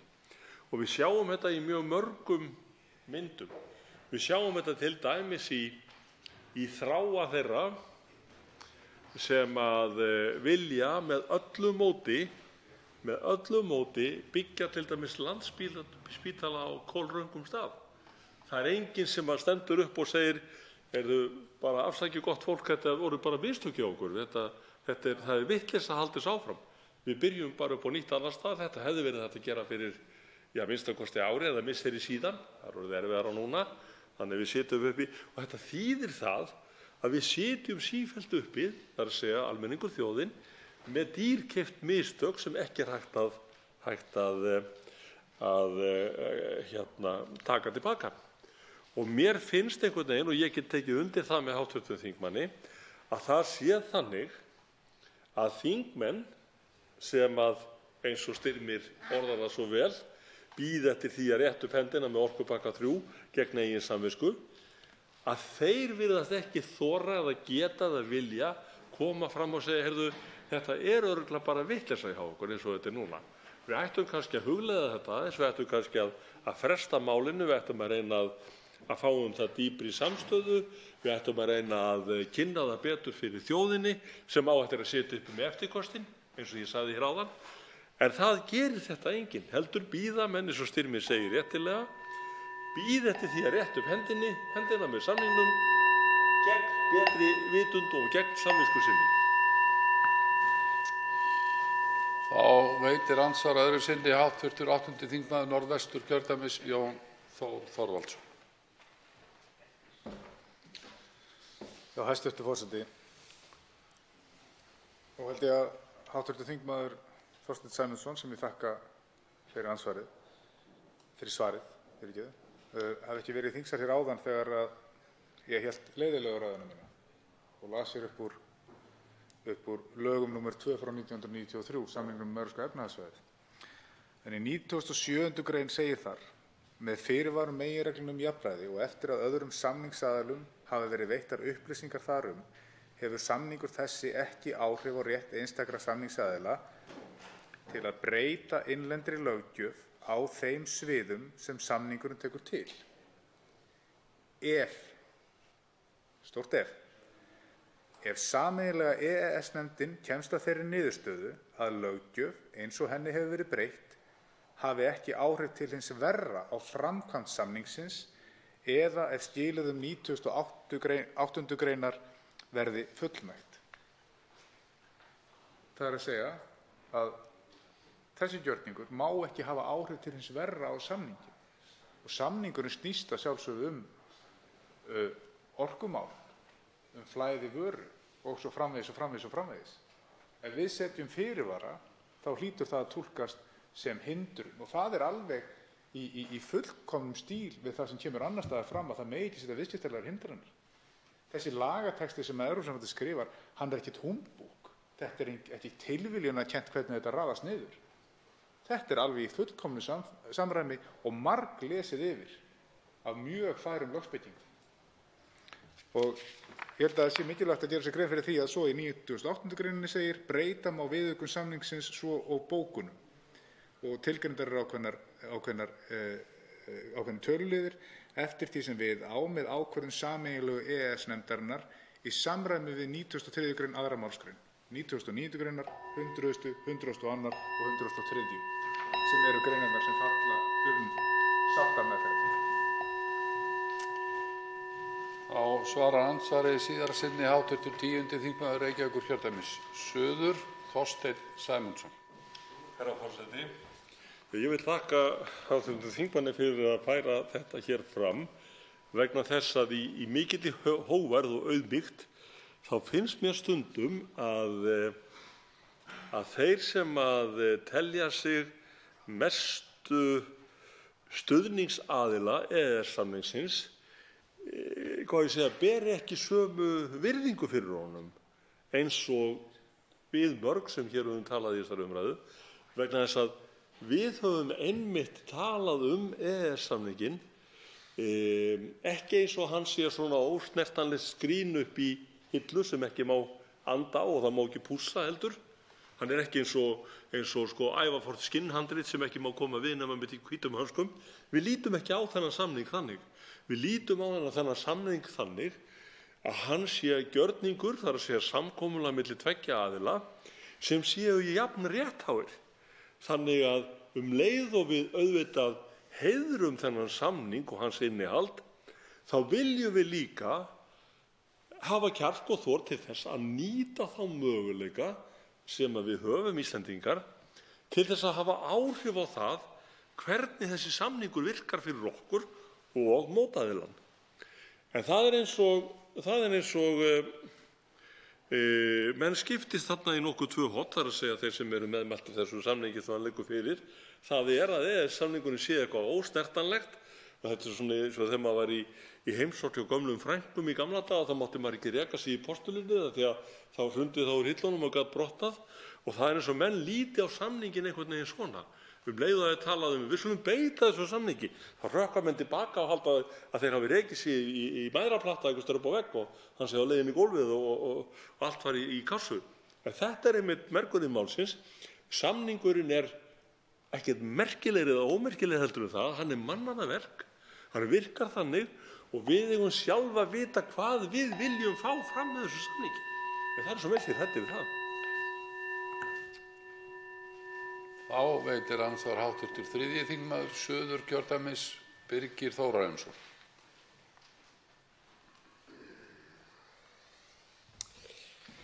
Já, herra forseti, ég þakka hv. þingmanni ræðuna. Ég hef hér aðeins tíundað það hér fyrir ræðum mínum. Þær fjölmörgu umsagnir sem hafa borist utanríkismálanefnd vegna þessa máls og sem sýnir það að margir hafa áhyggjur af þessu máli vegna þess að 70% umsagna eru neikvæð í garð þessa innleiðingar þessa orkupakka Evróputilskipunar sameiginlegt markaðssvæði raforku á sameiginlega EES-svæðinu. En það sem vekur athygli mína eru verkalýðsfélögin sem ég hef nú aðeins nefnt hér og átti orðastað við þingmenn það að þau lýsa áhyggjum sínum yfir þessu.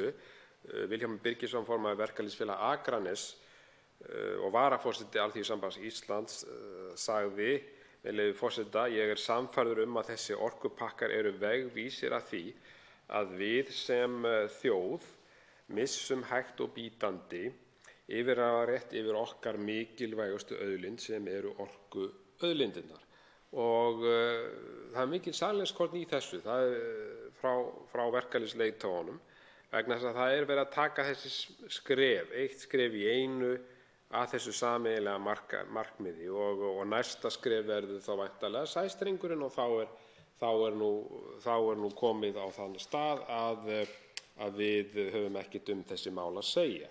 En það sem vekur athygli mína líka varðandi þá sem hafa lýst áhyggjum yfir þessu eru fyrrverandi ráðherrar sem hafa lýst andstöðu sinni við þetta. Þá má nefna Davíð Oddsson, Guðna Ágústsson, Hjörleif Guttormsson, Jón Baldvin Hannibalsson, Jón Bjarnason, Páll Pétursson, Sighvatur Björgvinsson, Tómas Ingi Olrich og Ögmundur Jónasson. Hvað finnst hv. þingmanni um þennan þátt málsins þegar svona margir ráðherrar lýsa áhyggjum yfir málinu? Þá svarar andsvari hv. 10. þingmaður Reykjavíkurkjördæmis suður, Þorsteinn Sæmundsson. Hæstvirtur forseti. Þetta alveg laukrétt ábending hjá hv. þingmanni og maður skyldi halda að þeir sem nú skipa þessa flokka sem eru það bil að keyra þennan pakka hér í gegnum þingið, að þeir myndi hlusta á menn með reynslu, menn sem hafa komið að þessu máli hér fyrr, menn sem komu jafnvel að því að innleiða orkupakka 1 og 2 og þeir eru komnir á þennan stað, þessir ágætu menn sem ég lýsti hér áðan að væri svo erfitt fyrir íslenska stjórnmálamenn að tileinka sér, að þeir eru búnir að sjá það sjálfir núna, allir þessir ágætu menn, að það sem að þeir gerðu hér sjálfir áður, það er að segja innleiða pakka nr. 1 og 2, virkaði ekki eins og þeir héldu, þeir sjá eftir því og þeir segja líkt og lögspekingur aldraður sem ég vitnaði hér til í gærkvöld eða nótt. Hann sagði, við skulum horfa framan í það að innleiða orkupakka 1 og 2 voru mistök á okkar hálfu, tala nú ekki að innleiða orkupakka 2 eins og við gerðum það. Þannig að nú komin tími til þess að stíga niður fæti og leiðrétta þessi mistök í eitt skipti fyrir öll. Og ég held að þessir ágætu heiðursmenn sem að þarna voru tilnefndir, að þeir séu akkurat þarna á þessum stað. Og ég veit ekki hvort að það á að lýsa því sem einhverjum, samblandi á hroka, minnimáttarkennd og vangetu þeirra sem núna stýra þessum flokkum sem þessir ágætu menn voru í, að þeir skuli ekki taka mark á þeim. Og þunginn í þessu máli lýsir sig kannski best í því að Ögmundur Jónasson, fyrrverandi hv. þingmaður og hæstv. Ráðherra fyrir Vinstrihreyfinguna – grænt framboð, hann sagði hér á Austurvelli á laugardaginn: þessi flokkur á að heita Hreyfingin framboð, því það er hvorki vinstri né grænt eftir í þessu flokki. Þetta voru hans orð, þetta eru þung orð.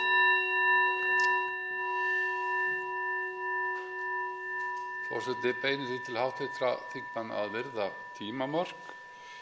Þá veitir andsvar öðru sinni hv. 3. þingmaður Suðurkjördæmis, Birgir Þórarinsson. Herra forseti, ég þakka hv. þingmanni andsvarið og einmitt hvernig hann greindi þetta mikilvæga atriði í mínum huga, að það eru fjölmargir fyrrverandi ráðherrar sem lýsa miklum áhyggjum sínum yfir þessu máli og hvernig á því hefur verið haldið. Og það til dæmis fyrrverandi utanríkisráðherra og einn okkar helsti sérfræðingur í EES-samningnum, Jón Baldvin Hannibalsson, og sem ætti nú að vera manna fróðastur þennan samning og hefur nú verið Evrópusinni mikill, að hann lýsir áhyggjum sínum af þessu máli og andstöðu við það að innleiða þennan pakka. Og mér þess sérstaklega minnisstætt að ég var á fundi þar sem að vera að fara yfir þessi mál, þar sem að hann var meðal fundarmanna og hann einmitt lagði áherslu á það að það hafi aldrei verið rætt í upphafi þessa samnings, EES-samnings, að orkumálin ættu eftir að vera hluti af honum, sama og með landbúnaðarmálin, sem sýnir það að þessi samningur, EES-samningur, hann hefur breyst mjög mikið frá því að til hans er stofnað fyrir 25 árum og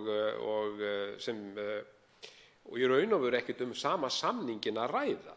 Og það eitt og sér er náttúrulega röksemdafærsla fyrir því að fá varanlegar undanþágu innan EES-nefndarinnar og fara með málið þar, að í fyrsta lagi þá erum við ekki tengd þessum sameiginlega markaði.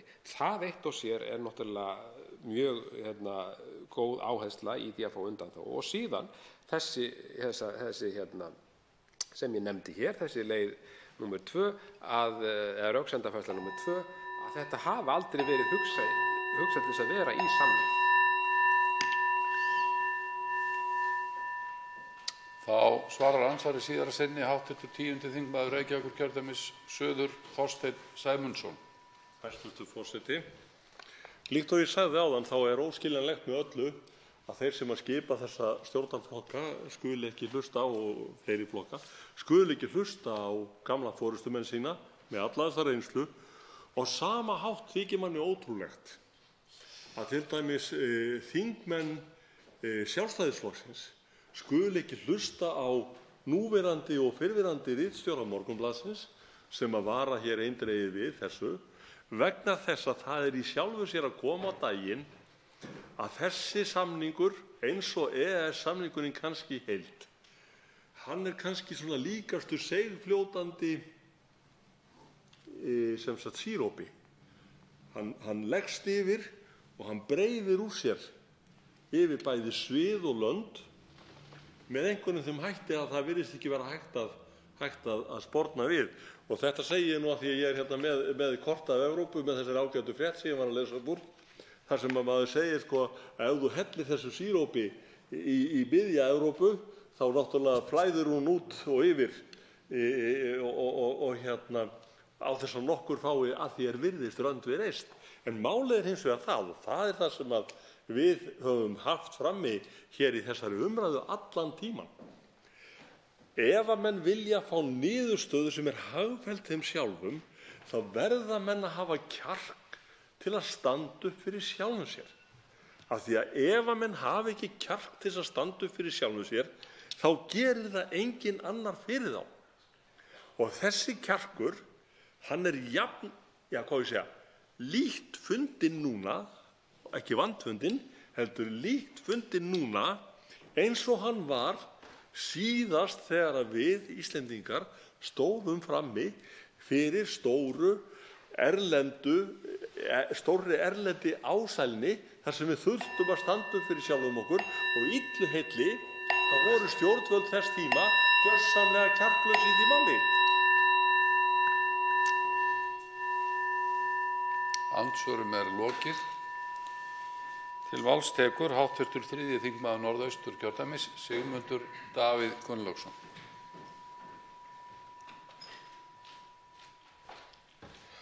Virðulegur forseti, við upphaf síðustu ræðu minnar hafði ég boðað það að næst myndi ég fjalla aðeins stöðumála í Noregi varðar 3. orkupakkann og hvaða áhrif það getur haft á stöðu okkar hér.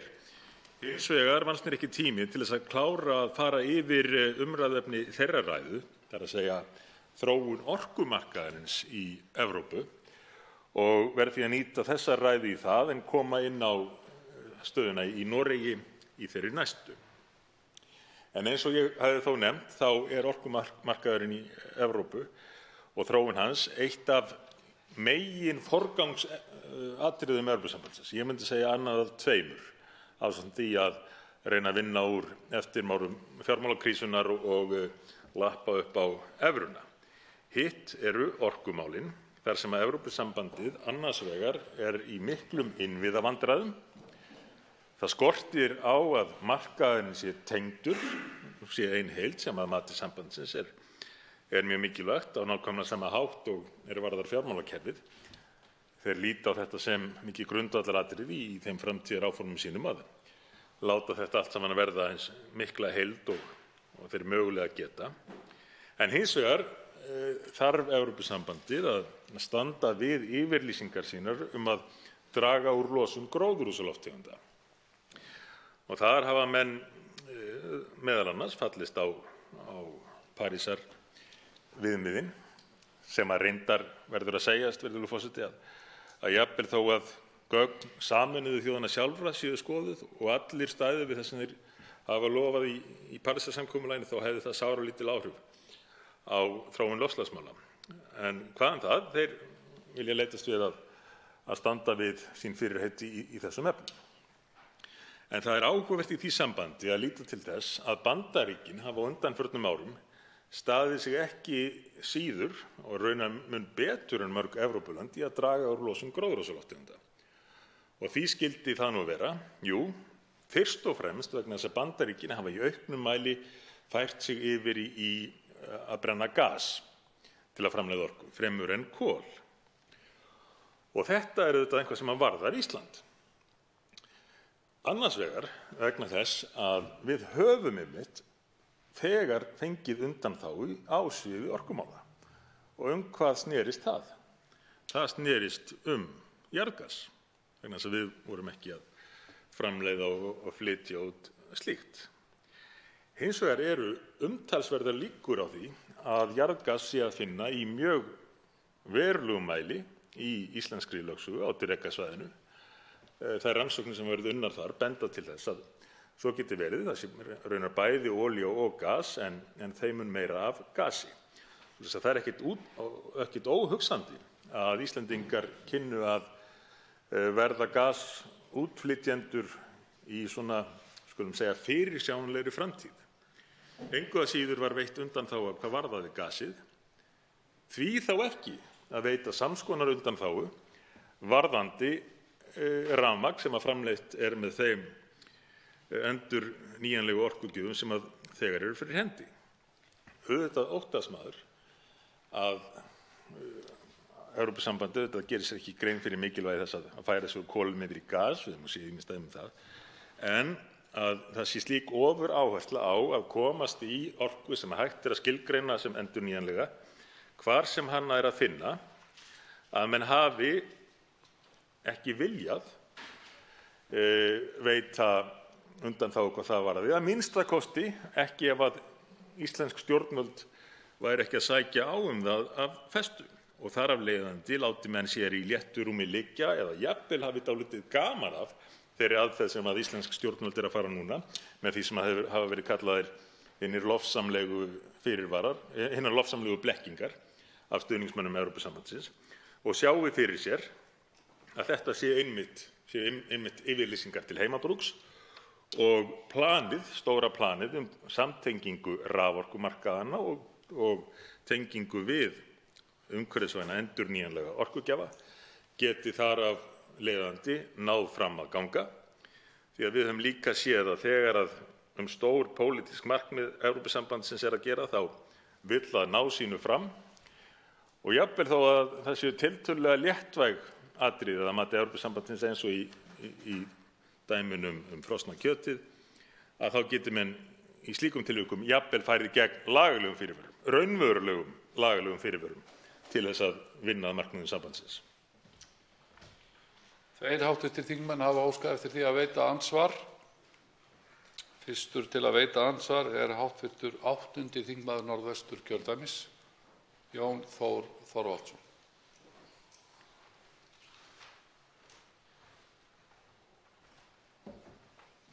Hæstv. forseti. Ég þakka hv. þingmanni Sigmundi Davíð Gunnlaugssyni fyrir afskaplega góða ræðu sem að tengist einmitt inn á mína næstu ræðu og það er þessi framtíð sem við sjáum fyrir okkur. En hér í þessari ræðu var minntist þingmaður á þessa fyrirvara, þessa lofsamlegu fyrirvara. Og ég held að ég verði eiginlega að koma hérna aðeins inn á þetta mál þar sem að það eru tveir þingmenn hér í salnum sem eru stjórnarliðar og komast aðeins inn á hérna lög sem að heita á íslensku samningur Evrópska efnahagssvæðið. Það er búið að tala um það hér að hér fari allt í uppnám ef við förum þessa leið sem að við erum að tala um. En við nánari lestur þessa skjals þá fjallar skjalið í einu og öllu þegar að kemur að þessari meðferð mála að þetta sé gert í góðri sátt. Jafnvel þó það komi upp ágreiningur og þó það þurfa að senda aftur til nefndarinnar. Það snýst allt að gera í góðri sátt og ná niðurstöðu sem allir geta unnað við. Það er að segja að ef við teljum okkur ekki geta innleitt þessa gerð eins og menn virðast vera sammála að þá ættum við að gera það samkvæmt þessari leið. Og mig langar kannski til að fá aðeins sjónarmið hv. þingmanns á því að ef við skoðum 99. grein Evrópska efnahagssvæðisins þá segir, með leyfi forseta, í 3. málsgrein: á þeim tíma sem líður fram að töku ákvörðunar ráði Evrópubandalagana skulu samningsaðilar í samfelldu ferli upplýsingaskipta og samráðs ráðskast við hver annan í sameiginlegu EES-nefndinni að beiðni hvers þeirra á öllum tímamótum á leið að endanlegri töku ákvörðunar. Að endanlegri töku ákvörðunar. Þannig að það má vísa þessu aftur til nefndarinnar. Það er ekki endanleg ákvörðun að senda þetta hingað heim í hérað til þess að aflétta henni stjórnskipulega fyrirvara. Hvert er álit hv. þingmann á þessu? Hv. 3. þingmaður Norðausturkjördæmis, Sigmundur Davíð Gunnlaugsson, svarar nú andsvari.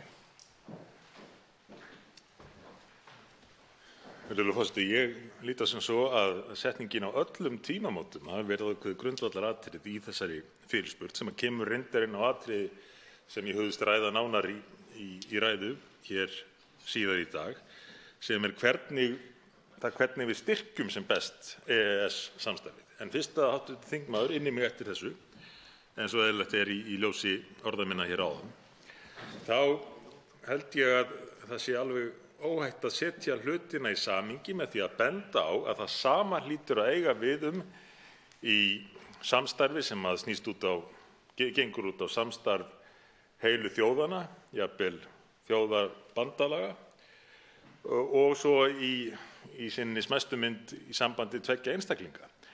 Ef að til dæmis það væri ágreiningur meðal hjóna hvernig ætti að túlka tiltekið atriði, þá væri ekki skynsamlegt að menn einfaldlega slepptu því að ræða það og litu svo á að það að nefna það að menn myndu vilja gera hlutina einhvern veginn öðruvísi, það væri til þess fallið að storka sambandinu.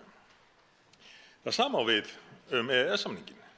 Ef að við förum að líta á samninginn þannig að hann sé þess eðlis að okkur sé ekki einu sinni óhætt að nota þessi jákvæðu ákvæðans og mikilvægu samtal og samstarf og að finna lausn, sáttaferli.